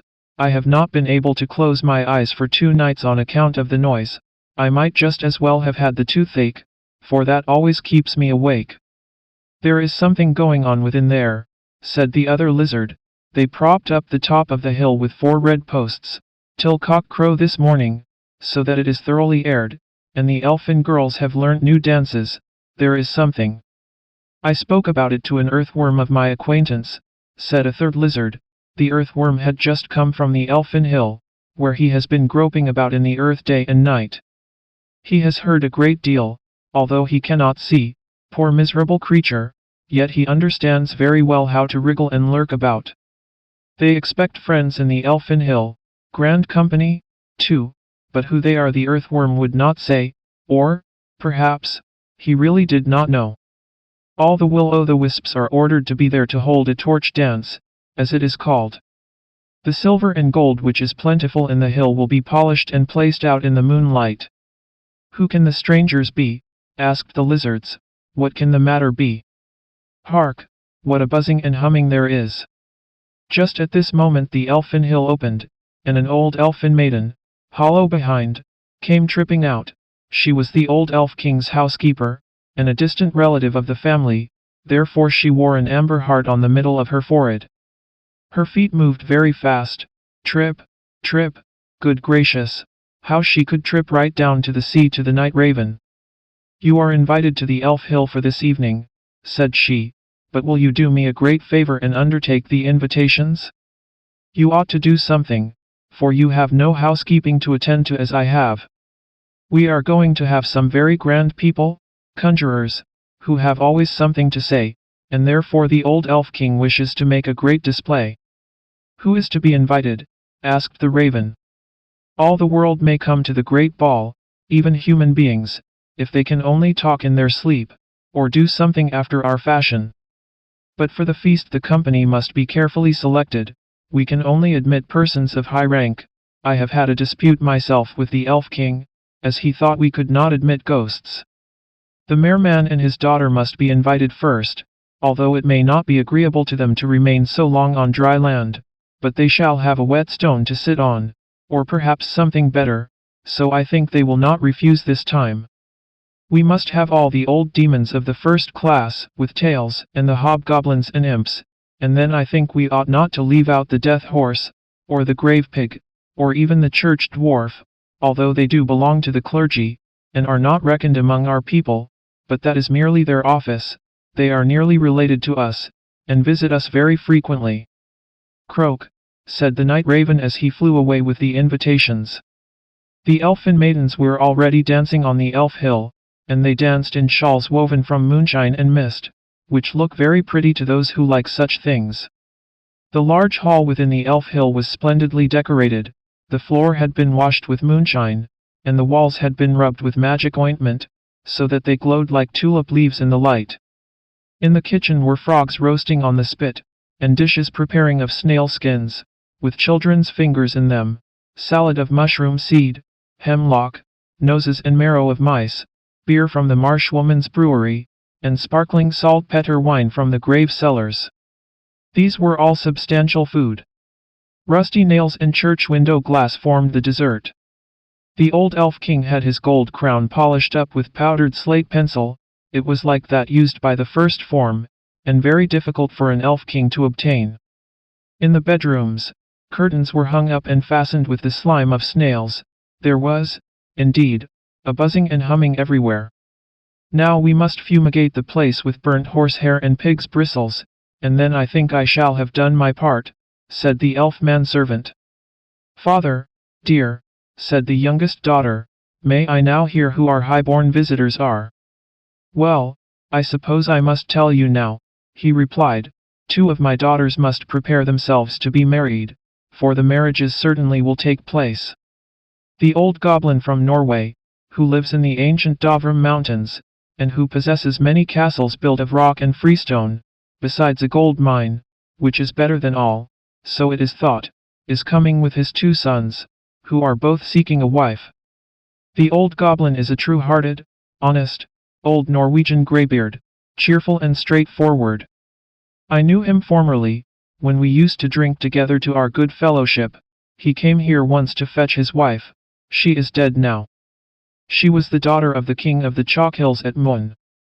They say he took his wife from chalk. I shall be delighted to see him again. It is said that the boys are ill-bred, forward lads, but perhaps that is not quite correct, and they will become better as they grow older. Let me see that you know how to teach them good manners. And when are they coming? Asked the daughter. That depends upon wind and weather, said the elf king. They travel economically. They will come when there is the chance of a ship. I wanted them to come over to Sweden, but the old man was not inclined to take my advice. He does not go forward with the times, and that I do not like. 2 will-o'-the-wisps came jumping in, one quicker than the other, so of course, one arrived first. They are coming. They are coming, he cried. Give me my crown, said the elf king, and let me stand in the moonshine. The daughters drew on their shawls and bowed down to the ground. There stood the old goblin from the Dovram mountains, with his crown of hardened ice and polished fir cones. Besides this, he wore a bearskin, and great, warm boots, while his sons went with their throats bare and wore no braces, for they were strong men. Is that a hill? Said the youngest of the boys, pointing to the elf hill. We should call it a hole in Norway. Boys, said the old man, a hole goes in, and a hill stands out. Have you no eyes in your heads? Another thing they wondered at was, that they were able without trouble to understand the language. Take care, said the old man, or people will think you have not been well brought up. Then they entered the Elfin Hill, where the select and grand company were assembled, and so quickly had they appeared that they seemed to have been blown together. But for each guest the neatest and pleasantest arrangement had been made. The sea folks sat at table in great water tubs, and they said it was just like being at home. All behaved themselves properly excepting the 2 young northern goblins. They put their legs on the table and thought they were all right. Feet off the tablecloth, said the old goblin. They obeyed, but not immediately. Then they tickled the ladies who waited at table, with the fir cones, which they carried in their pockets. They took off their boots, that they might be more at ease, and gave them to the ladies to hold. But their father, the old goblin, was very different. He talked pleasantly about the stately Norwegian rocks, and told fine tales of the waterfalls which dashed over them with a clattering noise like thunder or the sound of an organ, spreading their white foam on every side. He told of the salmon that leaps in the rushing waters, while the water god plays on his golden harp. He spoke of the bright winter nights, when the sledge bells are ringing, and the boys run with burning torches across the smooth ice, which is so transparent that they can see the fishes dart forward beneath their feet. He described everything so clearly, that those who listened could see it all. They could see the sawmills going, the men servants, and the maidens singing songs, and dancing a rattling dance when all at once the old goblin gave the old elfin maiden a kiss, such a tremendous kiss, and yet they were almost strangers to each other. Then the elfin girls had to dance, first in the usual way, and then with stamping feet, which they performed very well. Then followed the artistic and solo dance. Dear me, how they did throw their legs about! No one could tell where the dance begun, or where it ended, nor indeed which were legs and which were arms, for they were all flying about together, like the shavings in a saw-pit. And then they spun round so quickly that the death horse and the grave pig became sick and giddy, and were obliged to leave the table. Stop! Cried the old goblin. Is that the only housekeeping they can perform? Can they do anything more than dance and throw about their legs, and make a whirlwind? You shall soon see what they can do, said the Elf King. And then he called his youngest daughter to him. She was slender and fair as moonlight, and the most graceful of all the sisters. She took a white chip in her mouth, and vanished instantly. This was her accomplishment. But the old goblin said he should not like his wife to have such an accomplishment, and thought his boys would have the same objection. Another daughter could make a figure like herself follow her, as if she had a shadow, which none of the goblin folk ever had. The third was of quite a different sort. She had learned in the brewhouse of the moor witch how to lard elfin puddings with glowworms. She will make a good housewife, said the old goblin, and then saluted her with his eyes instead of drinking her health, for he did not drink much. Now came the fourth daughter, with a large harp to play upon, and when she struck the first chord, every one lifted up the left leg, for the goblins are left-legged, and at the second chord they found they must all do just what she wanted. That is a dangerous woman, said the old goblin, and the two sons walked out of the hill. They had had enough of it. And what can the next daughter do? Asked the old goblin. I have learned everything that is Norwegian, said she, and I will never marry, unless I can go to Norway. Then her youngest sister whispered to the old goblin, that is only because she has heard, in a Norwegian song, that when the world shall decay, the cliffs of Norway will remain standing like monuments, and she wants to get there, that she may be safe, for she is so afraid of sinking. Ho! Ho! Said the old goblin, is that what she means? Well, what can the seventh and last do? The sixth comes before the seventh, said the Elf King, for he could reckon, but the sixth would not come forward. I can only tell people the truth, said she. No one cares for me, nor troubles himself about me, and I have enough to do to sew my grave clothes. So the seventh and last came, and what could she do? Why, she could tell stories, as many as you liked, on any subject. Here are my 5 fingers, said the old goblin, now tell me a story for each of them. So she took him by the wrist, and he laughed till he nearly choked, and when she came to the 4th finger, there was a gold ring on it, as if it knew there was to be a betrothal. Then the old goblin said, Hold fast what you have, this hand is yours, for I will have you for a wife myself. Then the elfin girl said that the stories about the ring finger and little Peter Playman had not yet been told. We will hear them in the winter, said the old goblin, and also about the fir and the birch trees, and the ghost stories, and of the tingling frost. You shall tell your tales, for no one over there can do it so well, and we will sit in the stone rooms, where the pine logs are burning, and drink mead out of the golden drinking horn of the old Norwegian kings. The water god has given me 2, and when we sit there, Nix comes to pay us a visit, and will sing you all the songs of the mountain shepherdesses. How merry we shall be! The salmon will be leaping in the waterfalls, and dashing against the stone walls, but he will not be able to come in. It is indeed very pleasant to live in old Norway. But where are the lads? Where indeed were they? Why, running about the fields, and blowing out the will-o'-the-wisps, who so good-naturedly came and brought their torches. What tricks have you been playing? Said the old goblin. I have taken a mother for you, and now you may take one of your aunts. But the youngsters said they would rather make a speech and drink to their good fellowship, they had no wish to marry. Then they made speeches and drank toasts, and tipped their glasses, to show that they were empty. Then they took off their coats, and lay down on the table to sleep, for they made themselves quite at home. But the old goblin danced about the room with his young bride, and exchanged boots with her, which is more fashionable than exchanging rings.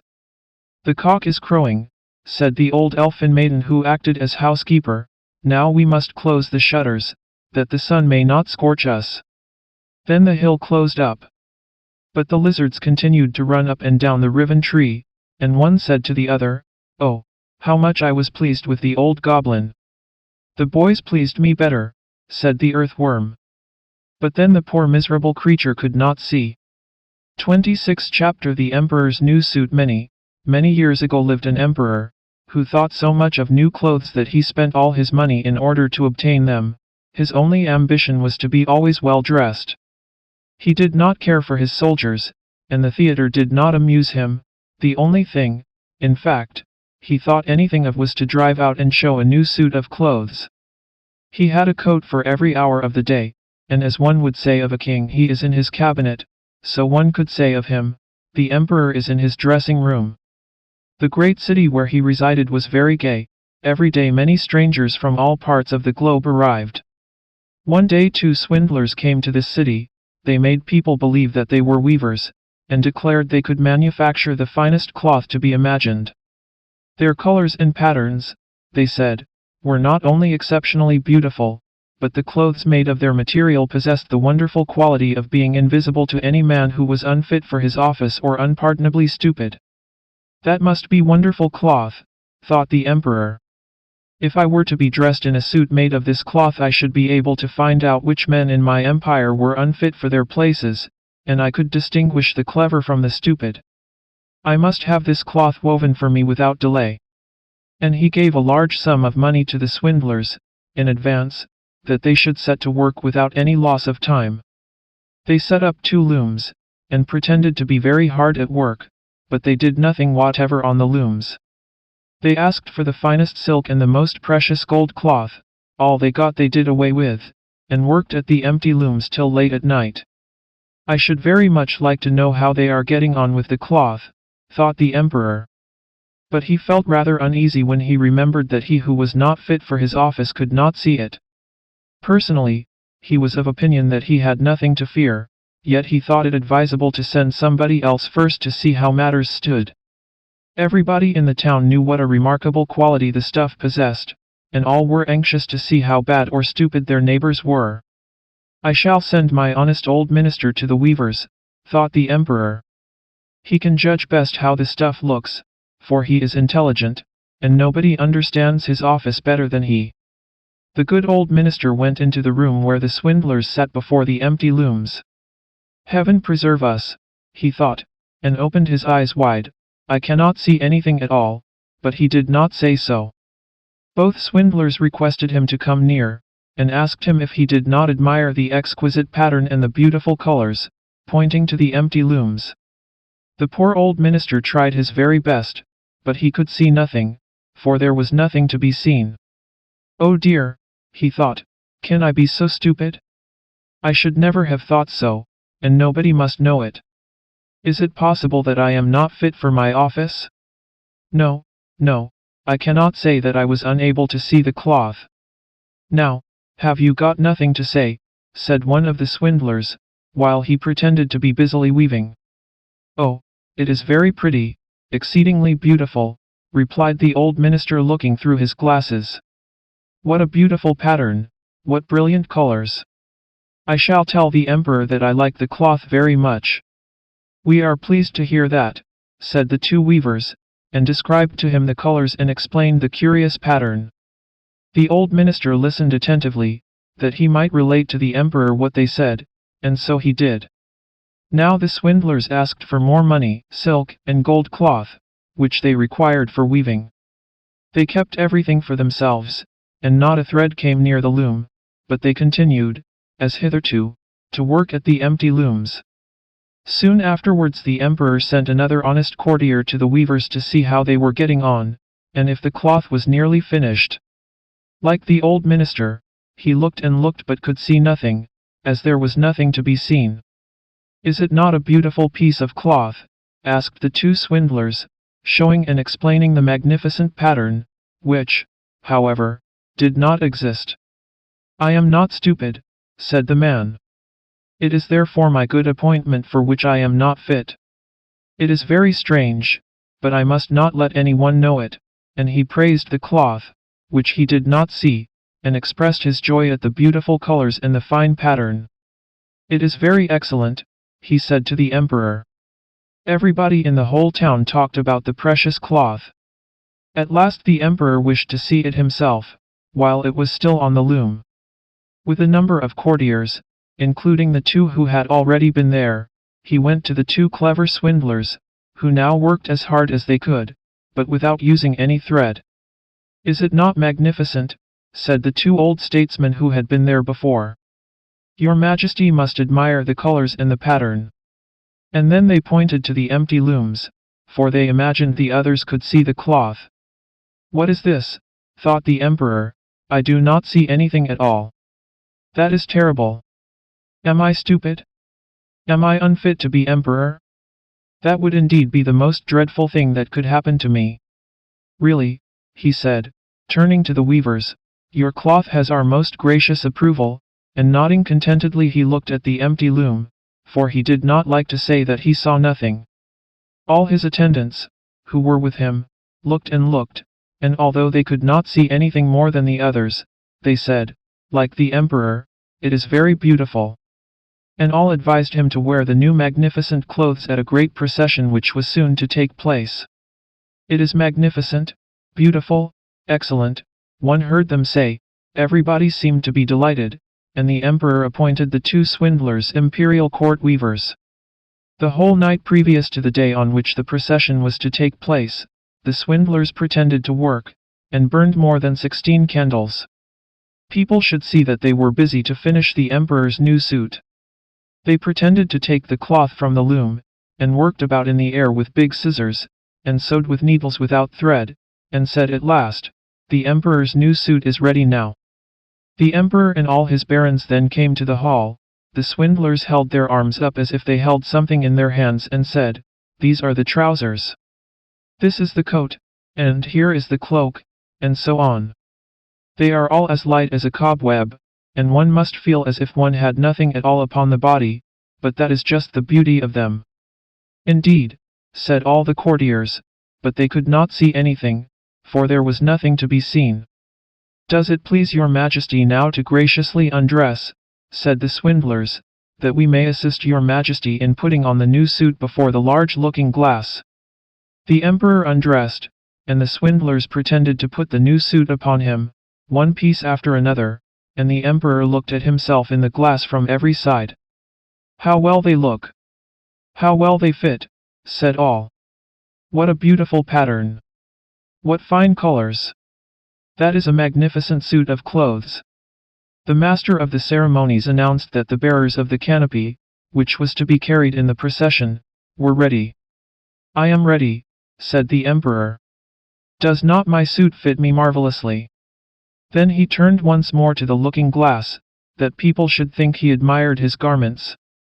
The chamberlains, who were to carry the train, stretched their hands to the ground as if they lifted up a train, and pretended to hold something in their hands. They did not like people to know that they could not see anything. The emperor marched in the procession under the beautiful canopy, and all who saw him in the street and out of the windows exclaimed, "Indeed, the emperor's new suit is incomparable. What a long train he has! How well it fits him!" Nobody wished to let others know he saw nothing, for then he would have been unfit for his office or too stupid. Never emperor's clothes were more admired. "But he has nothing on at all," said a little child at last. "Good heavens! Listen to the voice of an innocent child," said the father, and one whispered to the other what the child had said. "But he has nothing on at all," cried at last the whole people. That made a deep impression upon the emperor, for it seemed to him that they were right, but he thought to himself, "Now I must bear up to the end." And the chamberlains walked with still greater dignity, as if they carried the train which did not exist. 27 Chapter The fir tree far down in the forest, where the warm sun and the fresh air made a sweet resting place, grew a pretty little fir tree, and yet it was not happy. It wished so much to be tall like its companions the pines and firs which grew around it. The sun shone, and the soft air fluttered its leaves, and the little peasant children passed by, prattling merrily, but the fir tree heeded them not. Sometimes the children would bring a large basket of raspberries or strawberries, wreathed on a straw, and seat themselves near the fir tree, and say, "Is it not a pretty little tree?" which made it feel more unhappy than before.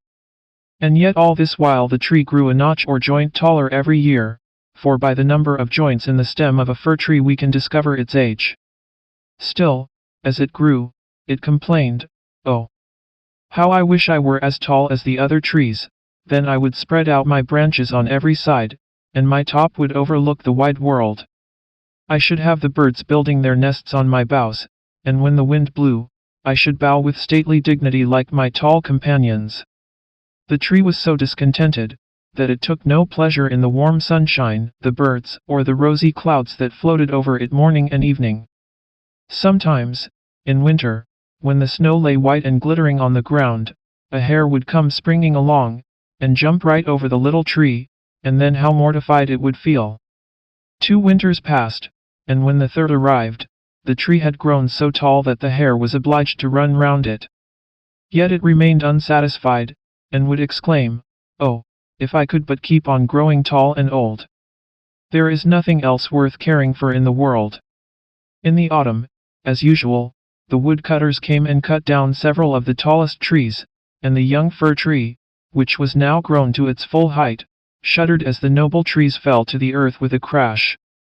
After the branches were lopped off, the trunks looked so slender and bare, that they could scarcely be recognized.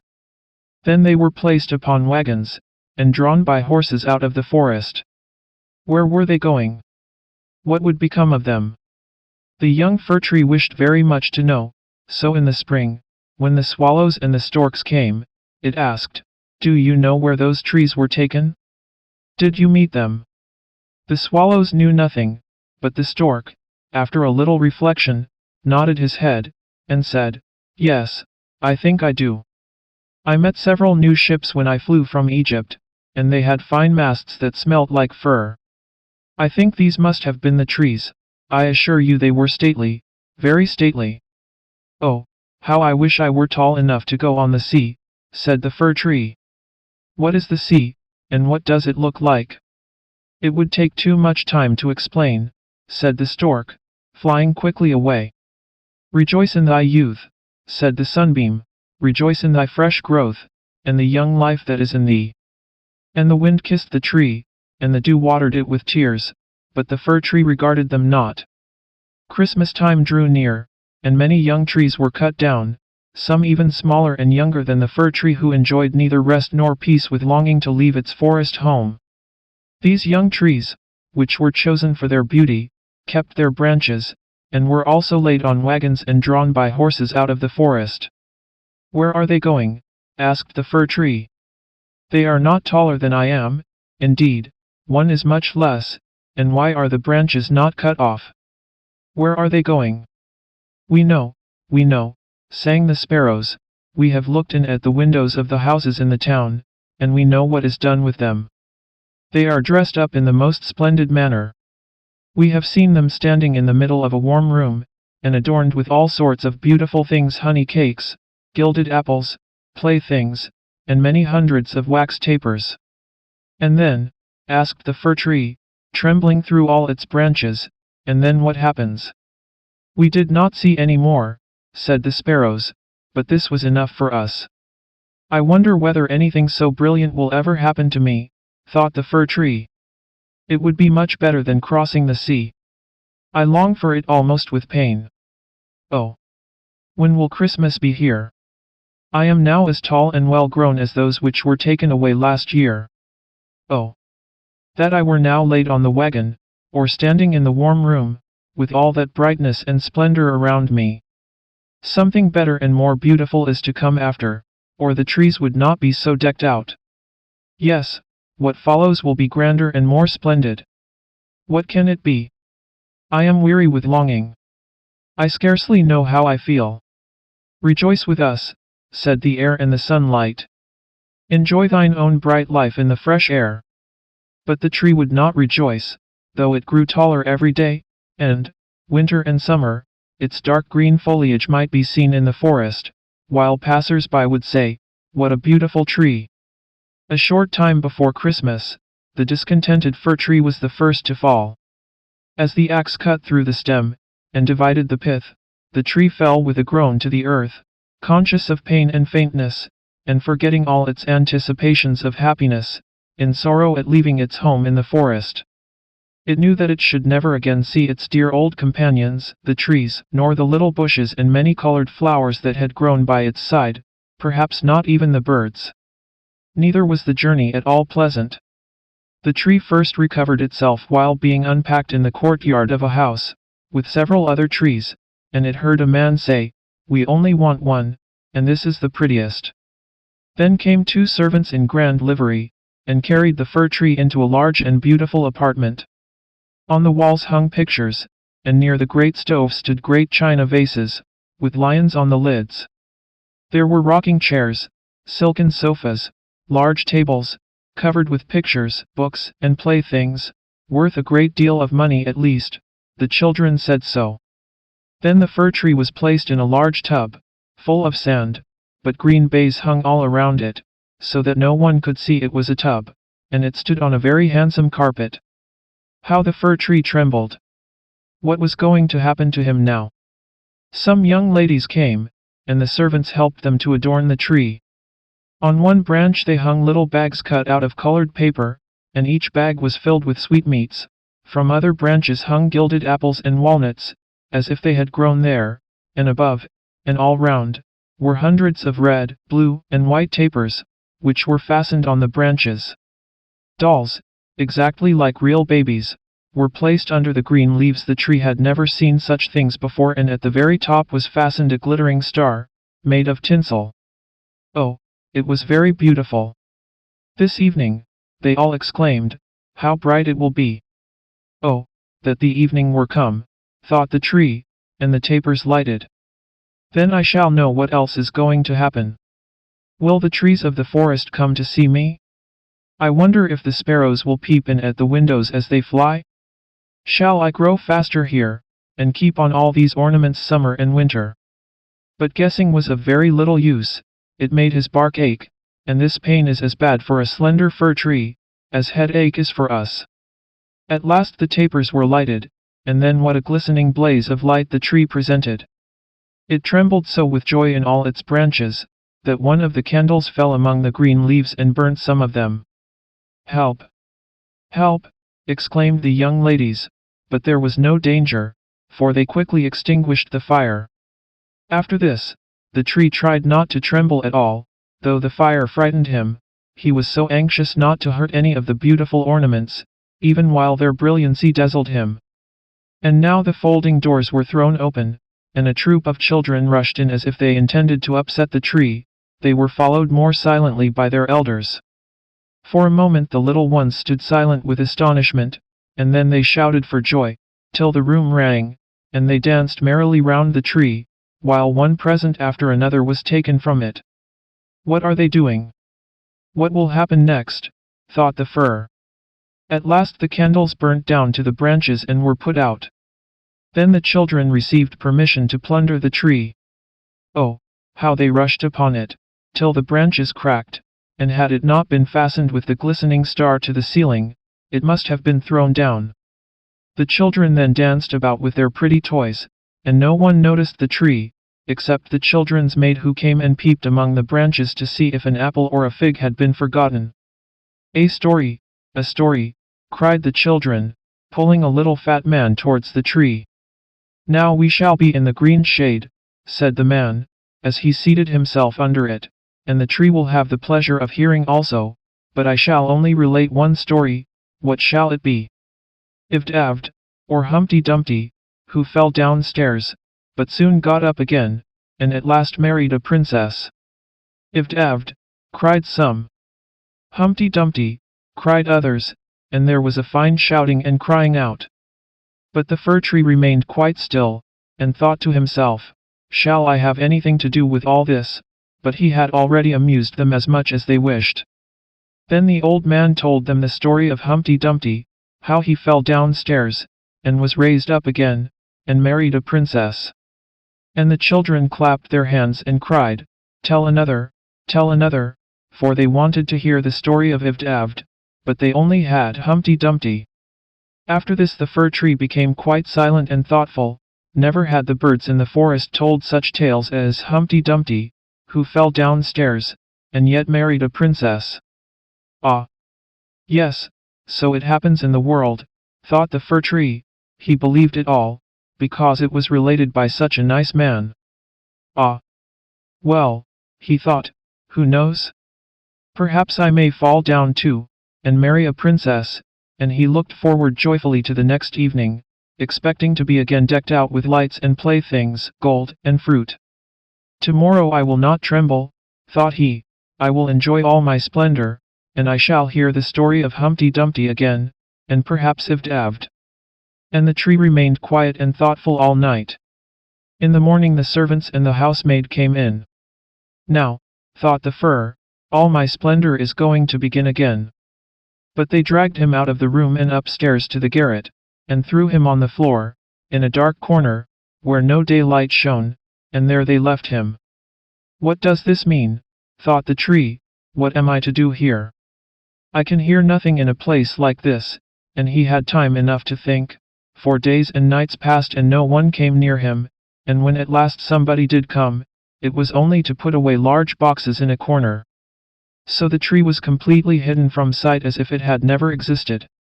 It is winter now, thought the tree, the ground is hard and covered with snow, so that people cannot plant me. I shall be sheltered here, I dare say, until spring comes. How thoughtful and kind everybody is to me.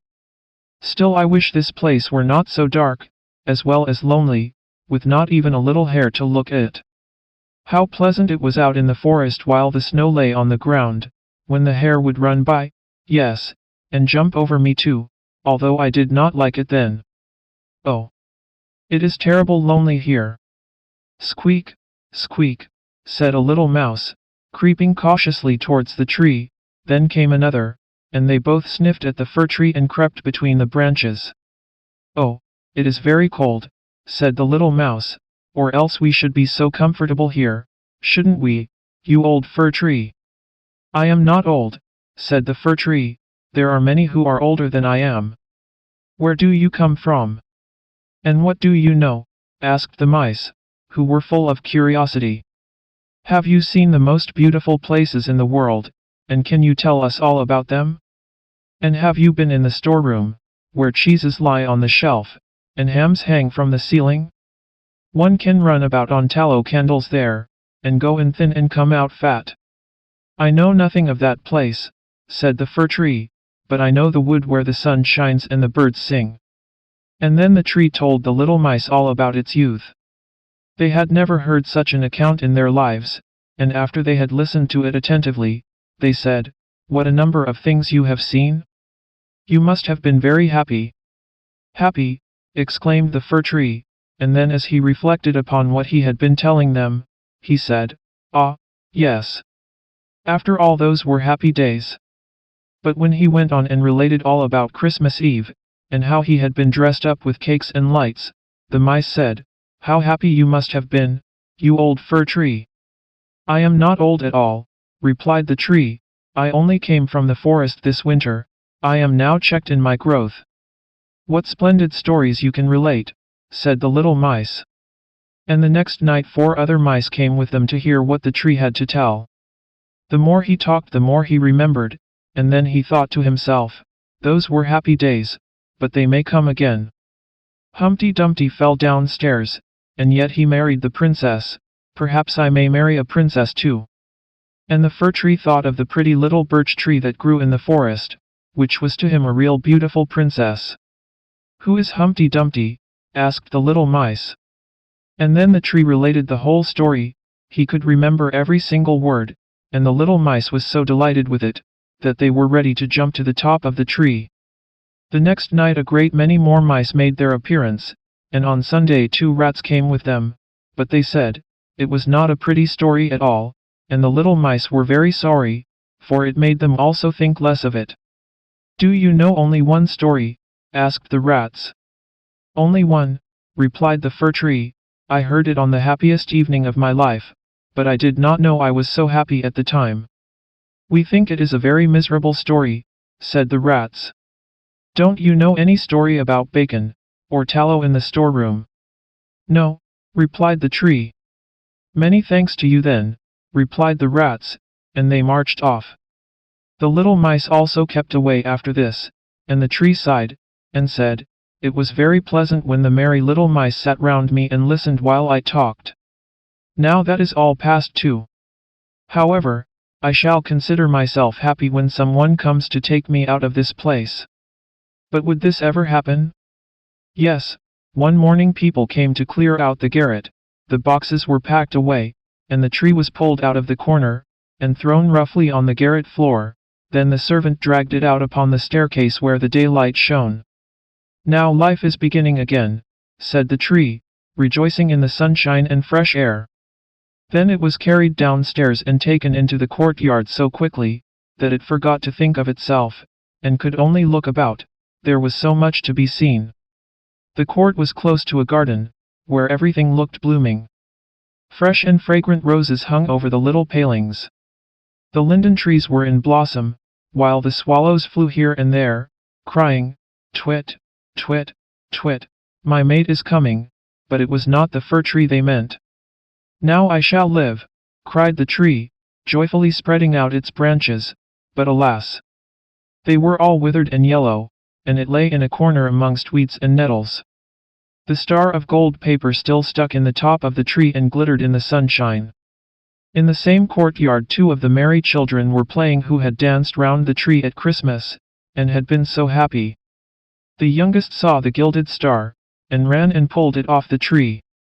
"Look what is sticking to the ugly old fir tree," said the child, treading on the branches till they crackled under his boots. And the tree saw all the fresh bright flowers in the garden, and then looked at itself, and wished it had remained in the dark corner of the garret. It thought of its fresh youth in the forest, of the merry Christmas evening, and of the little mice who had listened to the story of Humpty Dumpty. "Past, past," said the old tree. "Oh, had I but enjoyed myself while I could have done so. But now it is too late." Then a lad came and chopped the tree into small pieces, till a large bundle lay in a heap on the ground. The pieces were placed in a fire under the copper, and they quickly blazed up brightly, while the tree sighed so deeply that each sigh was like a pistol shot. Then the children, who were at play, came and seated themselves in front of the fire, and looked at it and cried, "Pop, pop."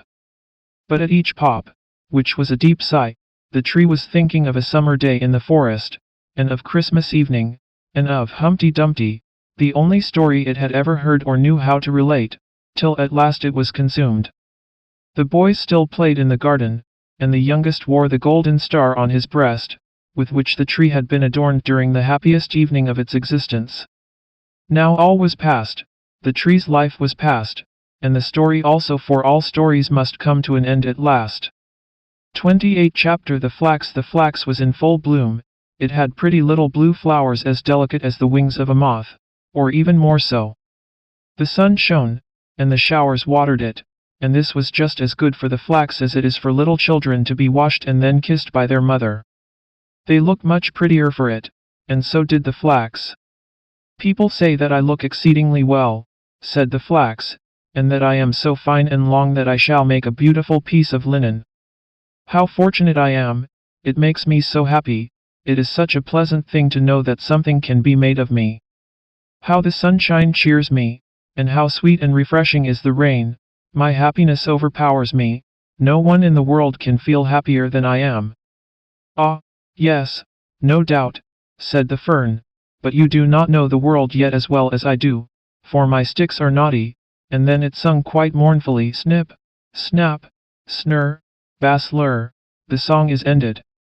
"No, it is not ended," said the flax. "Tomorrow the sun will shine, or the rain descend. I feel that I am growing. I feel that I am in full blossom. I am the happiest of all creatures." Well, one day some people came, who took hold of the flax, and pulled it up by the roots. This was painful. Then it was laid in water as if they intended to drown it, and, after that, placed near a fire as if it were to be roasted. All this was very shocking. "We cannot expect to be happy always," said the flax. "By experiencing evil as well as good, we become wise." And certainly there was plenty of evil in store for the flax. It was steeped, and roasted, and broken, and combed. Indeed, it scarcely knew what was done to it. At last it was put on the spinning wheel. Whir, whir, went the wheel so quickly that the flax could not collect its thoughts. "Well, I have been very happy, he thought in the midst of his pain, and must be contented with the past, and contented he remained till he was put on the loom, and became a beautiful piece of white linen. All the flax, even to the last stalk, was used in making this one piece. Well, this is quite wonderful. I could not have believed that I should be so favored by fortune. The fern was not wrong with its song of snip, snap, snurr, bass lur. But the song is not ended yet, I am sure, it is only just beginning. How wonderful it is, that after all I have suffered, I am made something of at last. I am the luckiest person in the world, so strong and fine, and how white, and what a length. This is something different to being a mere plant and bearing flowers. Then I had no attention, nor any water unless it rained.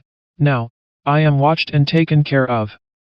Every morning the maid turns me over, and I have a shower bath from the watering pot every evening.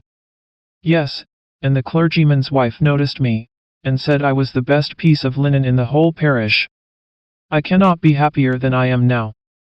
After some time, the linen was taken into the house, placed under the scissors, and cut and torn into pieces, and then pricked with needles. This certainly was not pleasant, but at last it was made into 12 garments of that kind which people do not like to name, and yet everybody should wear one. See, now, then, said the flax, I have become something of importance. This was my destiny, it is quite a blessing. Now I shall be of some use in the world, as everyone ought to be, it is the only way to be happy. I am now divided into 12 pieces, and yet we are all one and the same in the whole dozen. It is most extraordinary good fortune. Years passed away, and at last the linen was so worn it could scarcely hold together. It must end very soon, said the pieces to each other. We would gladly have held together a little longer, but it is useless to expect impossibilities. And at length they fell into rags and tatters, and thought it was all over with them, for they were torn to shreds, and steeped in water, and made into a pulp, and dried, and they knew not what besides, till all at once they found themselves beautiful white paper. Well, now, this is a surprise, a glorious surprise too, said the paper. I am now finer than ever, and I shall be written upon, and who can tell what fine things I may have written upon me. This is wonderful luck.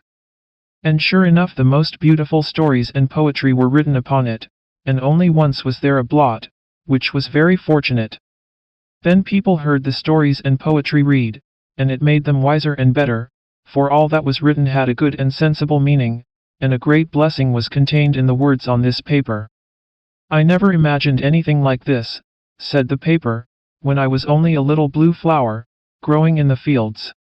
How could I fancy that I should ever be the means of bringing knowledge and joy to man? I cannot understand it myself, and yet it is really so. Heaven knows that I have done nothing myself, but what I was obliged to do with my weak powers for my own preservation, and yet I have been promoted from one joy and honor to another. Each time I think that the song is ended, and then something higher and better begins for me.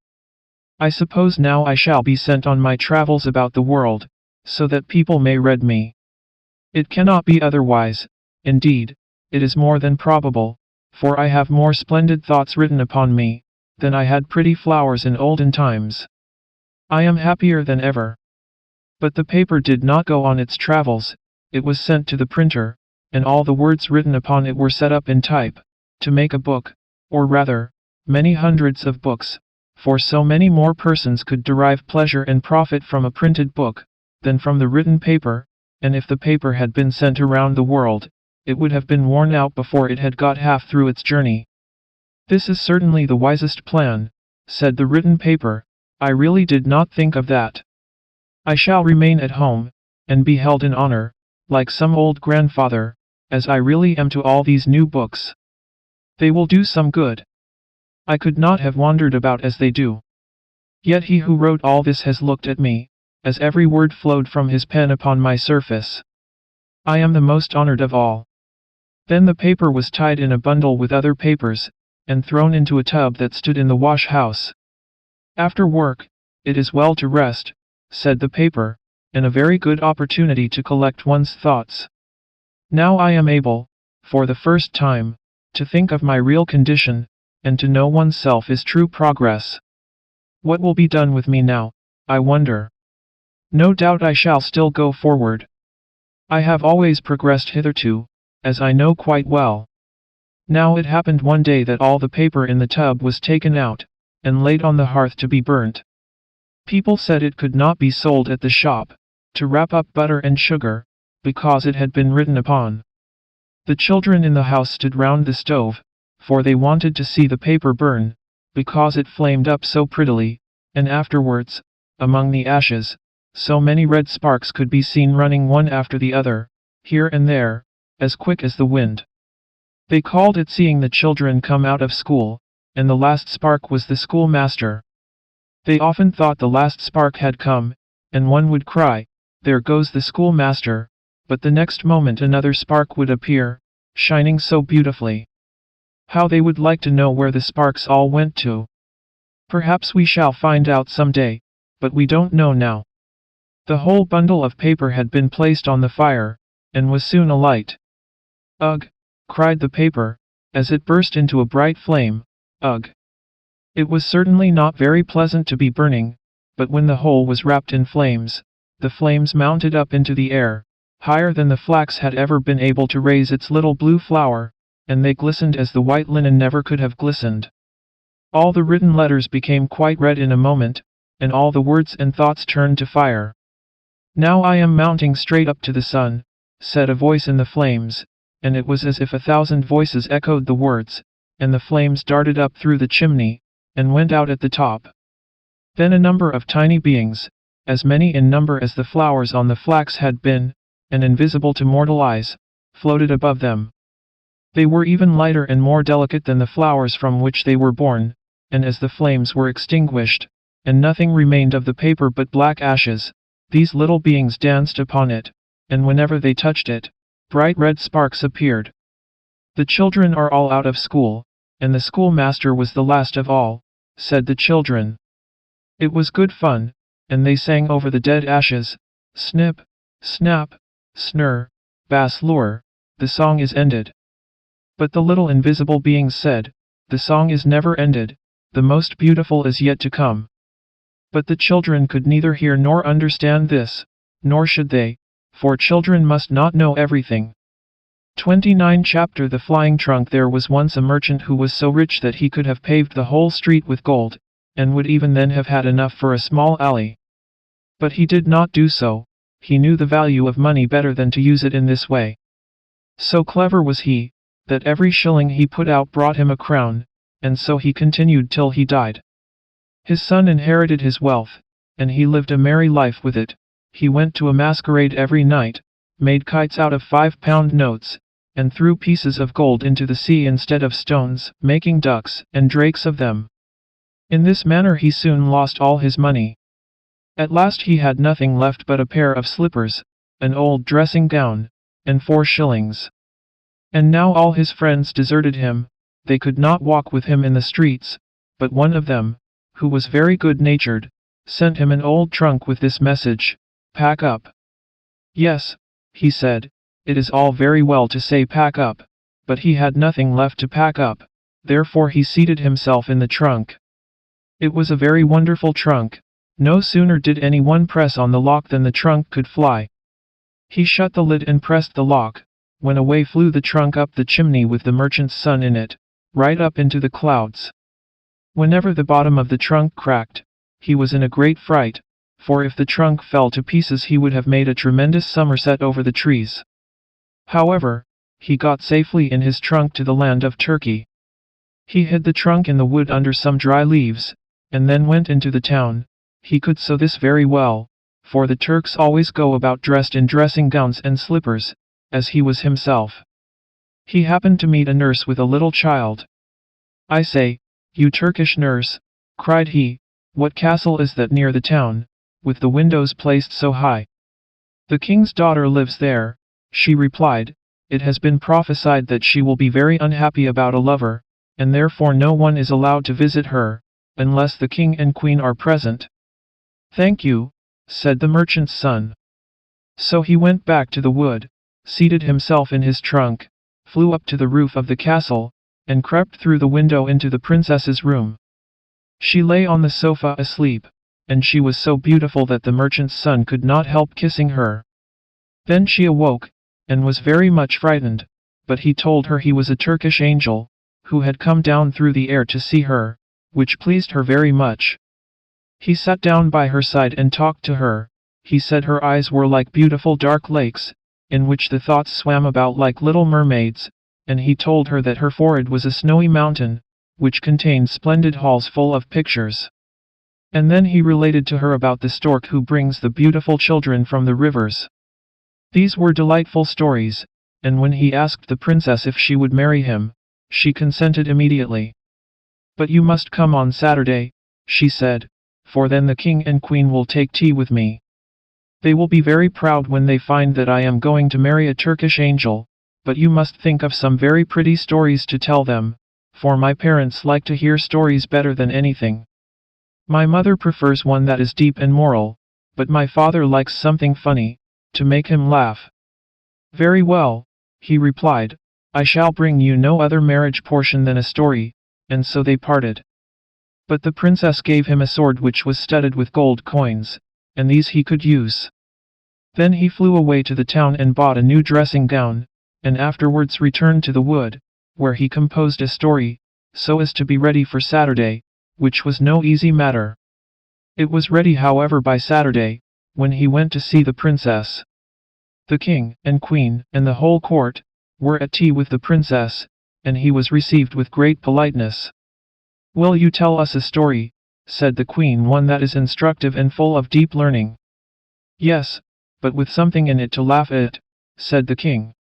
"Certainly," he replied, and commenced at once, asking them to listen attentively.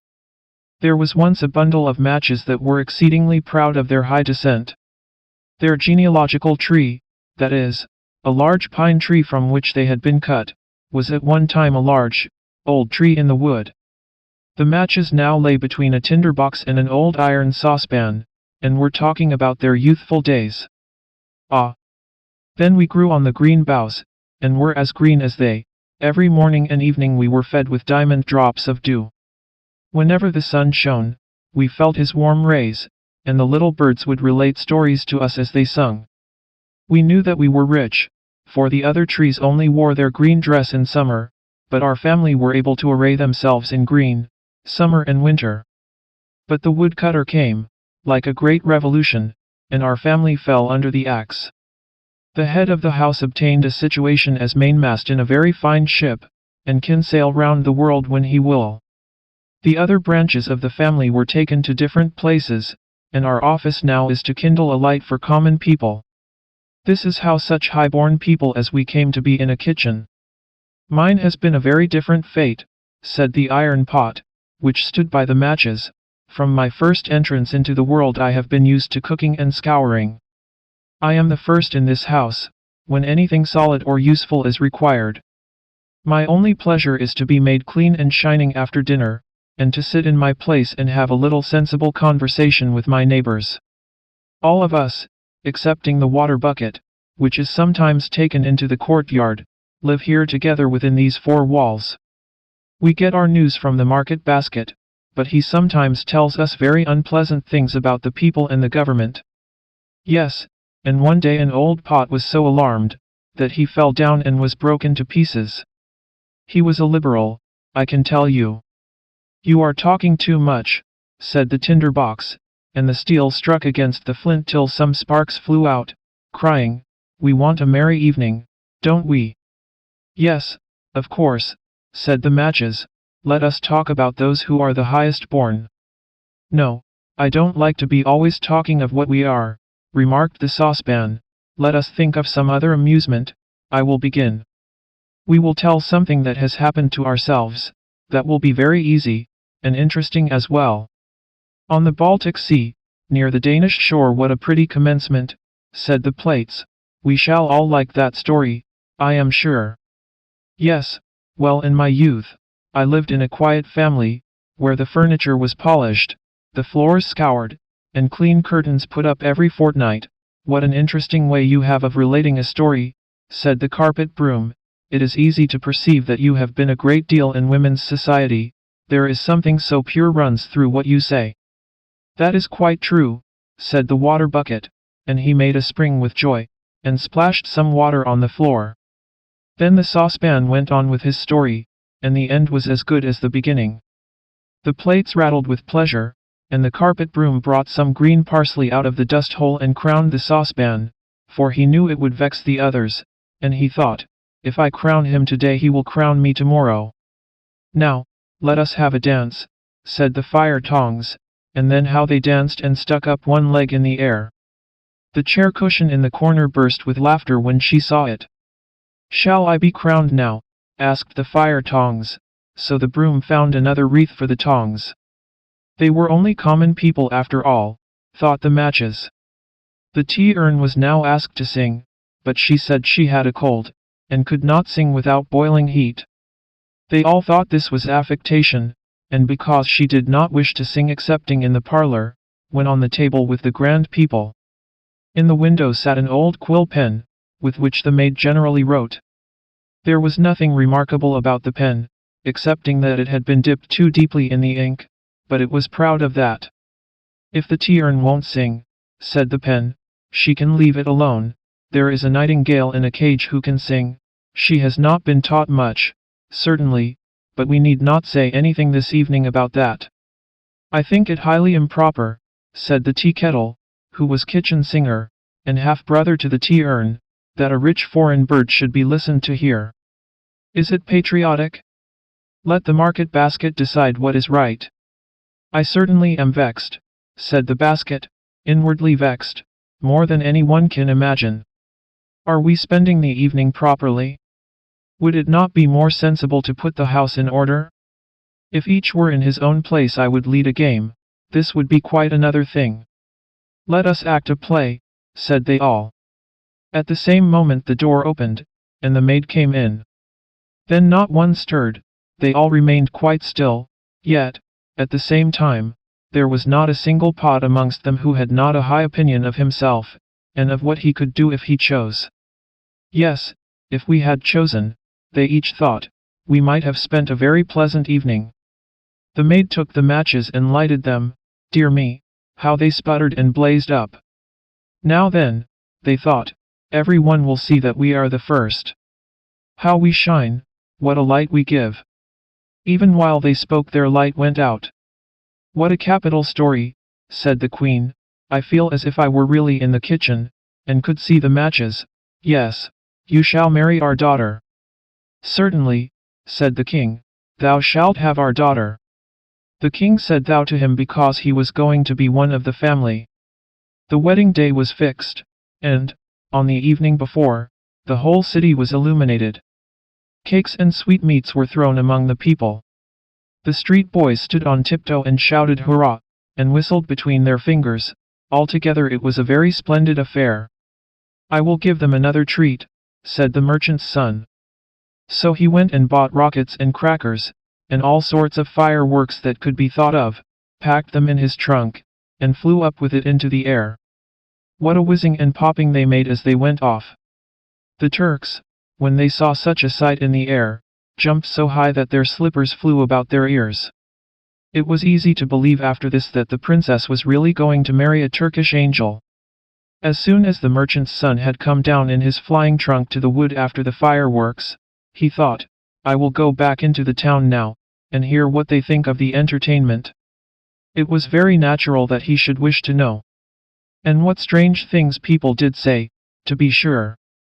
Everyone whom he questioned had a different tale to tell, though they all thought it very beautiful. "I saw the Turkish angel myself," said one. "He had eyes like glittering stars, and a head like foaming water." "He flew in a mantle of fire," cried another, "and lovely little cherubs peeped out from the folds." He heard many more fine things about himself, and that the next day he was to be married. After this he went back to the forest to rest himself in his trunk. It had disappeared. A spark from the fireworks which remained had set it on fire. It was burnt to ashes. So the merchant's son could not fly any more, nor go to meet his bride. She stood all day on the roof waiting for him, and most likely she is waiting there still, while he wanders through the world telling fairy tales, but none of them so amusing as the one he related about the matches. 30 Chapter The shepherd's story of the bond of friendship. The little dwelling in which we lived was of clay, but the doorposts were columns of fluted marble, found near the spot on which it stood. The roof sloped nearly to the ground. It was at this time dark, brown, and ugly, but had originally been formed of blooming olive and laurel branches, brought from beyond the mountains. The house was situated in a narrow gorge, whose rocky walls rose to a perpendicular height, naked and black, while round their summits clouds often hung, looking like white living figures. Not a singing bird was ever heard there, neither did men dance to the sound of the pipe.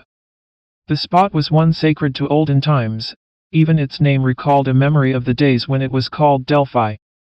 Then the summits of the dark, sacred mountains were covered with snow, and the highest, Mount Parnassus, glowed longest in the red evening light.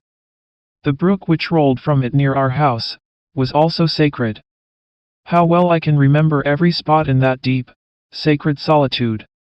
A fire had been kindled in the midst of the hut, and while the hot ashes lay there red and glowing, the bread was baked in them. At times the snow would be piled so high around our hut as almost to hide it, and then my mother appeared most cheerful. She would hold my head between her hands, and sing the songs she never sang at other times, for the Turks, our masters, would not allow it. She sang on the summit of Mount Olympus, in a forest of dwarf firs, lay an old stag. His eyes were heavy with tears, and glittering with colors like dewdrops, and there came by a roebuck, and said, "What aileth thee, that thou weepest blue and red tears?" And the stag answered, "The Turk has come to our city, he has wild dogs for the chase, a goodly pack. I will drive them away across the islands," cried the young roebuck, "I will drive them away across the islands into the deep sea." But before evening the roebuck was slain, and before night the hunted stag was dead. And when my mother sang thus, her eyes would become moist, and on the long eyelashes were tears, but she concealed them and watched the black bread baking in the ashes. Then I would clench my fist, and cry, "We will kill these Turks."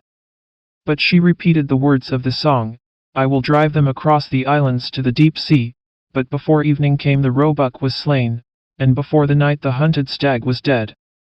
We had been lonely in our hut for several days and nights when my father came home. I knew he would bring me some shells from the Gulf of Lepanto, or perhaps a knife with a shining blade. This time he brought, under his sheepskin cloak, a little child, a little half-naked girl. She was wrapped in a fur, but when this was taken off, and she lay in my mother's lap, 3 silver coins were found fastened in her dark hair. They were all her possessions. My father told us that the child's parents had been killed by the Turks, and he talked so much about them that I dreamed of Turks all night. He himself had been wounded, and my mother bound up his arm. It was a deep wound, and the thick sheepskin cloak was stiff with congealed blood. The little maiden was to be my sister. How pretty and bright she looked, even my mother's eyes were not more gentle than hers. Anastasia, as she was called, was to be my sister, because her father had been united to mine by an old custom, which we still follow. They had sworn brotherhood in their youth, and the most beautiful and virtuous maiden in the neighborhood was chosen to perform the act of consecration upon this bond of friendship. So now this little girl was my sister. She sat in my lap, and I brought her flowers, and feathers from the birds of the mountain. We drank together of the waters of Parnassus, and dwelt for many years beneath the laurel roof of the hut, while, winter after winter, my mother sang her song of the stag who shed red tears. But as yet I did not understand that the sorrows of my own countrymen were mirrored in those tears. One day there came to our hut Franks, men from a far country, whose dress was different to ours. They had tents and beds with them, carried by horses, and they were accompanied by more than 20 Turks, all armed with swords and muskets.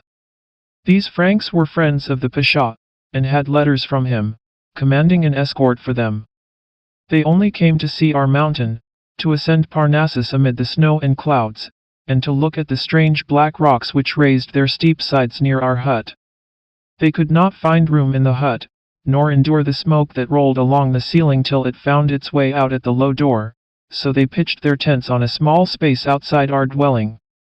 Roasted lambs and birds were brought forth, and strong, sweet wine, of which the Turks are forbidden to partake.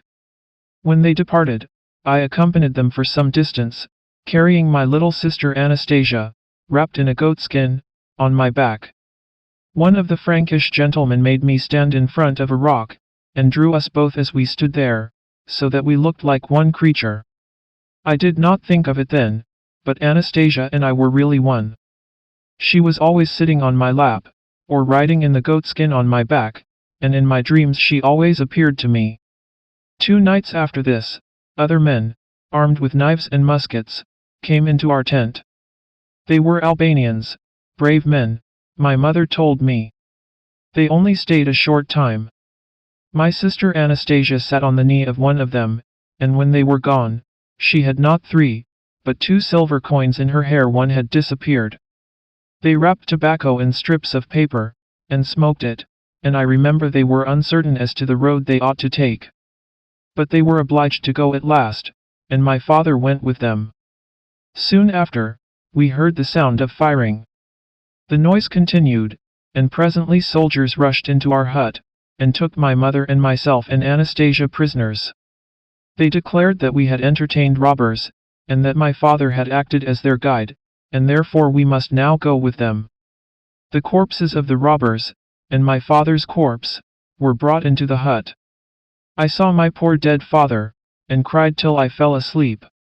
When I awoke, I found myself in a prison, but the room was not worse than our own in the hut. They gave me onions and musty wine from a tarred cask, but we were not accustomed to much better fare at home. How long we were kept in prison, I do not know, but many days and nights passed by. We were set free about Easter time. I carried Anastasia on my back, and we walked very slowly, for my mother was very weak, and it is a long way to the sea, to the Gulf of Lepanto. On our arrival, we entered a church, in which there were beautiful pictures in golden frames. They were pictures of angels, fair and bright, and yet our little Anastasia looked equally beautiful, as it seemed to me. In the center of the floor stood a coffin filled with roses. My mother told me it was the Lord Jesus Christ who was represented by these roses. Then the priest announced, "Christ is risen," and all the people greeted each other. Each one carried a burning taper in his hand, and one was given to me, as well as to little Anastasia. The music sounded, and the people left the church hand in hand, with joy and gladness. Outside, the women were roasting the Paschal lamb. We were invited to partake, and as I sat by the fire, a boy, older than myself, put his arms round my neck, and kissed me, and said, "Christ is risen." And thus it was that for the first time I met Aftanides. My mother could make fishermen's nets, for which there was a great demand here in the bay, and we lived a long time by the side of the sea, the beautiful sea, that had a taste like tears, and in its colors reminded me of the stag that wept red tears, for sometimes its waters were red, and sometimes green or blue. Aftanides knew how to manage our boat, and I often sat in it, with my little Anastasia, while it glided on through the water, swift as a bird flying through the air. Then, when the sun set, how beautifully, deeply blue, would be the tint on the mountains, one rising above the other in the far distance, and the summit of Mount Parnassus rising above them all like a glorious crown. Its top glittered in the evening rays like molten gold, and it seemed as if the light came from within it, for long after the sun had sunk beneath the horizon, the mountain top would glow in the clear, blue sky. The white aquatic birds skimmed the surface of the water in their flight, and all was calm and still as amid the black rocks at Delphi. I lay on my back in the boat, Anastasia leaned against me, while the stars above us glittered more brightly than the lamps in our church.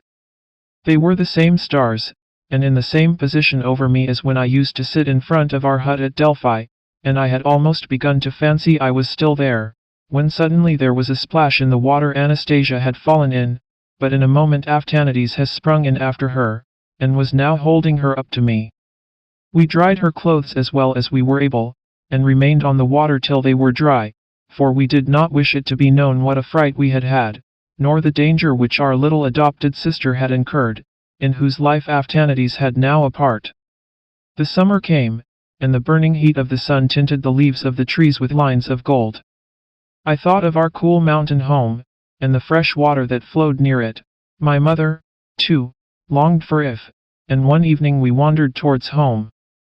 How peaceful and silent it was as we walked on through the thick, wild thyme, still fragrant, though the sun had scorched the leaves. Not a single herdsman did we meet, not a solitary hut did we pass. Everything appeared lonely and deserted. Only a shooting star showed that in the heavens there was yet life. I know not whether the clear, blue atmosphere gleamed with its own light, or if the radiance came from the stars, but we could distinguish quite plainly the outline of the mountains. My mother lighted a fire, and roasted some roots she had brought with her, and I and my little sister slept among the bushes, without fear of the ugly Smidraki, from whose throat issues fire, or of the wolf and the jackal, for my mother sat by us, and I considered her presence sufficient protection. We reached our old home, but the cottage was in ruins, and we had to build a new one. With the aid of some neighbors, chiefly women, the walls were in a few days erected, and very soon covered with a roof of olive branches. My mother obtained a living by making bottle cases of bark and skins, and I kept the sheep belonging to the priests, who were sometimes peasants, while I had for my playfellows Anastasia and the turtles. Once our beloved Aftanides paid us a visit. He said he had been longing to see us so much, and he remained with us 2 whole happy days. A month afterwards he came again to wish us goodbye, and brought with him a large fish for my mother. He told us he was going in a ship to Corfu and Patras, and could relate a great many stories, not only about the fishermen who lived near the Gulf of Lepanto, but also of kings and heroes who had once possessed Greece, just as the Turks possess it now. I have seen a bud on a rose bush gradually, in the course of a few weeks, unfold its leaves till it became a rose in all its beauty, and, before I was aware of it, I beheld it blooming in rosy loveliness. The same thing had happened to Anastasia. Unnoticed by me, she had gradually become a beautiful maiden, and I was now also a stout, strong youth. The wolfskins that covered the bed in which my mother and Anastasia slept, had been taken from wolves which I had myself shot. Years had gone by when, one evening, Aftanides came in. He had grown tall and slender as a reed, with strong limbs, and a dark, brown skin. He kissed us all, and had so much to tell of what he had seen of the great ocean, of the fortifications at Malta, and of the marvelous sepulchres of Egypt, that I looked up to him with a kind of veneration. His stories were as strange as the legends of the priests of olden times. "How much you know!" I exclaimed, "and what wonders you can relate!" "I think what you once told me, the finest of all," he replied. "You told me of a thing that has never been out of my thoughts, of the good old custom of the bond of friendship, a custom I should like to follow. Brother, let you and I go to church, as your father and Anastasia's father once did. Your sister Anastasia is the most beautiful and most innocent of maidens, and she shall consecrate the deed. No people have such grand old customs as we Greeks."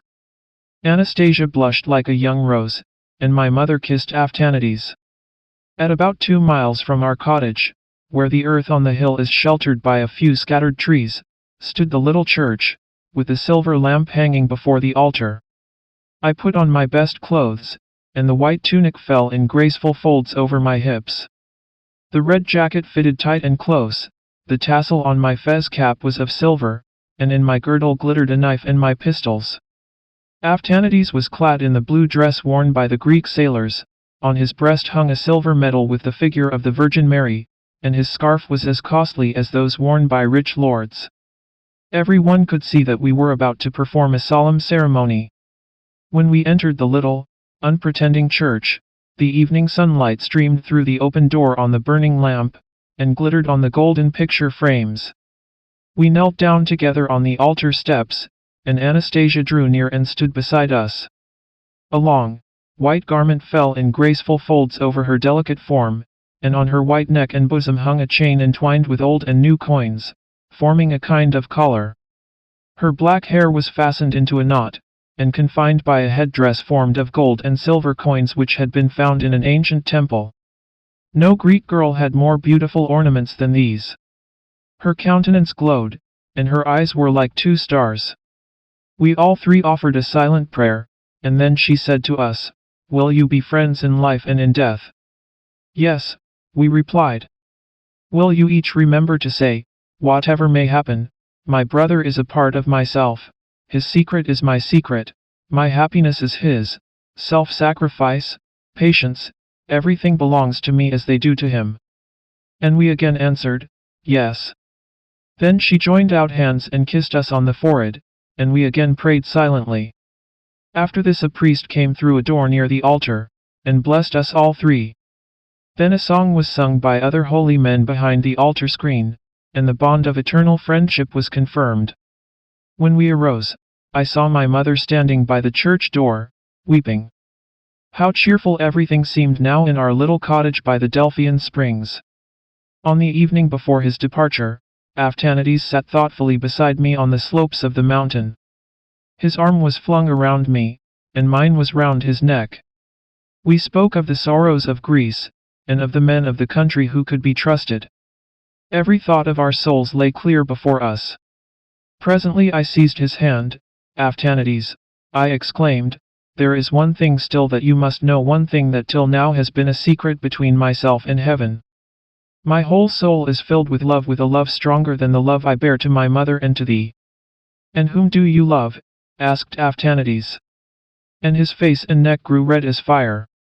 "I love Anastasia," I replied. Then his hand trembled in mine, and he became pale as a corpse. I saw it, I understood the cause, and I believe my hand trembled too. I bent towards him, I kissed his forehead, and whispered, "I have never spoken of this to her, and perhaps she does not love me. Brother, think of this, I have seen her daily, she has grown up beside me, and has become a part of my soul. And she shall be thine," he exclaimed, "thine. I may not wrong thee, nor will I do so. I also love her, but tomorrow I depart. In a year we will see each other again, but then you will be married, shall it not be so? I have a little gold of my own, it shall be yours. You must and shall take it." We wandered silently homeward across the mountains. It was late in the evening when we reached my mother's door. Anastasia held the lamp as we entered, my mother was not there. She looked at Aphtanides with a sweet but mournful expression on her face. "Tomorrow you are going to leave us," she said. "I am very sorry." "Sorry," he exclaimed, and his voice was troubled with a grief as deep as my own. I could not speak, but he seized her hand and said, "Our brother yonder loves you, and is he not dear to you? His very silence now proves his affection." Anastasia trembled, and burst into tears. Then I saw no one, thought of none, but her. I threw my arms round her, and pressed my lips to hers. As she flung her arms round my neck, the lamp fell to the ground, and we were in darkness, dark as the heart of poor Aphtanides. Before daybreak he rose, kissed us all, and said farewell, and went away. He had given all his money to my mother for us. Anastasia was betrothed to me, and in a few days afterwards she became my wife. 31 Chapter The Girl Who Trod on the Loaf. There was once a girl who trod on a loaf to avoid soiling her shoes, and the misfortunes that happened to her in consequence are well known. Her name was Inga. She was a poor child, but proud and presuming, and with a bad and cruel disposition. When quite a little child she would delight in catching flies, and tearing off their wings, so as to make creeping things of them. When older, she would take cockchafers and beetles, and stick pins through them. Then she pushed a green leaf, or a little scrap of paper towards their feet, and when the poor creatures would seize it and hold it fast, and turn over and over in their struggles to get free from the pin, she would say, "The cockchafer is reading, see how he turns over the leaf." She grew worse instead of better with years, and, unfortunately, she was pretty, which caused her to be excused, when she should have been sharply reproved. "Your headstrong will requires severity to conquer it," her mother often said to her. As a little child you used to trample on my apron, but one day I fear you will trample on my heart. And, alas, this fear was realized. Inga was taken to the house of some rich people, who lived at a distance, and who treated her as their own child, and dressed her so fine that her pride and arrogance increased. When she had been there about a year, her patroness said to her, "You ought to go, for once, and see your parents, Inga." So Inga started to go and visit her parents, but she only wanted to show herself in her native place, that the people might see how fine she was. She reached the entrance of the village, and saw the young laboring men and maidens standing together chatting, and her own mother amongst them. Inga's mother was sitting on a stone to rest, with a faggot of sticks lying before her, which she had picked up in the wood. Then Inga turned back. She who was so finely dressed she felt ashamed of her mother, a poorly clad woman, who picked up wood in the forest. She did not turn back out of pity for her mother's poverty, but from pride. Another half-year went by, and her mistress said, "You ought to go home again, and visit your parents, Inga, and I will give you a large wheaten loaf to take to them. They will be glad to see you, I am sure." So Inga put on her best clothes, and her new shoes, drew her dress up around her, and set out, stepping very carefully, that she might be clean and neat about the feet, and there was nothing wrong in doing so.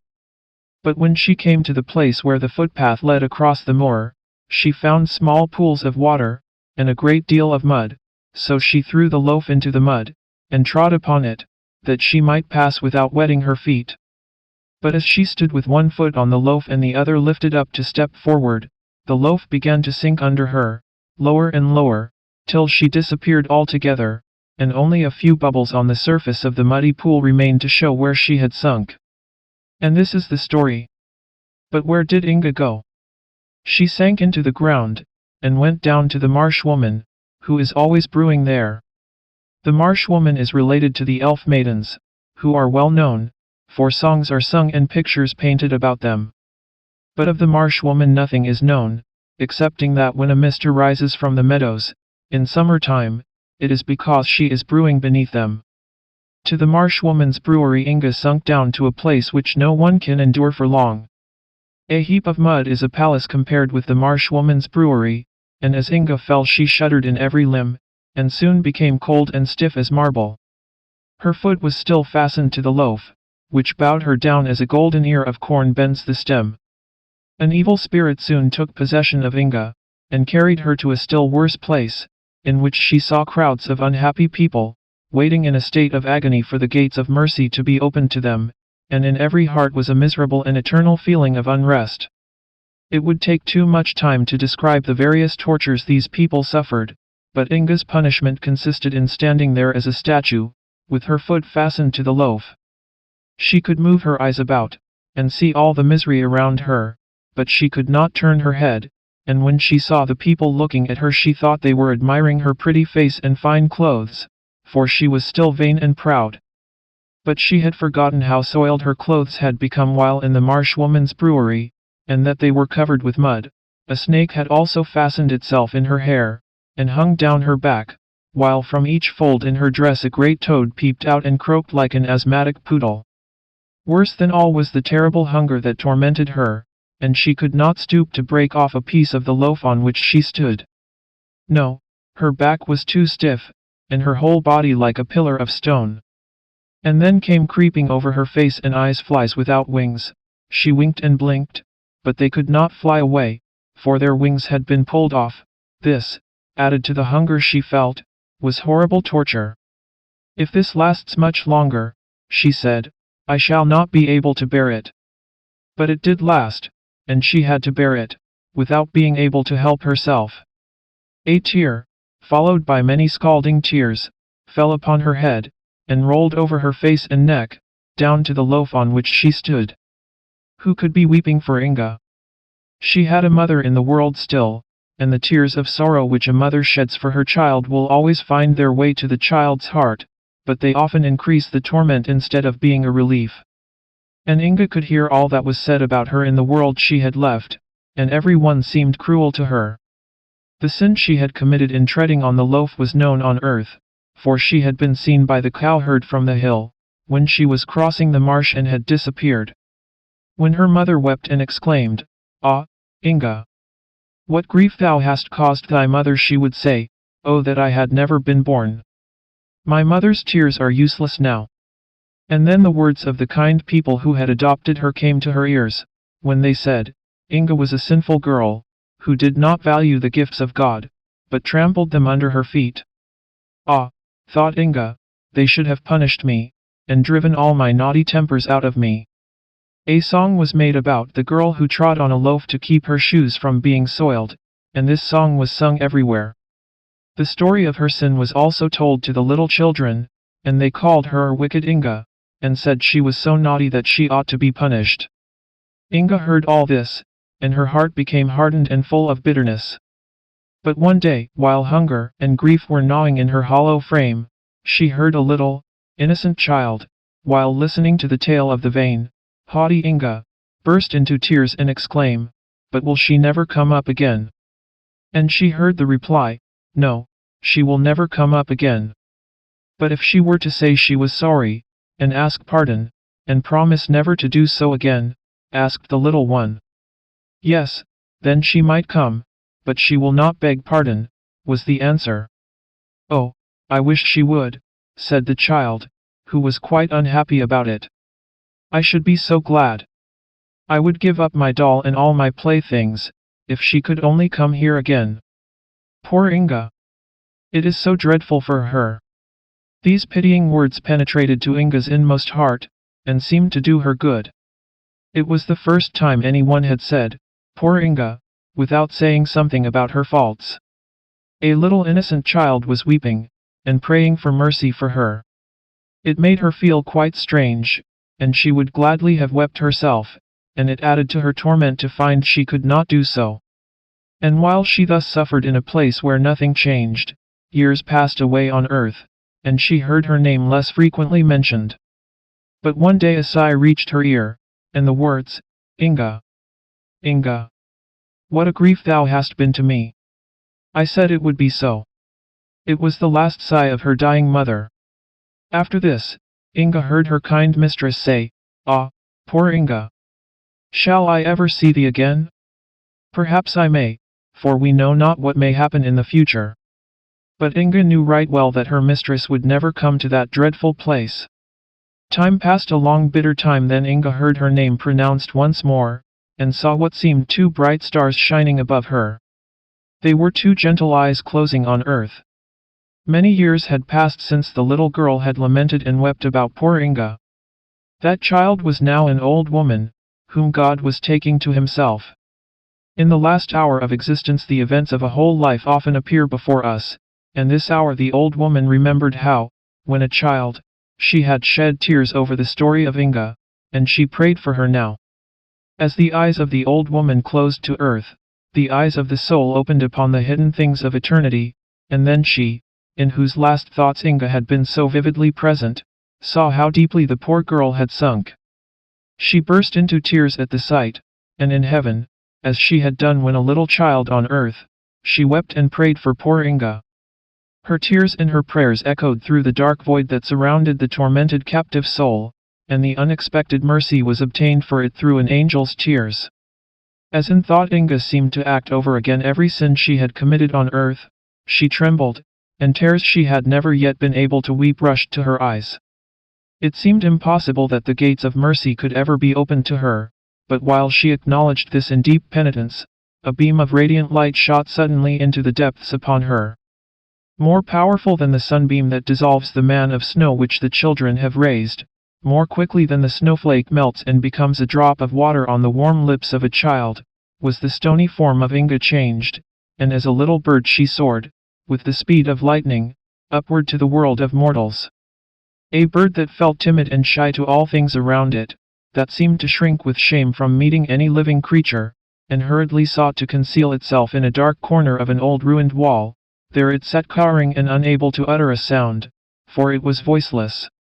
Yet how quickly the little bird discovered the beauty of everything around it. The sweet, fresh air, the soft radiance of the moon, as its light spread over the earth, the fragrance which exhaled from bush and tree, made it feel happy as it sat there clothed in its fresh, bright plumage. All creation seemed to speak of beneficence and love. The bird wanted to give utterance to thoughts that stirred in his breast, as the cuckoo and the nightingale in the spring, but it could not. Yet in heaven can be heard the song of praise, even from a worm, and the notes trembling in the breast of the bird were as audible to heaven even as the Psalms of David before they had fashioned themselves into words and song. Christmas time drew near, and a peasant who dwelt close by the old wall stuck up a pole with some ears of corn fastened to the top, that the birds of heaven might have feast, and rejoice in the happy, blessed time. And on Christmas morning the sun arose and shone upon the ears of corn, which were quickly surrounded by a number of twittering birds. Then, from a hole in the wall, gushed forth in song the swelling thoughts of the bird as he issued from his hiding place to perform his first good deed on earth and in heaven. It was well known who that bird was. The winter was very hard, the ponds were covered with ice, and there was very little food for either the beasts of the field or the birds of the air. Our little bird flew away into the public roads, and found here and there, in the ruts of the sledges, a grain of corn, and at the halting places some crumbs. Of these he ate only a few, but he called around him the other birds and the hungry sparrows, that they too might have food. He flew into the towns, and looked about, and wherever a kind hand had strewed bread on the window-sill for the birds, he only ate a single crumb himself, and gave all the rest to the rest of the other birds. In the course of the winter the bird had in this way collected many crumbs and given them to other birds, till they equaled the weight of the loaf on which Inga had trod to keep her shoes clean, and when the last bread crumb had been found and given, the grey wings of the bird became white, and spread themselves out for flight. "See, yonder is a seagull," cried the children, when they saw the white bird, as it dived into the sea, and rose again into the clear sunlight, white and glittering. But no one could tell whither it went then, although some declared it flew straight to the sun. 32 Chapter The Goblin and the Huckster. There was once a regular student, who lived in a garret, and had no possessions. And there was also a regular huckster, to whom the house belonged, and who occupied the ground floor. A goblin lived with the huckster, because at Christmas he always had a large dish full of jam, with a great piece of butter in the middle. The huckster could afford this, and therefore the goblin remained with the huckster, which was very cunning of him. One evening the student came into the shop through the back door to buy candles and cheese for himself. He had no one to send, and therefore he came himself. He obtained what he wished, and then the huckster and his wife nodded good evening to him, and she was a woman who could do more than merely nod, for she had usually plenty to say for herself. The student nodded in return as he turned to leave, then suddenly stopped, and began reading the piece of paper in which the cheese was wrapped. It was a leaf torn out of an old book, a book that ought not to have been torn up, for it was full of poetry. "Yonder lies some more of the same sort," said the huckster. "I gave an old woman a few coffee berries for it. You shall have the rest for 6pence, if you will." "Indeed I will," said the student. "Give me the book instead of the cheese. I can eat my bread and butter without cheese. It would be a sin to tear up a book like this. You are a clever man, and a practical man, but you understand no more about poetry than that cask yonder." This was a very rude speech, especially against the cask, but the huckster and the student both laughed, for it was only said in fun. But the goblin felt very angry that any man should venture to say such things to a huckster who was a householder and sold the best butter. As soon as it was night, and the shop closed, and every one in bed except the student, the goblin stepped softly into the bedroom where the huckster's wife slept, and took away her tongue, which of course, she did not then want. Whatever object in the room he placed his tongue upon immediately received voice and speech, and was able to express its thoughts and feelings as readily as the lady herself could do. It could only be used by one object at a time, which was a good thing, as a number speaking at once would have caused great confusion. The goblin laid the tongue upon the cask, in which lay a quantity of old newspapers. "Is it really true," he asked, "that you do not know what poetry is?" "Of course I know," replied the cask. "Poetry is something that always stands in the corner of a newspaper, and is sometimes cut out, and I may venture to affirm that I have more of it in me than the student has, and I am only a poor tub of the hucksters." Then the goblin placed the tongue on the coffee mill, and how it did go to be sure. Then he put it on the butter tub and the cash box, and they all expressed the same opinion as the waste paper tub, and a majority must always be respected. "Now I shall go and tell the student," said the goblin, and with these words he went quietly up the back stairs to the garret where the student lived. He had a candle burning still, and the goblin peeped through the keyhole and saw that he was reading in the torn book, which he had brought out of the shop. But how light the room was! From the book shot forth a ray of light which grew broad and full, like the stem of a tree, from which bright rays spread upward and over the student's head. Each leaf was fresh, and each flower was like a beautiful female head, some with dark and sparkling eyes, and others with eyes that were wonderfully blue and clear. The fruit gleamed like stars, and the room was filled with sounds of beautiful music. The little goblin had never imagined, much less seen or heard of, any sight so glorious as this. He stood still on tiptoe, peeping in, till the light went out in the garret. The student no doubt had blown out his candle and gone to bed, but the little goblin remained standing there nevertheless, and listening to the music which still sounded on, soft and beautiful, a sweet cradle song for the student, who had lain down to rest. "This is a wonderful place," said the goblin. "I never expected such a thing. I should like to stay here with the student," and the little man thought it over, for he was a sensible little spirit. At last he sighed, "But the student has no jam." So he went downstairs again into the huckster's shop, and it was a good thing he got back when he did, for the cask had almost worn out the lady's tongue. He had given a description of all that he contained on one side, and was just about to turn himself over to the other side to describe what was there, when the goblin entered and restored the tongue to the lady. But from that time forward, the whole shop, from the cash box down to the pine wood logs, formed their opinions from that of the cask, and they all had such confidence in him, and treated him with so much respect, that when the huckster read the criticisms on theatricals and art of an evening, they fancied it must all come from the cask. But after what he had seen, the goblin could no longer sit and listen quietly to the wisdom and understanding downstairs, so, as soon as the evening light glimmered in the garret, he took courage, for it seemed to him as if the rays of light were strong cables, drawing him up, and obliging him to go and peep through the keyhole, and, while there, a feeling of vastness came over him such as we experience by the ever-moving sea, when the storm breaks forth, and it brought tears into his eyes. He did not himself know why he wept, yet a kind of pleasant feeling mingled with his tears. How wonderfully glorious it would be to sit with the student under such a tree, but that was out of the question. He must be content to look through the keyhole, and be thankful for even that. There he stood on the old landing, with the autumn wind blowing down upon him through the trap door. It was very cold, but the little creature did not really feel it, till the light in the garret went out, and the tones of music died away. Then how he shivered, and crept downstairs again to his warm corner, where it felt homelike and comfortable. And when Christmas came again, and brought the dish of jam and the great lump of butter, he liked the huckster best of all.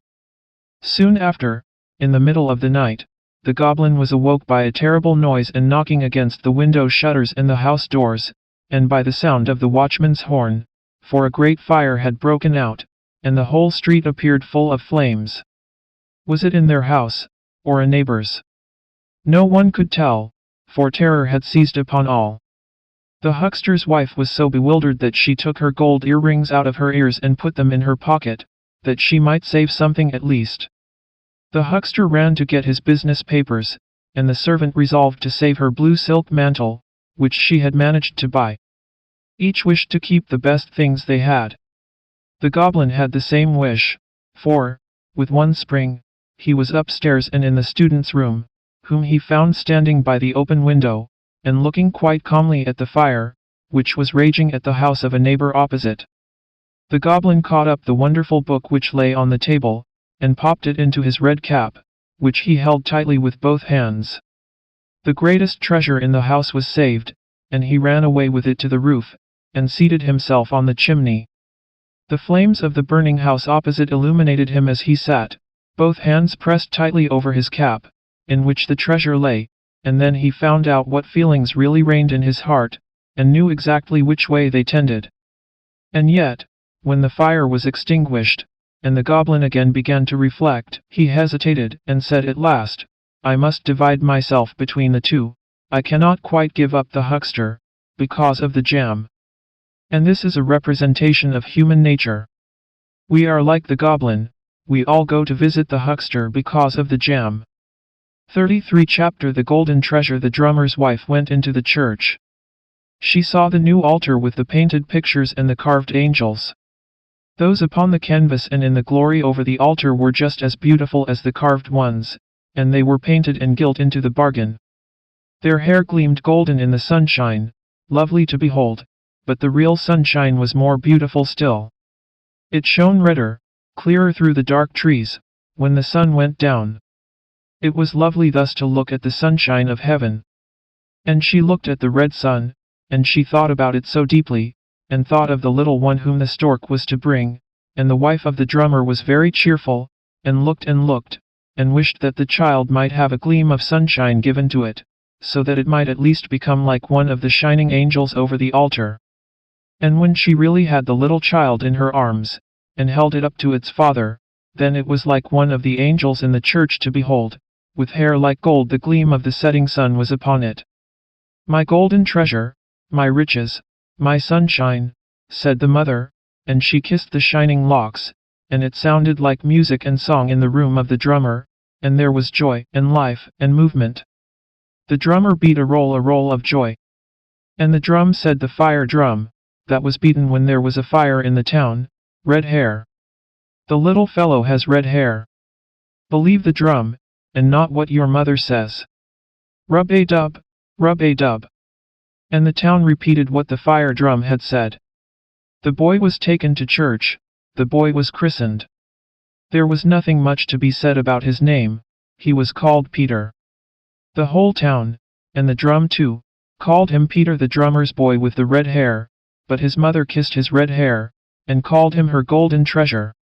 In the hollow way in the clayey bank, many had scratched their names as a remembrance. Celebrity is always something, said the drummer, and so he scratched his own name there, and his little son's name likewise. And the swallows came. They had, on their long journey, seen more durable characters engraven on rocks, and on the walls of the temples in Hindostan, mighty deeds of great kings, immortal names, so old that no one now could read or speak them. Remarkable celebrity. In the clayey bank the martins built their nest. They bored holes in the deep declivity, and the splashing rain and the thin mist came and crumbled and washed the names away, and the drummer's name also, and that of his little son. Peter's name will last a full year and a half longer, said the father. Fool, thought the fire drum, but it only said, dub, dub, dub, rub-a-dub. He was a boy full of life and gladness, this drummer's son with the red hair. He had a lovely voice. He could sing, and he sang like a bird in the woodland. There was melody, and yet no melody. He must become a chorister boy, said his mother. He shall sing in the church, and stand among the beautiful gilded angels who are like him.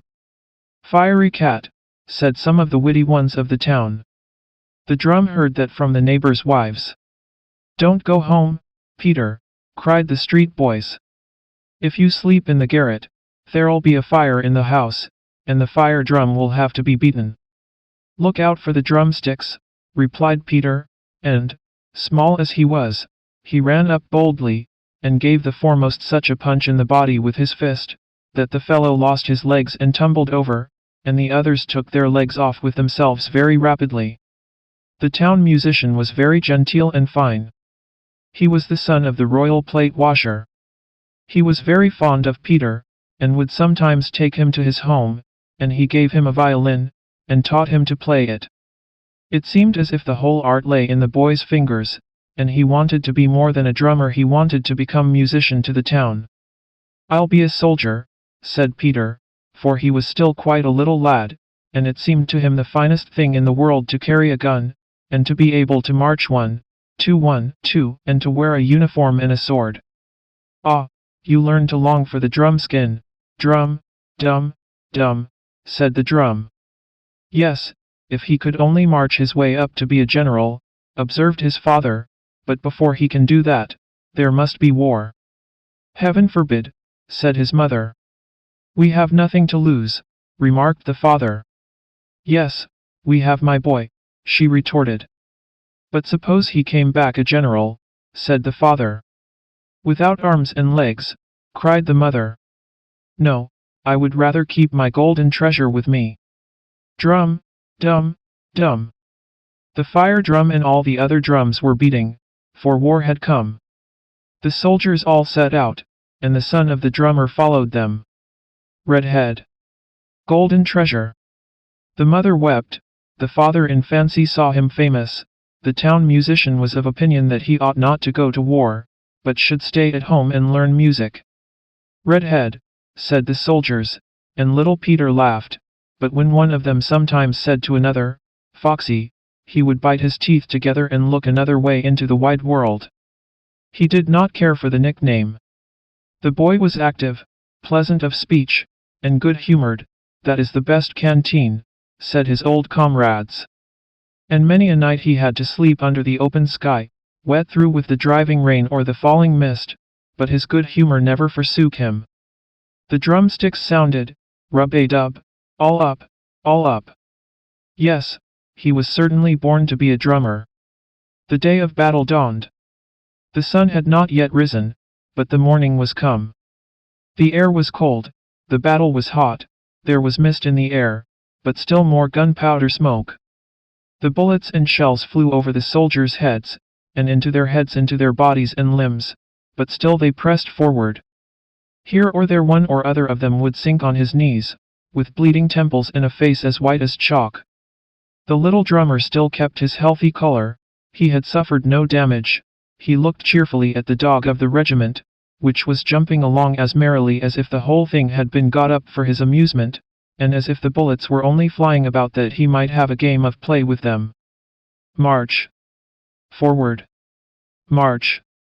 This was the word of command for the drum. The word had not yet been given to fall back, though they might have done so, and perhaps there would have been much sense in it, and now at last the word retire was given, but our little drummer beat forward. March, for he had understood the command thus, and the soldiers obeyed the sound of the drum. That was a good roll, and proved the summons to victory for the men, who had already begun to give way. Life and limb were lost in the battle. Bombshells tore away the flesh in red strips. Bombshells lit up into a terrible glow the straw heaps to which the wounded had dragged themselves, to lie untended for many hours, perhaps for all the hours they had to live. It's no use thinking of it, and yet one cannot help thinking of it, even far away in the peaceful town. The drummer and his wife also thought of it, for Peter was at the war. Now, I'm tired of these complaints, said the fire drum. Again the day of battle dawned. The sun had not yet risen, but it was morning. The drummer and his wife were asleep. They had been talking about their son, as, indeed, they did almost every night, for he was out yonder in God's hand. And the father dreamt that the war was over, that the soldiers had returned home, and that Peter wore a silver cross on his breast. But the mother dreamt that she had gone into the church, and had seen the painted pictures and the carved angels with the gilded hair, and her own dear boy, the golden treasure of her heart, who was standing among the angels in white robes, singing so sweetly, as surely only the angels can sing, and that he had soared up with them into the sunshine, and nodded so kindly at his mother. My golden treasure, she cried out, and she awoke. Now the good God has taken him to himself. She folded her hands, and hid her face in the cotton curtains of the bed, and wept. Where does he rest now? Among the many in the big grave that they have dug for the dead? Perhaps he's in the water in the marsh. Nobody knows his grave, no holy words have been read over it. And the Lord's Prayer went inaudibly over her lips.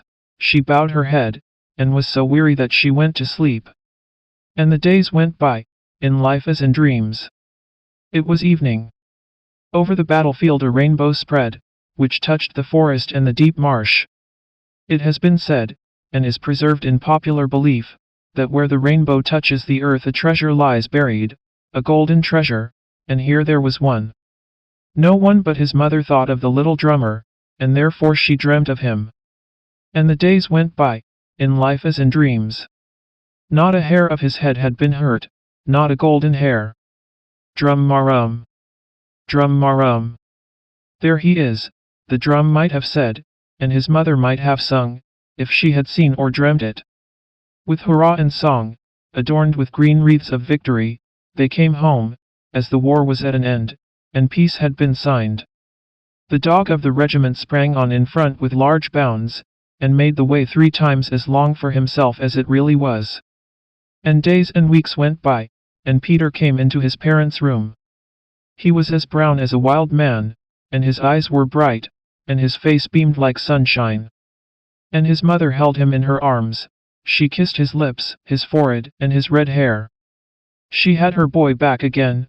He had not a silver cross on his breast, as his father had dreamt, but he had sound limbs, a thing the mother had not dreamt. And what a rejoicing was there! They laughed and they wept, and Peter embraced the old fire drum. "There stands the old skeleton still," he said. And the father beat a roll upon it.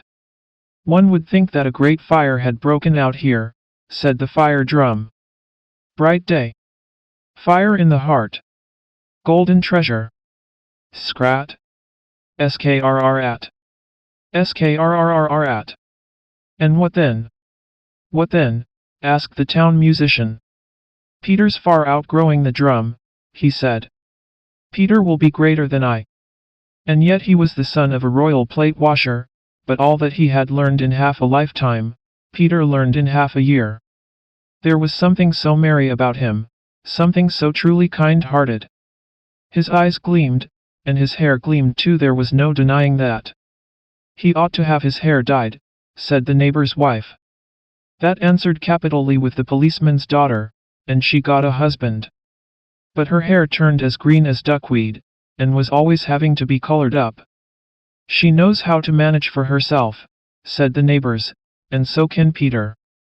He comes to the most genteel houses, even to the burgomaster's, where he gives Miss Charlotte pianoforte lessons. He could play. He could play, fresh out of his heart, the most charming pieces, that had never been put upon music paper. He played in the bright nights, and in the dark nights, too." The neighbors declared it was unbearable, and the fire drum was of the same opinion. He played until his thoughts soared up, and burst forth in great plans for the future, to be famous. And Burgomaster Charlotte sat at the piano. Her delicate fingers danced over the keys, and made them ring into Peter's heart. It seemed too much for him to bear, and this happened not once, but many times, and at last one day he seized the delicate fingers and the white hand, and kissed it, and looked into her great brown eyes. Heaven knows what he said, but we may be allowed to guess at it. Charlotte blushed to guess at it. She reddened from brow to neck, and answered not a single word, and then strangers came into the room, and one of them was the state councillor's son. He had a lofty white forehead, and carried it so high that it seemed to go back into his neck. And Peter sat by her a long time, and she looked at him with gentle eyes. At home that evening he spoke of travel in the wide world, and of the golden treasure that lay hidden for him in his violin. To be famous. "Tum me lum, tum me lum, tum me lum," said the fire drum. "Peter has gone clear out of his wits. I think there must be a fire in the house." Next day the mother went to market. "Shall I tell you news, Peter?" she asked when she came home. "A capital piece of news. Burgomaster Charlotte has engaged herself to the state councillor's son. The betrothal took place yesterday evening." "No," cried Peter, and he sprang up from his chair. But his mother persisted in saying yes. She had heard it from the baker's wife, whose husband had it from the burgomaster's own mouth, and Peter became as pale as death, and sat down again. "Good heaven! What's the matter with you?" asked his mother. "Nothing, nothing, only leave me to myself," he answered, but the tears were running down his cheeks. My sweet child, my golden treasure, cried the mother, and she wept, but the fire drum sang, not out loud, but inwardly. Charlotte's gone. Charlotte's gone. And now the song is done. But the song was not done, there were many more verses in it, long verses, the most beautiful verses, the golden treasures of a life. She behaves like a mad woman, said the neighbor's wife. All the world is to see the letters she gets from her golden treasure, and to read the words that are written in the papers about his violin playing. And he sends her money too, and that's very useful to her since she has been a widow. He plays before emperors and kings, said the town musician. I never had that fortune, but he's my pupil, and he does not forget his old master. And his mother said, his father dreamt that Peter came home from the war with a silver cross. He did not gain one in the war, but it is still more difficult to gain one in this way. Now he has the cross of honor. If his father had only lived to see it.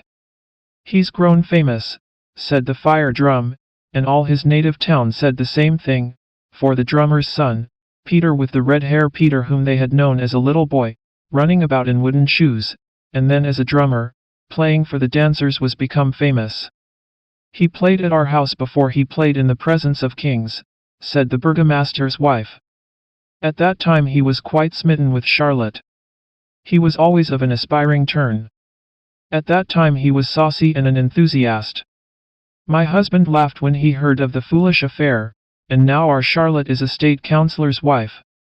A golden treasure had been hidden in the heart and soul of the poor child, who had beaten the roll as a drummer, a roll of victory for those who had been ready to retreat. There was a golden treasure in his bosom, the power of sound. It burst forth on his violin as if the instrument had been a complete organ, and as if all the elves of a midsummer night were dancing across the strings. In its sounds were heard the piping of the thrush and the full clear note of the human voice, therefore the sound brought rapture to every heart, and carried his name triumphant through the land. That was a great firebrand, the firebrand of inspiration. And then he looks so splendid, said the young ladies and the old ladies too, and the oldest of all procured an album for famous locks of hair, wholly and solely that she might beg a lock of his rich splendid hair, that treasure, that golden treasure. And the son came into the poor room of the drummer, elegant as a prince, happier than a king. His eyes were as clear and his face was as radiant as sunshine, and he held his mother in his arms, and she kissed his mouth, and wept as blissfully as any one can weep for joy, and he nodded at every old piece of furniture in the room, at the cupboard with the teacups, and at the flower vase. He nodded at the sleeping bench, where he had slept as a little boy, but the old fire drum he brought out, and dragged it into the middle of the room, and said to it and to his mother, "My father would have beaten a famous roll this evening. Now I must do it." And he beat a thundering roll call on the instrument, and the drum felt so highly honored that the parchment burst with exultation. "He has a splendid touch," said the drum. "I've a remembrance of him now that will last. I expect that the same thing will happen to his mother, from pure joy over her golden treasure." And this is the story of the golden treasure. 34 Chapter The Goloshes of Fortune. A beginning in a house in Copenhagen, not far from the king's new market, a very large party had assembled, the host and his family expecting, no doubt, to receive invitations in return. One half of the company were already seated at the card tables, the other half seemed to be waiting the result of their hostess's question, "Well, how shall we amuse ourselves?" Conversation followed, which, after a while, began to prove very entertaining. Among other subjects, it turned upon the events of the Middle Ages, which some persons maintained were more full of interest than our own times. Councillor Knapp defended this opinion so warmly that the lady of the house immediately went over to his side, and both exclaimed against Ersted's essays on ancient and modern times, in which the preference is given to our own. The councillor considered the times of the Danish king, Hans, as the noblest and happiest. The conversation on this topic was only interrupted for a moment by the arrival of a newspaper, which did not, however, contain much worth reading, and while it is still going on we will pay a visit to the anteroom, in which cloaks, sticks, and goloshes were carefully placed. Here sat two maidens, one young, and the other old, as if they had come and were waiting to accompany their mistresses home, but on looking at them more closely, it could easily be seen that they were no common servants.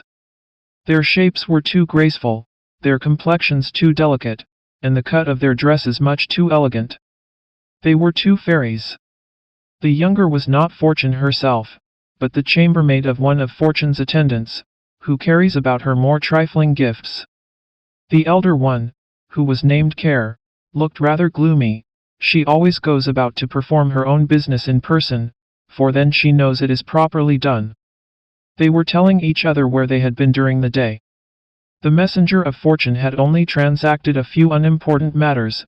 For instance, she had preserved a new bonnet from a shower of rain, and obtained for an honest man a bow from a titled nobody, and so on, but she had something extraordinary to relate, after all. "I must tell you," said she, "that today is my birthday, and in honor of it I have been entrusted with a pair of goloshes, to introduce amongst mankind. These goloshes have the property of making every one who puts them on imagine himself in any place he wishes, or that he exists at any period. Every wish is fulfilled at the moment it is expressed, so that for once mankind have the chance of being happy." "No," replied Care, "you may depend upon it that whoever puts on those goloshes will be very unhappy, and bless the moment in which he can get rid of them." "What are you thinking of?" replied the other. "Now see, I will place them by the door, some one will take them instead of his own, and he will be the happy man." This was the end of their conversation. What happened to the counselor? It was late when Counselor Nap, lost in thought about the times of King Hans, desired to return home, and fate so ordered it that he put on the goloshes of Fortune instead of his own, and walked out into the East Street. Through the magic power of the goloshes, he was at once carried back 300 years, to the times of King Hans, for which he had been longing when he put them on. Therefore he immediately set his foot into the mud and mire of the street, which in those days possessed no pavement. "Why, this is horrible, how dreadfully dirty it is," said the counselor, "and the whole pavement has vanished, and the lamps are all out." The moon had not yet risen high enough to penetrate the thick foggy air, and all the objects around him were confused together in the darkness. At the nearest corner, a lamp hung before a picture of the Madonna, but the light it gave was almost useless, for he only perceived it when he came quite close and his eyes fell on the painted figures of the mother and child. "That is most likely a museum of art," thought he, "and they have forgotten to take down the sign." Two men, in the dress of olden times, passed by him. "What odd figures," thought he, "they must be returning from some masquerade." Suddenly he heard the sound of a drum and fifes, and then a blazing light from torches shone upon him. The counselor stared with astonishment as he beheld a most strange procession pass before him. First came a whole troop of drummers, beating their drums very cleverly. They were followed by life guards, with long bows and crossbows. The principal person in the procession was a clerical-looking gentleman. The astonished counselor asked what it all meant, and who the gentleman might be. "That is the Bishop of Zealand." "Good gracious," he exclaimed, "what in the world has happened to the bishop? What can he be thinking about?" Then he shook his head and said, "It cannot possibly be the bishop himself." While musing on this strange affair, and without looking to the right or left, he walked on through East Street and over High Bridge Place. The bridge, which he supposed led to Palace Square, was nowhere to be found, but instead, he saw a bank and some shallow water, and two people, who sat in a boat. "Does the gentleman wish to be ferried over the Holme?" asked one. "To the Holme," exclaimed the counselor, not knowing in what age he was now existing. "I want to go to Christian's Haven, in Little Turf Street." The men stared at him. "Pray tell me where the bridge is," said he. "It is shameful that the lamps are not lighted here, and it is as muddy as if one were walking in a marsh." But the more he talked with the boatmen the less they could understand each other. "I don't understand your outlandish talk," he cried at last, angrily turning his back upon them. He could not, however, find the bridge nor any railings. "What a scandalous condition this place is in," said he. "Never, certainly, had he found his own times so miserable as on this evening. I think it will be better for me to take a coach, but where are they? There was not one to be seen. I shall be obliged to go back to the King's New Market, said he, where there are plenty of carriages standing, or I shall never reach Christian's Haven. Then he went towards East Street, and had nearly passed through it, when the moon burst forth from a cloud. Dear me, what have they been erecting here? He cried, as he caught sight of the East Gate, which in olden times used to stand at the end of East Street. However, he found an opening through which he passed, and came out upon where he expected to find the New Market. Nothing was to be seen but an open meadow, surrounded by a few bushes, through which ran a broad canal or stream. A few miserable-looking wooden booths, for the accommodation of Dutch watermen, stood on the opposite shore. Either I behold a Fata Morgana, or I must be tipsy, groaned the councillor. What can it be? What is the matter with me? He turned back in the full conviction that he must be ill. In walking through the street this time, he examined the houses more closely. He found that most of them were built of lath and plaster, and many had only a thatched roof. I am certainly all wrong, said he, with a sigh, and yet I only drank 1 glass of punch. But I cannot bear even that, and it was very foolish to give us punch and hot salmon. I shall speak about it to our hostess, the agent's lady. Suppose I were to go back now and say how ill I feel, I fear it would look so ridiculous, and it is not very likely that I should find anyone up. Then he looked for the house, but it was not in existence. This is really frightful. I cannot even recognize East Street. Not a shop to be seen, nothing but old, wretched, tumble-down houses, just as if I were at Roskilde or Ringstedt. Oh, I really must be ill. It is no use to stand upon ceremony. But where in the world is the agent's house? There is a house, but it is not his, and people still up in it, I can hear. Oh dear.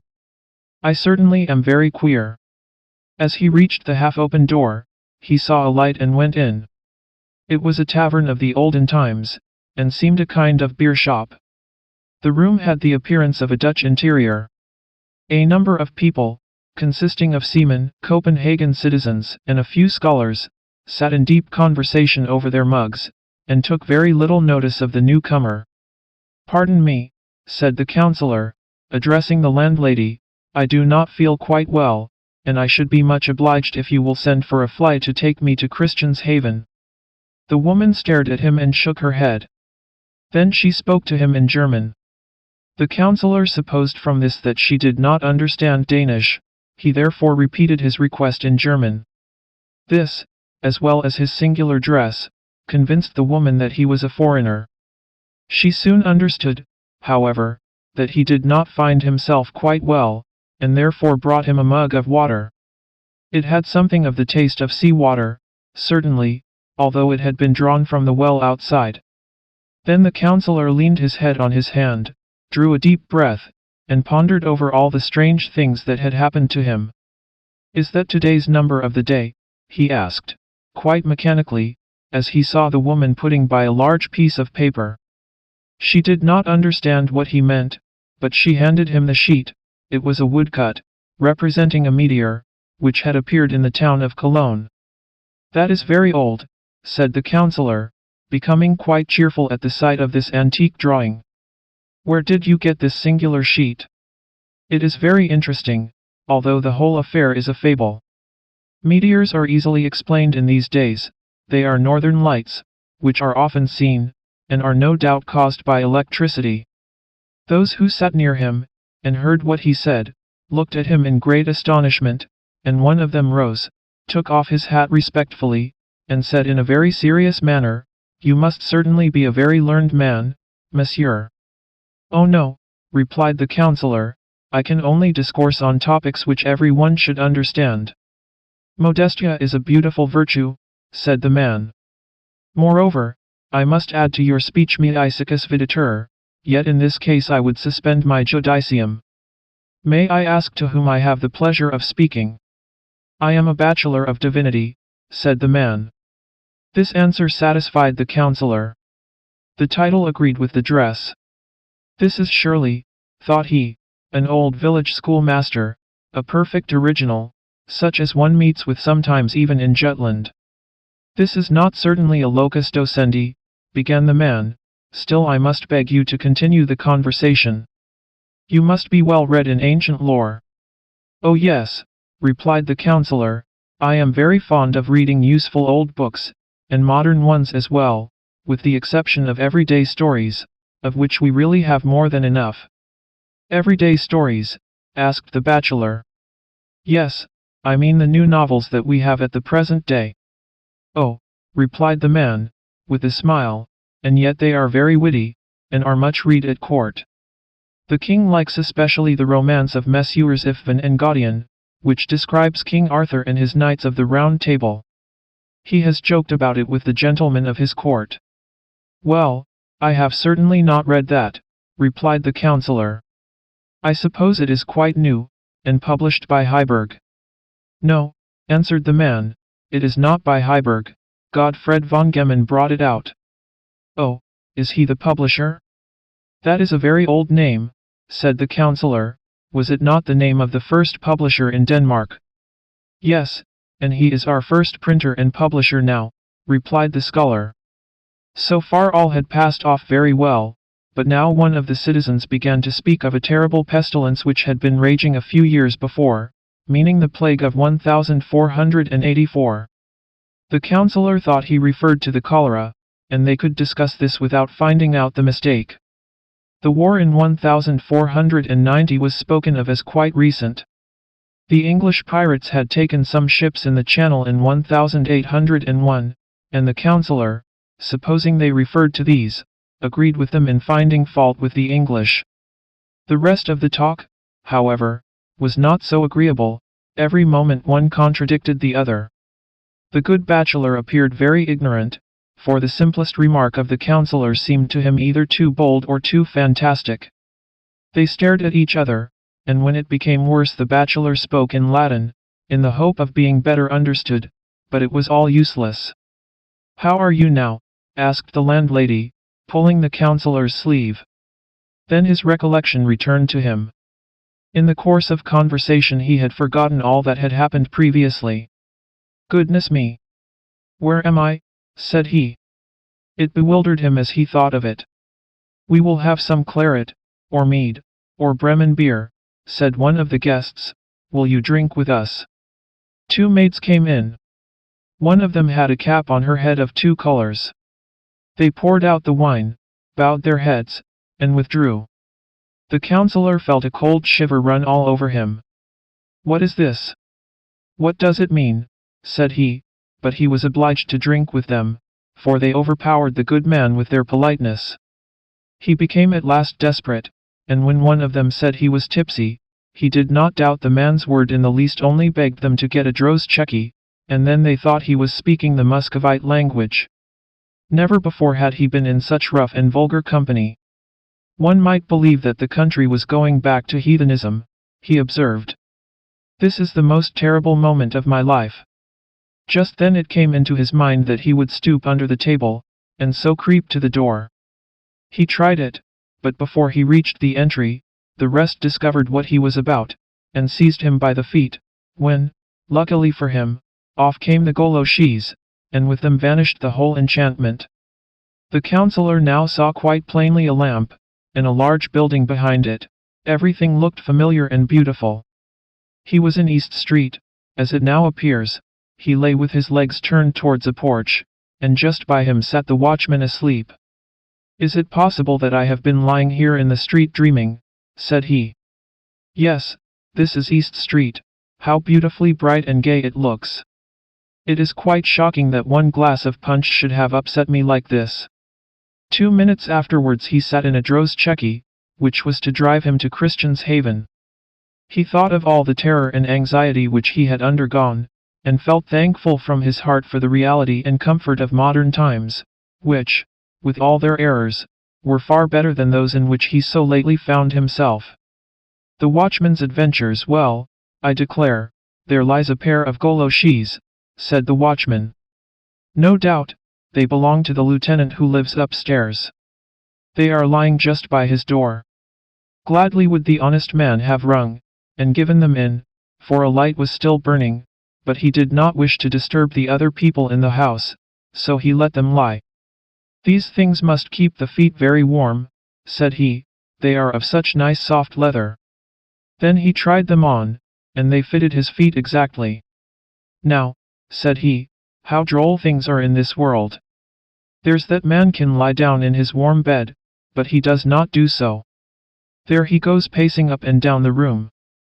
He ought to be a happy man. He has neither wife nor children, and he goes out into company every evening. Oh, I wish I were he, then I should be a happy man. As he uttered this wish, the goloshes which he had put on took effect, and the watchman at once became the lieutenant. There he stood in his room, holding a little piece of pink paper between his fingers, on which was a poem written by the lieutenant himself.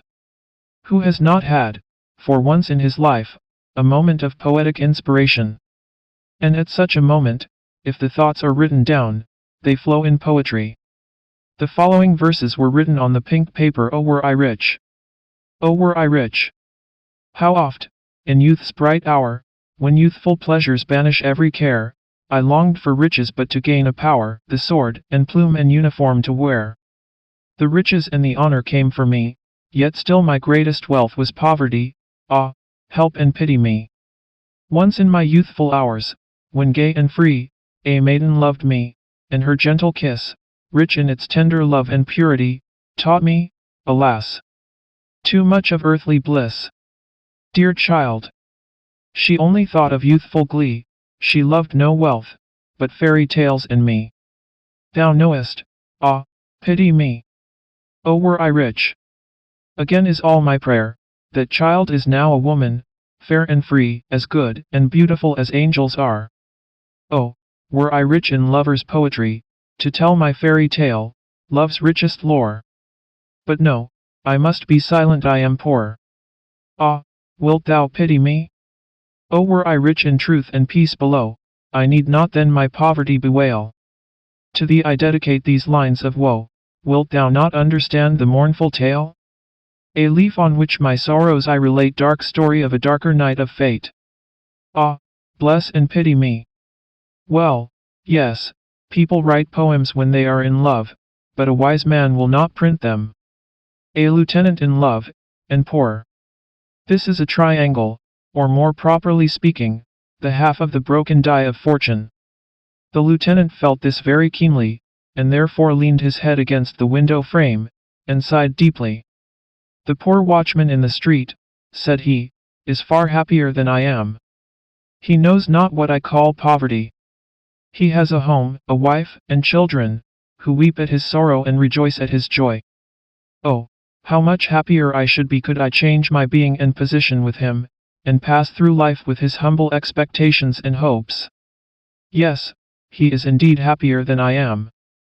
At this moment the watchman again became a watchman, for having, through the goloshes of fortune, passed into the existence of the lieutenant, and found himself less contented than he expected, he had preferred his former condition, and wished himself again a watchman. That was an ugly dream, said he, but droll enough. It seemed to me as if I were the lieutenant up yonder, but there was no happiness for me. I missed my wife and the little ones, who are always ready to smother me with kisses. He sat down again and nodded, but he could not get the dream out of his thoughts, and he still had the goloshes on his feet. A falling star gleamed across the sky. There goes one, cried he. However, there are quite enough left. I should very much like to examine these a little nearer, especially the moon, for that could not slip away under one's hands. The student, for whom my wife washes, says that when we die we shall fly from one star to another. If that were true, it would be very delightful, but I don't believe it. I wish I could make a little spring up there now. I would willingly let my body lie here on the steps. There are certain things in the world which should be uttered very cautiously, doubly so when the speaker has on his feet the goloshes of fortune. Now we shall hear what happened to the watchman. Nearly everyone is acquainted with the great power of steam. We have proved it by the rapidity with which we can travel, both on a railroad or in a steamship across the sea. But this speed is like the movements of the sloth, or the crawling march of the snail, when compared to the swiftness with which light travels. Light flies 19 million times faster than the fleetest race horse, and electricity is more rapid still. Death is an electric shock which we receive in our hearts, and on the wings of electricity the liberated soul flies away swiftly. The light from the sun travels to our earth 95 millions of miles in 8 minutes and a few seconds, but on the wings of electricity, the mind requires only a second to accomplish the same distance. The space between the heavenly bodies is, to thought, no farther than the distance which we may have to walk from one friend's house to another in the same town, yet this electric shock obliges us to use our bodies here below, unless, like the watchman, we have on the goloshes of fortune. In a very few seconds the watchman had traveled more than 200,000 miles to the moon, which is formed of a lighter material than our earth, and may be said to be as soft as new fallen snow. He found himself on one of the circular range of mountains which we see represented in Dr. Madler's large map of the moon. The interior had the appearance of a large hollow, bowl-shaped, with a depth about half a mile from the brim. Within this hollow stood a large town. We may form some idea of its appearance by pouring the white of an egg into a glass of water. The materials of which it was built seemed just as soft, and pictured forth cloudy turrets and sail-like terraces, quite transparent, and floating in the thin air. Our earth hung over his head like a great dark red ball.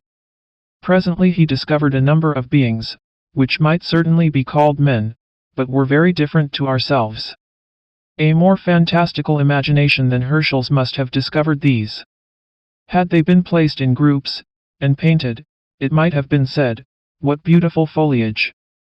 They had also a language of their own. No one could have expected the soul of the watchman to understand it, and yet he did understand it, for our souls have much greater capabilities than we are inclined to believe. Do we not, in our dreams, show a wonderful dramatic talent? Each of our acquaintance appears to us then in his own character, and with his own voice. No man could thus imitate them in his waking hours. How clearly, too, we are reminded of persons whom we have not seen for many years. They start up suddenly to the mind's eye with all their peculiarities as living realities. In fact, this memory of the soul is a fearful thing. Every sin, every sinful thought it can bring back, and we may well ask how we are to give account of every idle word that may have been whispered in the heart or uttered with the lips. The spirit of the watchman therefore understood very well the language of the inhabitants of the moon. They were disputing about our earth, and doubted whether it could be inhabited. The atmosphere, they asserted, must be too dense for any inhabitants of the moon to exist there. They maintained that the moon alone was inhabited, and was really the heavenly body in which the old world people lived. They likewise talked politics. But now we will descend to East Street, and see what happened to the watchman's body. He sat lifeless on the steps. His staff had fallen out of his hand, and his eyes stared at the moon, about which his honest soul was wandering. "What is it o'clock, watchman?" inquired a passenger. But there was no answer from the watchman. The man then pulled his nose gently, which caused him to lose his balance. The body fell forward, and lay at full length on the ground as one dead. All his comrades were very much frightened, for he seemed quite dead. Still they allowed him to remain after they had given notice of what had happened, and at dawn the body was carried to the hospital. We might imagine it to be no jesting matter if the soul of the man should chance to return to him, for most probably it would seek for the body in East Street without being able to find it. We might fancy the soul inquiring of the police, or at the address office, or among the missing parcels, and then at length finding it at the hospital. But we may comfort ourselves by the certainty that the soul, when acting upon its own impulses, is wiser than we are. It is the body that makes it stupid. As we have said, the watchman's body had been taken to the hospital, and here it was placed in a room to be washed.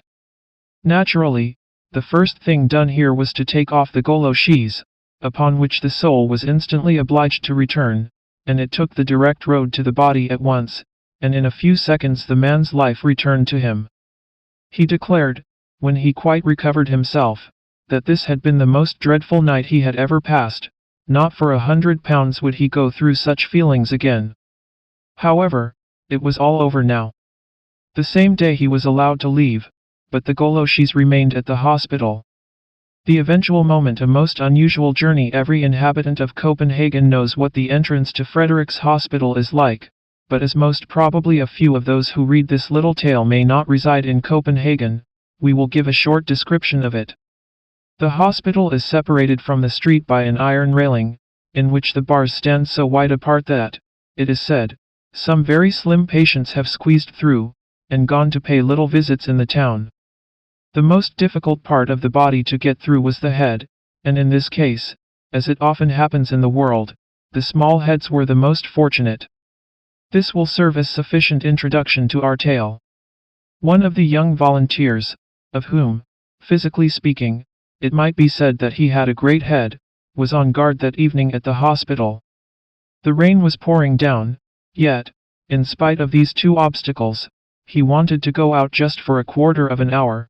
It was not worthwhile, he thought, to make a confidant of the porter, as he could easily slip through the iron railings.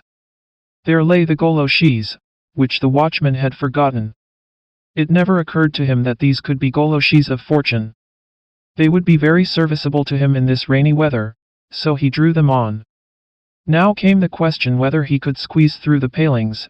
He certainly had never tried, so he stood looking at them. "I wish to goodness my head was through," said he, and instantly, though it was so thick and large, it slipped through quite easily. The Goloshis answered that purpose very well, but his body had to follow, and this was impossible. "I am too fat," he said. "I thought my head would be the worst, but I cannot get my body through, that is certain." Then he tried to pull his head back again, but without success. He could move his neck about easily enough, and that was all. His first feeling was one of anger, and then his spirits sank below zero. The Goloshis of fortune had placed him in this terrible position, and unfortunately it never occurred to him to wish himself free. No, instead of wishing he kept twisting about, yet did not stir from the spot. The rain poured, and not a creature could be seen in the street. The porter's bell he was unable to reach, and however was he to get loose? He foresaw that he should have to stay there till morning, and then they must send for a smith to file away the iron bars, and that would be a work of time. All the charity children would just be going to school, and all the sailors who inhabited that quarter of the town would be there to see him standing in the pillory. What a crowd there would be! "Ha!" he cried, "the blood is rushing to my head, and I shall go mad. I believe I am crazy already. Oh, I wish I were free, then all these sensations would pass off." This is just what he ought to have said at first. The moment he had expressed the thought his head was free. He started back, quite bewildered with the fright which the Goloshis of fortune had caused him. But we must not suppose it was all over. No, indeed, there was worse to come yet. The night passed, and the whole of the following day, but no one sent for the Goloshis. In the evening a declamatory performance was to take place at the amateur theatre in a distant street. The house was crowded. Among the audience was the young volunteer from the hospital, who seemed to have quite forgotten his adventures of the previous evening. He had on the Goloshis. They had not been sent for, and as the streets were still very dirty, they were of great service to him. A new poem, entitled My Aunt's Spectacles, was being recited. It described these spectacles as possessing a wonderful power. If anyone put them on in a large assembly, the people appeared like cards, and the future events of ensuing years could be easily foretold by them. The idea struck him that he should very much like to have such a pair of spectacles, for, if used rightly, they would perhaps enable him to see into the hearts of people, which he thought would be more interesting than to know what was going to happen next year, for future events would be sure to show themselves, but the hearts of people never. "I can fancy what I should see in the whole row of ladies and gentlemen on the first seat, if I could only look into their hearts. That lady, I imagine, keeps a store for things of all descriptions. How my eyes would wander about in that collection. With many ladies I should no doubt find a large millinery establishment. There is another that is perhaps empty, and would be all the better for cleaning out. There may be some well stored with good articles. Ah, yes, he sighed. I know one, in which everything is solid, but a servant is there already, and that is the only thing against it. I dare say from many I should hear the words, please to walk in. I only wish I could slip into the hearts like a little tiny thought. This was the word of command for the goloshes.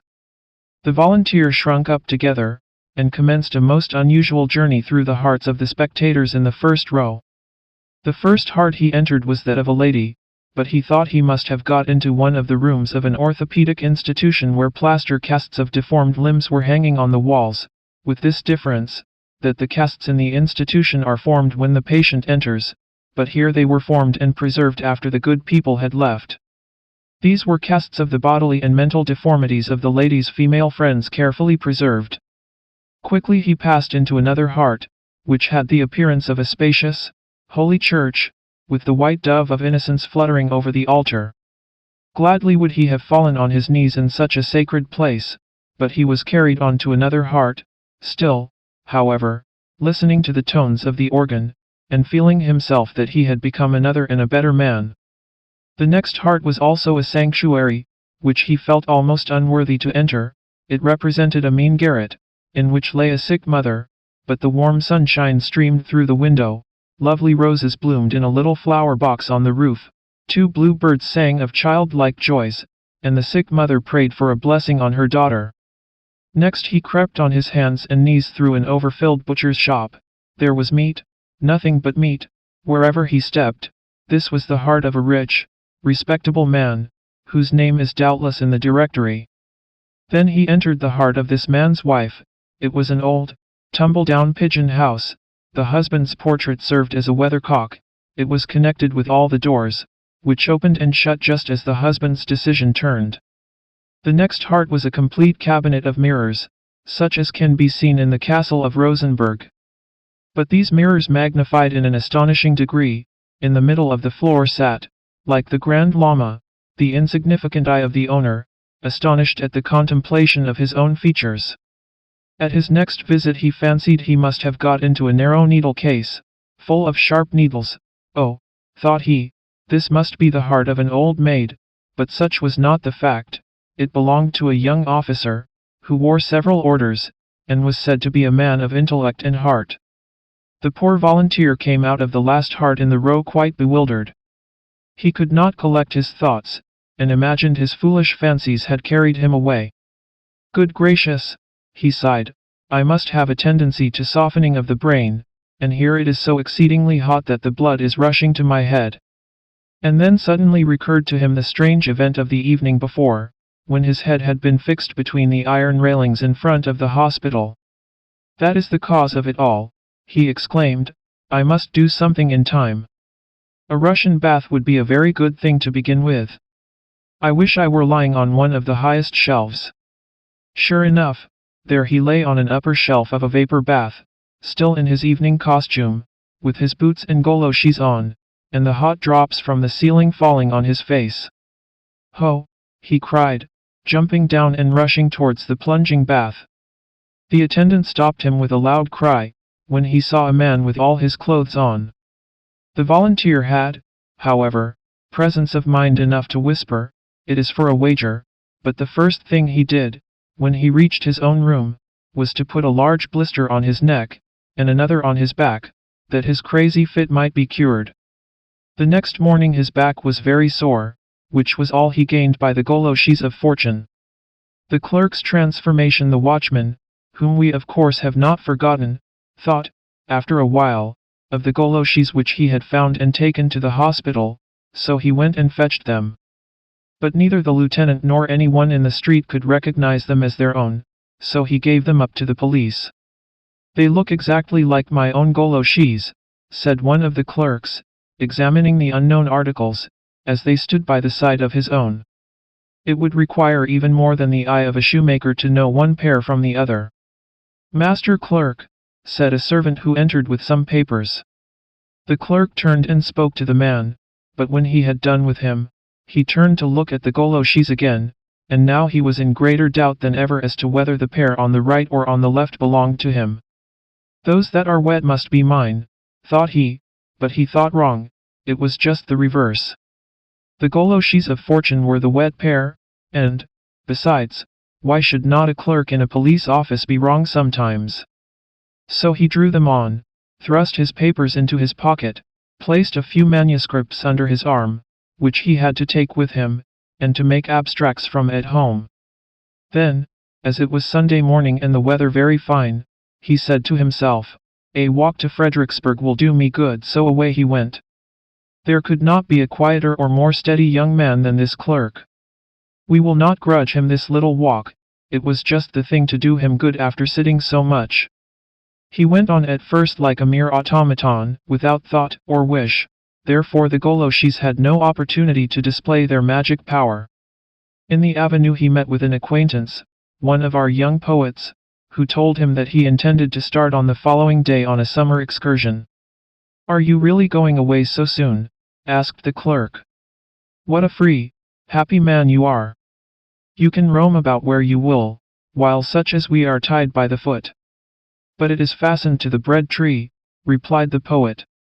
"You need have no anxiety for the morrow, and when you are old there is a pension for you."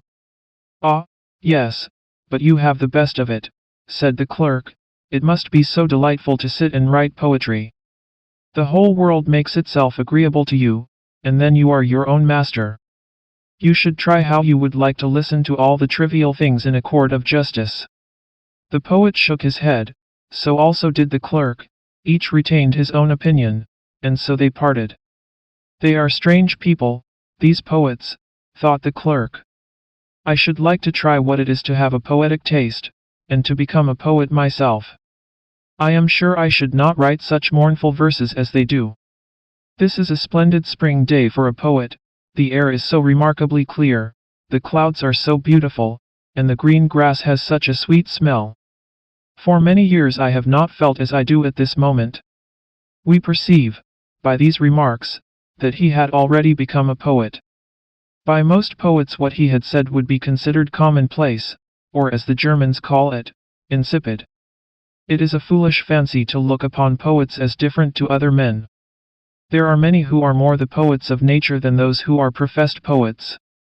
The difference is this: the poet's intellectual memory is better, he seizes upon an idea or a sentiment, until he can embody it, clearly and plainly in words, which the others cannot do. But the transition from a character of everyday life to one of a more gifted nature is a great transition, and so the clerk became aware of the change after a time. "What a delightful perfume," said he, "it reminds me of the violets at Aunt Laura's. Ah, that was when I was a little boy. Dear me, how long it seems since I thought of those days. She was a good old maiden lady.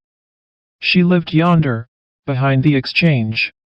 She always had a sprig or a few blossoms in water, let the winter be ever so severe. I could smell the violets, even while I was placing warm penny pieces against the frozen panes to make peepholes, and a pretty view it was on which I peeped. Out in the river lay the ships, icebound, and forsaken by their crews. A screaming crow represented the only living creature on board. But when the breezes of spring came, everything started into life. Amidst shouting and cheers the ships were tarred and rigged, and then they sailed to foreign lands. I remain here, and always shall remain, sitting at my post at the police office, and letting others take passports to distant lands. Yes, this is my fate," and he sighed deeply. Suddenly he paused. "Good gracious, what has come over me? I never felt before as I do now, it must be the air of spring. It is overpowering, and yet it is delightful." He felt in his pockets for some of his papers. "These will give me something else to think of," said he. Casting his eyes on the first page of one, he read, "Mistress Sigbirth, an original tragedy, in 5 acts. What is this, in my own handwriting, too? Have I written this tragedy?"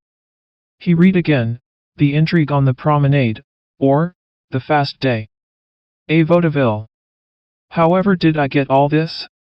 Someone must have put them into my pocket. And here is a letter.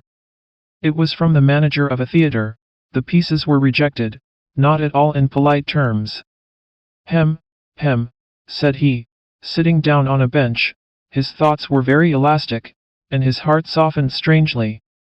Involuntarily he seized one of the nearest flowers. It was a little, simple daisy. All that botanists can say in many lectures was explained in a moment by this little flower.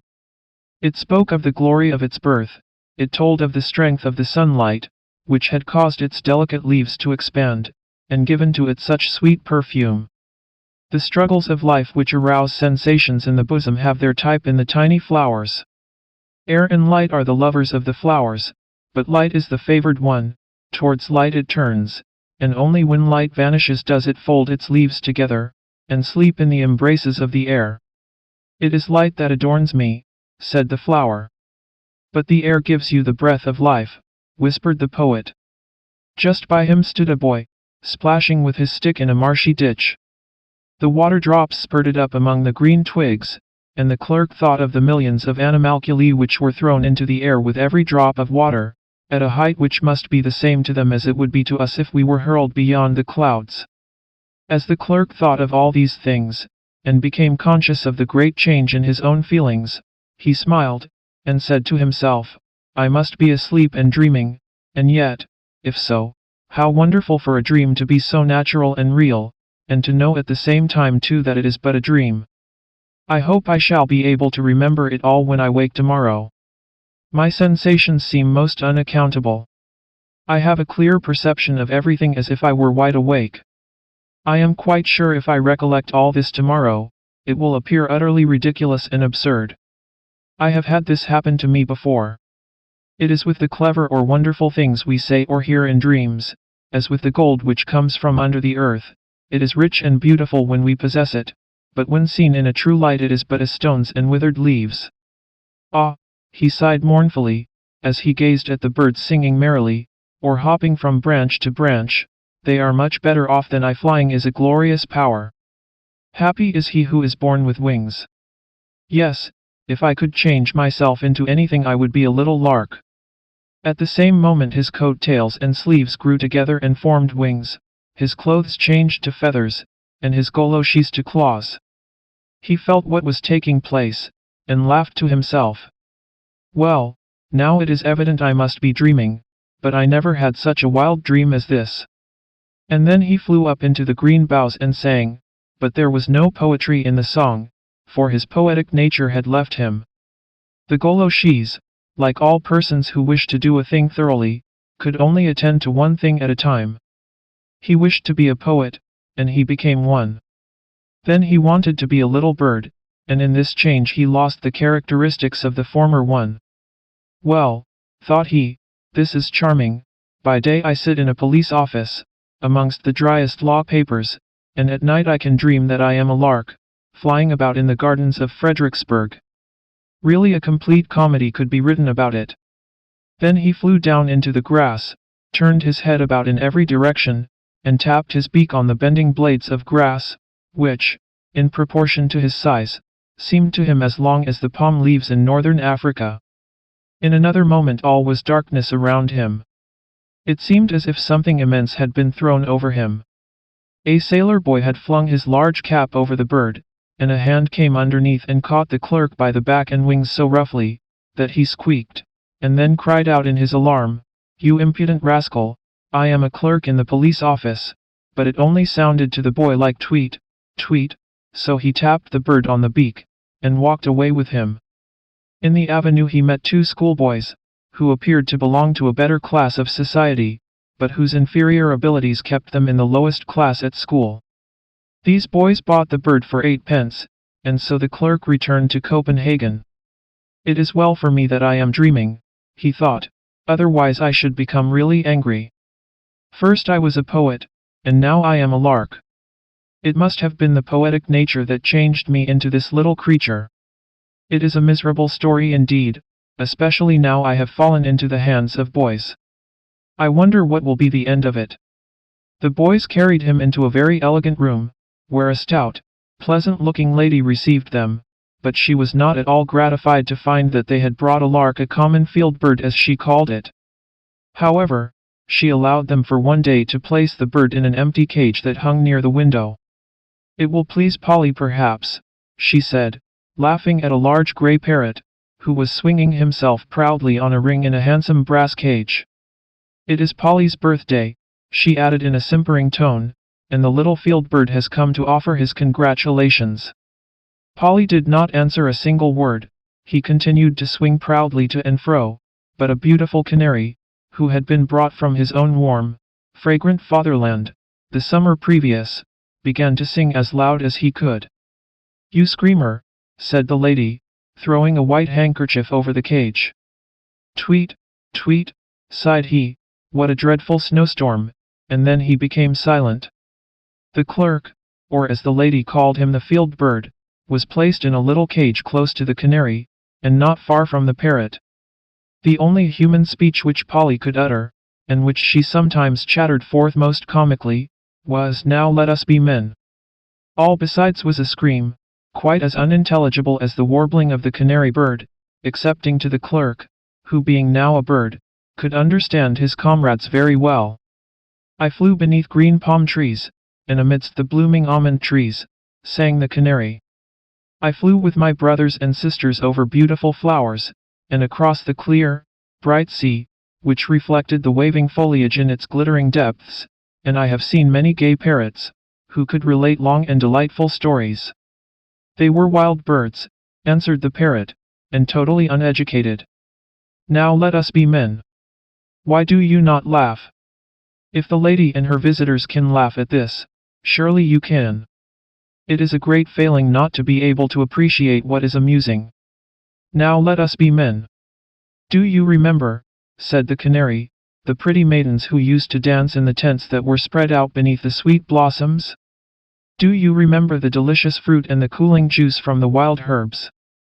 "Oh, yes," said the parrot, "but here I am much better off. I am well fed, and treated politely. I know that I have a clever head, and what more do I want? Let us be men now. You have a soul for poetry. I have deep knowledge and wit. You have genius, but no discretion. You raise your naturally high notes so much, that you get covered over. They never serve me so. Oh, no, I cost them something more than you. I keep them in order with my beak, and fling my wit about me. Now let us be men." "Oh my warm, blooming fatherland," sang the canary bird, "I will sing of thy dark green trees and thy quiet streams, where the bending branches kiss the clear, smooth water.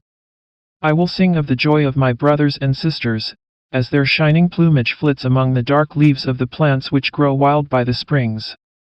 "Do leave off those dismal strains," said the parrot. "Sing something to make us laugh. Laughter is the sign of the highest order of intellect. Can a dog or a horse laugh?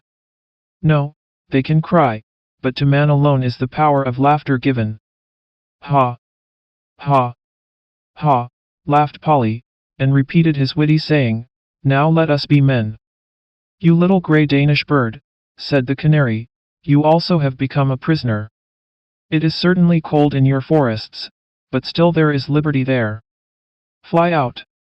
They have forgotten to close the cage, and the window is open at the top. Fly, fly." Instinctively, the clerk obeyed, and left the cage. At the same moment the half-opened door leading into the next room creaked on its hinges, and, stealthily, with green fiery eyes, the cat crept in and chased the lark round the room. The canary bird fluttered in his cage, and the parrot flapped his wings and cried, "Let us be men."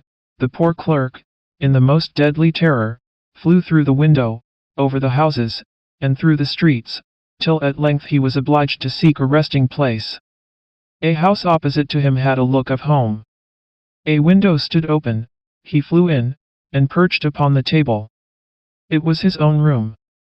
"Let us be men now," said he, involuntarily imitating the parrot, and at the same moment he became a clerk again, only that he was sitting on the table. "Heaven preserve us," said he, "how did I get up here and fall asleep in this way? It was an uneasy dream too that I had. The whole affair appears most absurd."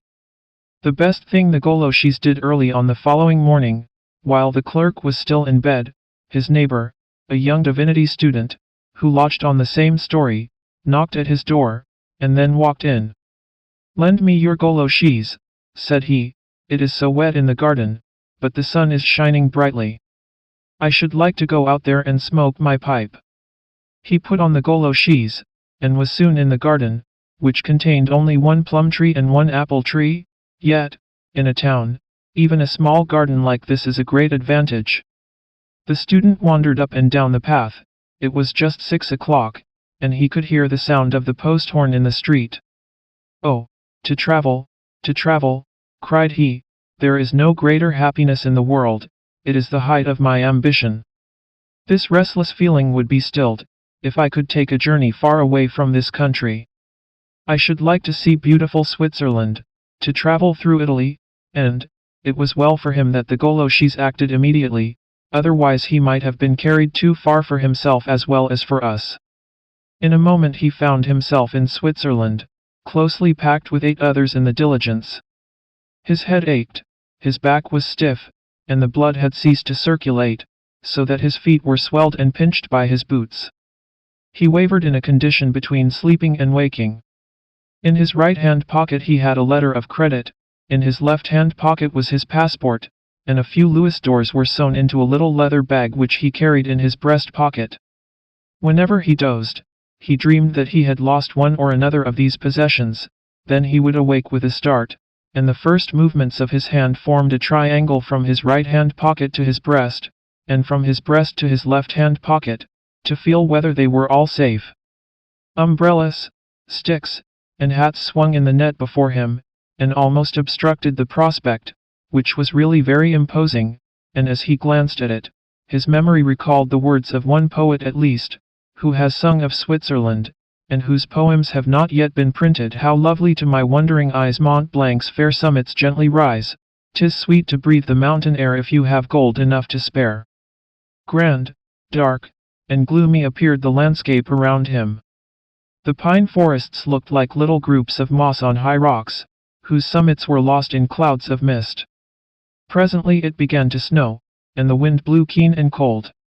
"Ah," he sighed, "if I were only on the other side of the Alps now, it would be summer, and I should be able to get money on my letter of credit.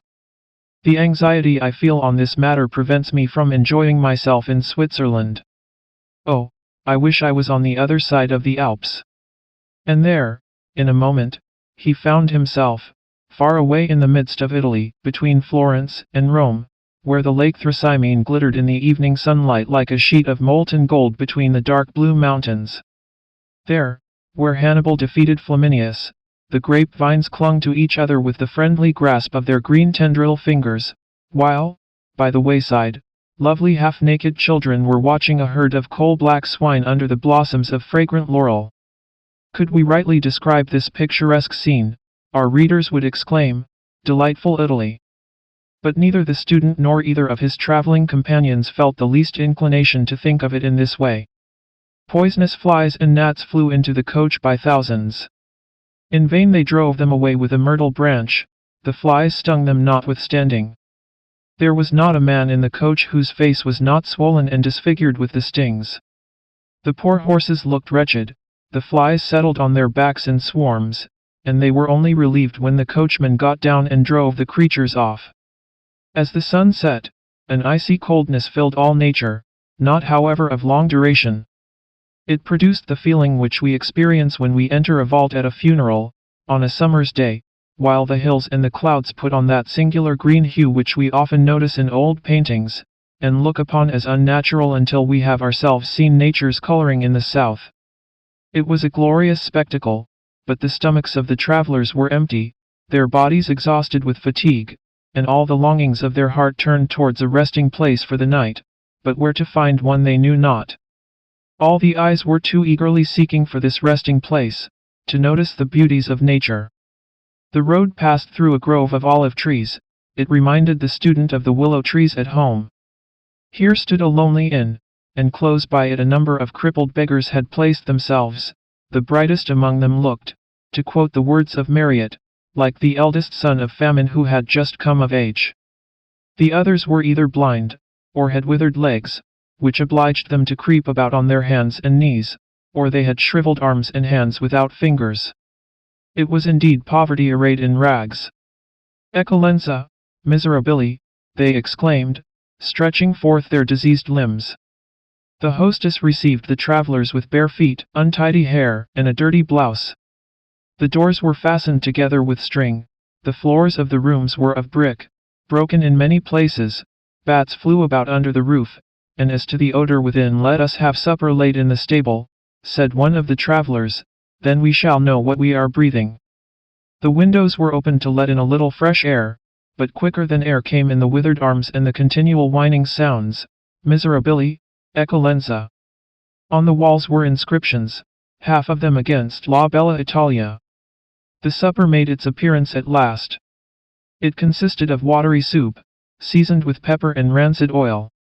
This last delicacy played a principal part in the salad. Musty eggs and roasted coxcombs were the best dishes on the table. Even the wine had a strange taste. It was certainly a mixture. At night, all the boxes were placed against the doors, and one of the travelers watched while the others slept. The student's turn came to watch. How close the air felt in that room! The heat overpowered him. The gnats were buzzing about and stinging, while the miserabili, outside, moaned in their dreams.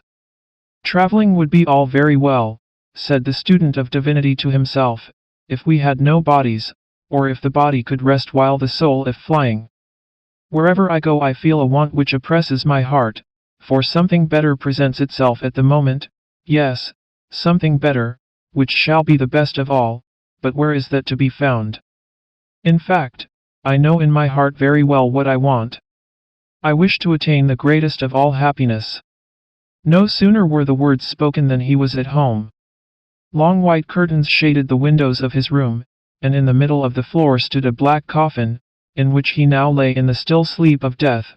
His wish was fulfilled, his body was at rest, and his spirit traveling. Esteem no man happy until he is in his grave, were the words of Solon. Here was a strong fresh proof of their truth. Every corpse is a sphinx of immortality. The sphinx in this sarcophagus might unveil its own mystery in the words which the living had himself written 2 days before stern death. Thy chilling silence waketh dread, yet in thy darkest hour there may be light. Earth's garden reaper. From the grave's cold bed the soul on Jacob's ladder takes her flight. Man's greatest sorrows often are a part of hidden griefs, concealed from human eyes, which press far heavier on the lonely heart than now the earth that on his coffin lies. 2 figures were moving about the room, we know them both. One was the fairy named Care, the other the messenger of fortune. They bent over the dead. Look, said Care, what happiness have your goloshes brought to mankind. They have at least brought lasting happiness to him who slumbers here, she said. Not so, said Care, he went away of himself, he was not summoned. His mental powers were not strong enough to discern the treasures which he had been destined to discover. I will do him a favor now. And she drew the goloshes from his feet. The sleep of death was ended, and the recovered man raised himself. Care vanished, and with her the goloshes. Doubtless she looked upon them as her own property. 35 chapters. She was good for nothing. The mayor stood at the open window. He looked smart, for his shirt frill, in which he had stuck a breastpin, and his ruffles, were very fine. He had shaved his chin uncommonly smooth, although he had cut himself slightly, and had stuck a piece of newspaper over the place. Hark ye, youngster, cried he. The boy to whom he spoke was no other than the son of a poor washerwoman, who was just going past the house. He stopped, and respectfully took off his cap. The peak of this cap was broken in the middle, so that he could easily roll it up and put it in his pocket.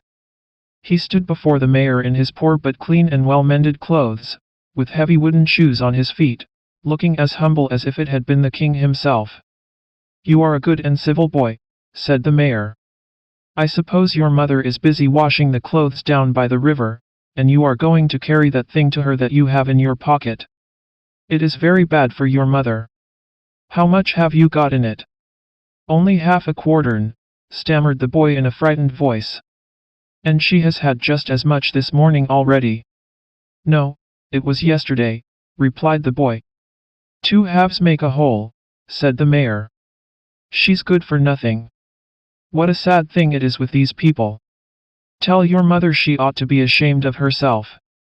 Don't you become a drunkard, but I expect you will though. Poor child. There, go now. The boy went on his way with his cap in his hand, while the wind fluttered his golden hair till the locks stood up straight. He turned round the corner of the street into the little lane that led to the river, where his mother stood in the water by her washing bench, beating the linen with a heavy wooden bar. The floodgates at the mill had been drawn up, and as the water rolled rapidly on, the sheets were dragged along by the stream, and nearly overturned the bench, so that the washerwoman was obliged to lean against it to keep it steady. I have been very nearly carried away, she said. It is a good thing that you are come, for I want something to strengthen me.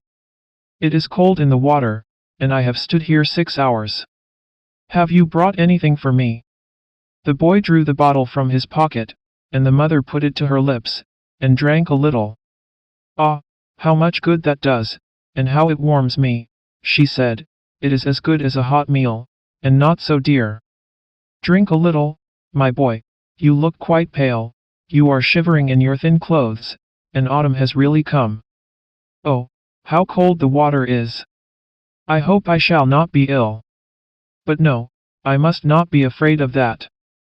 Give me a little more, and you may have a sip too, but only a sip. You must not get used to it, my poor, dear child. She stepped up to the bridge on which the boy stood as she spoke, and came on shore. The water dripped from the straw mat which she had bound round her body, and from her gown. I work hard and suffer pain with my poor hands, said she, but I do it willingly, that I may be able to bring you up honestly and truthfully, my dear boy. At the same moment, a woman, rather older than herself, came towards them. She was a miserable-looking object, lame of one leg, and with a large false curl hanging down over one of her eyes, which was blind. This curl was intended to conceal the blind eye, but it made the defect only more visible. She was a friend of the laundress, and was called, among the neighbors, Lame Martha, with the curl. Oh, you poor thing, how you do work, standing there in the water, she exclaimed. You really do need something to give you a little warmth, and yet spiteful people cry out about the few drops you take. And then Martha repeated to the laundress, in a very few minutes, all that the mayor had said to her boy, which she had overheard, and she felt very angry that any man could speak, as he had done, of a mother to her own child, about the few drops she had taken, and she was still more angry because, on that very day, the mayor was going to have a dinner party, at which there would be wine, strong, rich wine, drunk by the bottle. Many will take more than they ought, but they don't call that drinking. They are all right. You are good for nothing indeed, cried Martha indignantly. And so he spoke to you in that way, did he, my child? Said the washerwoman, and her lips trembled as she spoke. He says you have a mother who is good for nothing. Well, perhaps he is right, but he should not have said it to my child. How much has happened to me from that house?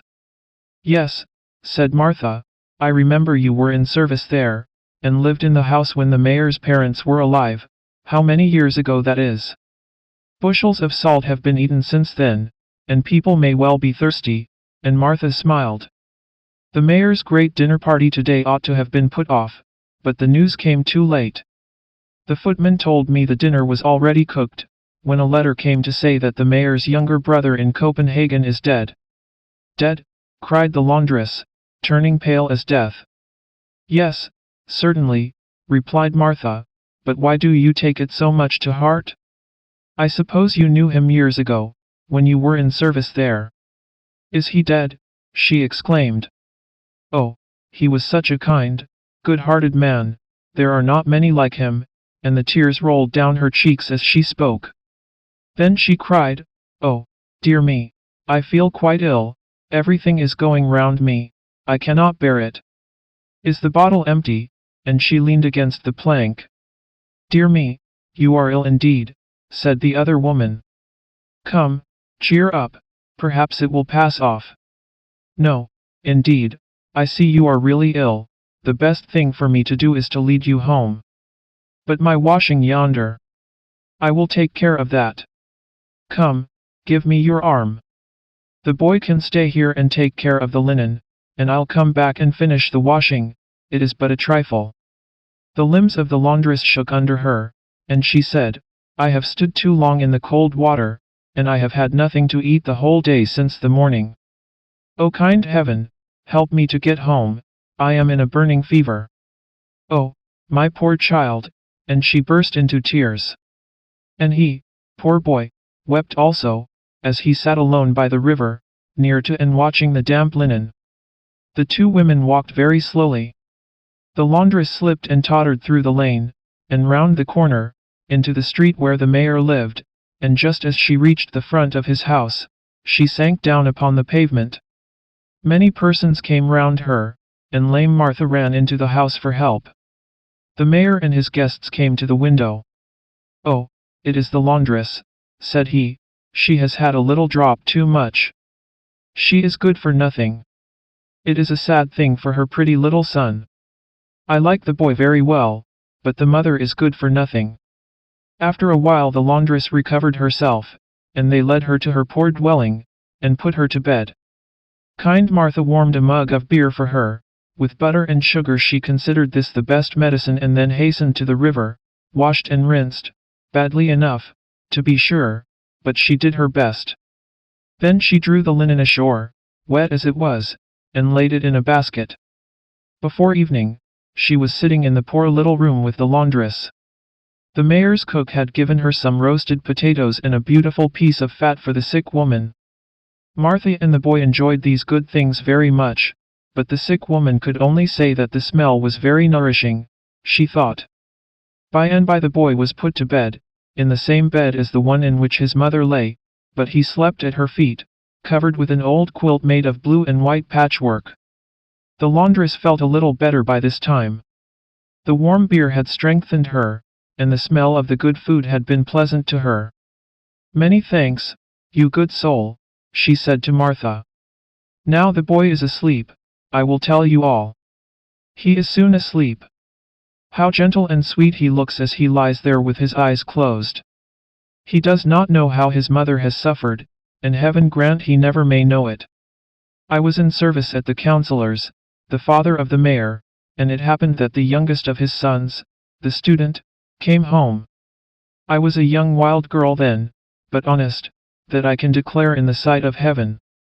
The student was merry and gay, brave and affectionate, every drop of blood in him was good and honorable, a better man never lived on earth. He was the son of the house, and I was only a maid, but he loved me truly and honorably, and he told his mother of it. She was to him as an angel upon earth, she was so wise and loving. He went to travel, and before he started he placed a gold ring on my finger, and as soon as he was out of the house, my mistress sent for me. Gently and earnestly she drew me to her, and spake as if an angel were speaking. She showed me clearly, in spirit and in truth, the difference there was between him and me. He is pleased now, she said, with your pretty face, but good looks do not last long. You have not been educated like he has. You are not equals in mind and rank, and therein lies the misfortune. I esteem the poor, she added. In the sight of God, they may occupy a higher place than many of the rich, but here upon earth we must beware of entering upon a false track, lest we are overturned in our plans, like a carriage that travels by a dangerous road. I know a worthy man, an artisan, who wishes to marry you. I mean Eric, the glove maker. He is a widower, without children, and in a good position. Will you think it over? Every word she said pierced my heart like a knife, but I knew she was right, and the thought pressed heavily upon me. I kissed her hand, and wept bitter tears, and I wept still more when I went to my room, and threw myself on the bed. I passed through a dreadful night, God knows what I suffered, and how I struggled. The following Sunday I went to the house of God to pray for light to direct my path. It seemed like a providence that as I stepped out of church Eric came towards me, and then there remained not a doubt in my mind. We were suited to each other in rank and circumstances. He was, even then, a man of good means. I went up to him, and took his hand, and said, "Do you still feel the same for me?" "Yes, ever and always," said he. "Will you, then, marry a maiden who honors and esteems you, although she cannot offer you her love?" "But that may come." "Yes, it will come," said he, and we joined our hands together, and I went home to my mistress. The gold ring which her son had given me I wore next to my heart. I could not place it on my finger during the daytime, but only in the evening, when I went to bed. I kissed the ring till my lips almost bled, and then I gave it to my mistress, and told her that the bands were to be put up for me in the glove maker the following week. Then my mistress threw her arms round me, and kissed me. She did not say that I was good for nothing, very likely I was better then than I am now, but the misfortunes of this world were unknown to me then. At Michaelmas we were married, and for the first year everything went well with us. We had a journeyman and an apprentice, and you were our servant, Martha. "Ah, yes, and you were a dear, good mistress," said Martha. "I shall never forget how kind you and your husband were to me." "Yes, those were happy years when you were with us, although we had no children at first." The student I never met again. Yet I saw him once, although he did not see me. He came to his mother's funeral. I saw him, looking pale as death, and deeply troubled, standing at her grave, for she was his mother. Some time after, when his father died, he was in foreign lands, and did not come home. I know that he never married. I believe he became a lawyer. He had forgotten me, and even had we met he would not have known me, for I have lost all my good looks, and perhaps that is all for the best. And then she spoke of the dark days of trial, when misfortune had fallen upon them. "We had $500, she said, and there was a house in the street to be sold for $200, so we thought it would be worth our while to pull it down and build a new one in its place, so it was bought. The builder and carpenter made an estimate that the new house would cost $120 to build. Eric had credit, so he borrowed the money in the chief town. But the captain, who was bringing it to him, was shipwrecked, and the money lost. Just about this time, my dear sweet boy, who lies sleeping there, was born, and my husband was attacked with a severe lingering illness. For 3/4 of a year I was obliged to dress and undress him. We were backward in our payments, we borrowed more money, and all that we had was lost and sold, and then my husband died. Since then I have worked, toiled, and striven for the sake of the child. I have scrubbed and washed both coarse and fine linen, but I have not been able to make myself better off, and it was God's will. In his own time he will take me to himself, but I know he will never forsake my boy." Then she fell asleep. In the morning she felt much refreshed, and strong enough, as she thought, to go on with her work. But as soon as she stepped into the cold water, a sudden faintness seized her. She clutched at the air convulsively with her hand, took one step forward, and fell. Her head rested on dry land, but her feet were in the water. Her wooden shoes, which were only tied on by a wisp of straw, were carried away by the stream, and thus she was found by Martha when she came to bring her some coffee. In the meantime a messenger had been sent to her house by the mayor, to say that she must come to him immediately, as he had something to tell her. It was too late. A surgeon had been sent for to open a vein in her arm, but the poor woman was dead. "She has drunk herself to death," said the cruel mayor. In the letter, containing the news of his brother's death, it was stated that he had left in his will a legacy of $600 to the glovemaker's widow, who had been his mother's maid, to be paid with discretion, in large or small sums to the widow or her child. "There was something between my brother and her, I remember," said the mayor. "It is a good thing that she is out of the way, for now the boy will have the whole. I will place him with honest people to bring him up, that he may become a respectable working man." And the blessing of God rested upon these words. The mayor sent for the boy to come to him, and promised to take care of him, but most cruelly added that it was a good thing that his mother was dead, for she was good for nothing. They carried her to the churchyard in which the poor were buried. Martha strewed sand on the grave and planted a rose tree upon it, and the boy stood by her side. "Oh, my poor mother," he cried, while the tears rolled down his cheeks. "Is it true what they say, that she was good for nothing?" "No, indeed, it is not true," replied the old servant, raising her eyes to heaven. "She was worth a great deal, I knew it years ago, and since the last night of her life I am more certain of it than ever. I say she was a good and worthy woman, and God, who is in heaven, knows I am speaking the truth, though the world may say, even now she was good for nothing."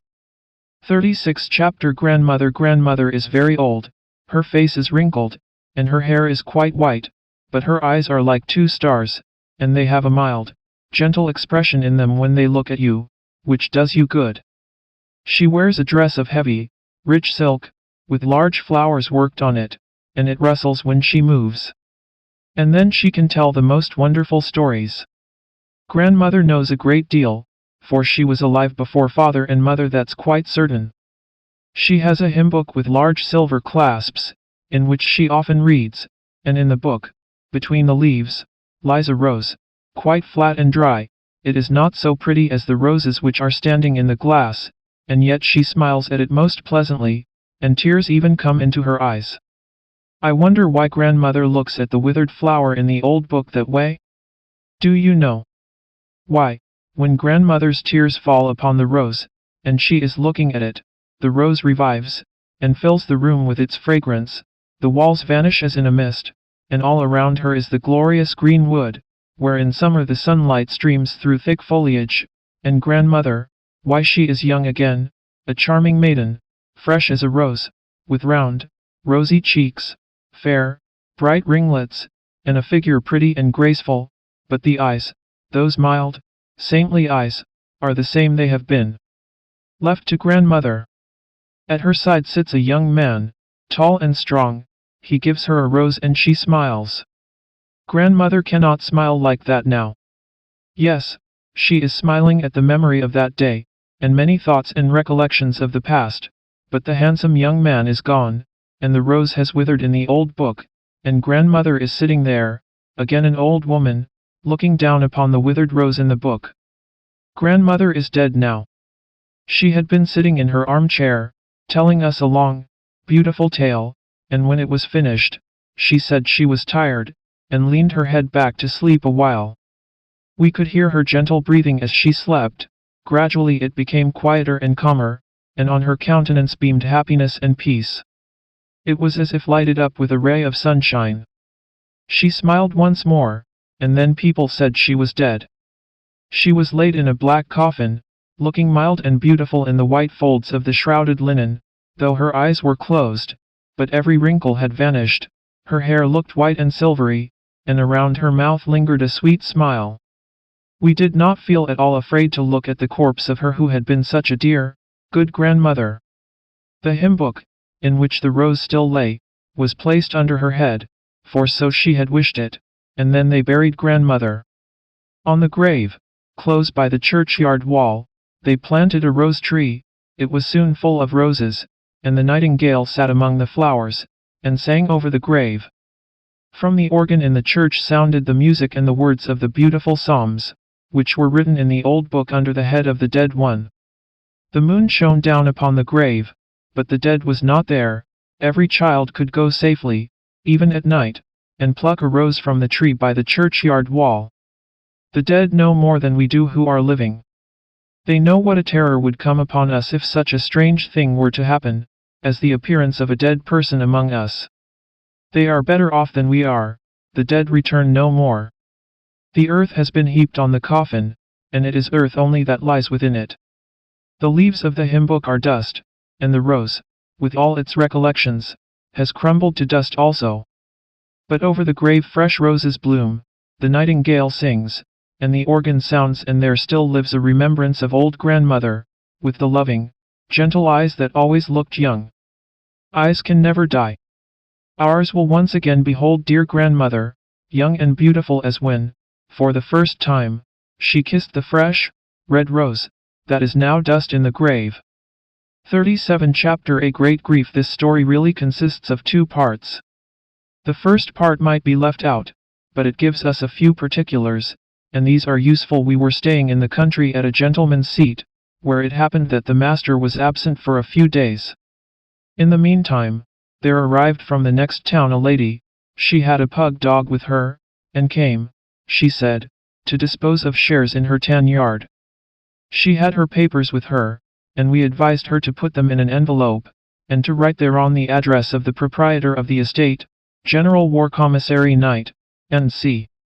She listened to us attentively, seized the pen, paused, and begged us to repeat the direction slowly. We complied, and she wrote, but in the midst of the general war she struck fast, sighed deeply, and said, "I am only a woman." Her puggy had seated itself on the ground while she wrote, and growled, for the dog had come with her for amusement and for the sake of its health, and then the bare floor ought not to be offered to a visitor. His outward appearance was characterized by a snub nose and a very fat back. "He doesn't bite," said the lady, "he has no teeth. He is like one of the family, faithful and grumpy, but the latter is my grandchildren's fault, for they have teased him. They play at wedding, and want to give him the part of the bridesmaid, and that's too much for him, poor old fellow." And she delivered her papers, and took Puggy upon her arm. And this is the first part of the story which might have been left out. Puggy died. That's the second part. It was about a week afterwards we arrived in the town, and put up at the inn. Our windows looked into the tan yard, which was divided into two parts by a partition of planks. In one half were many skins and hides, raw and tanned.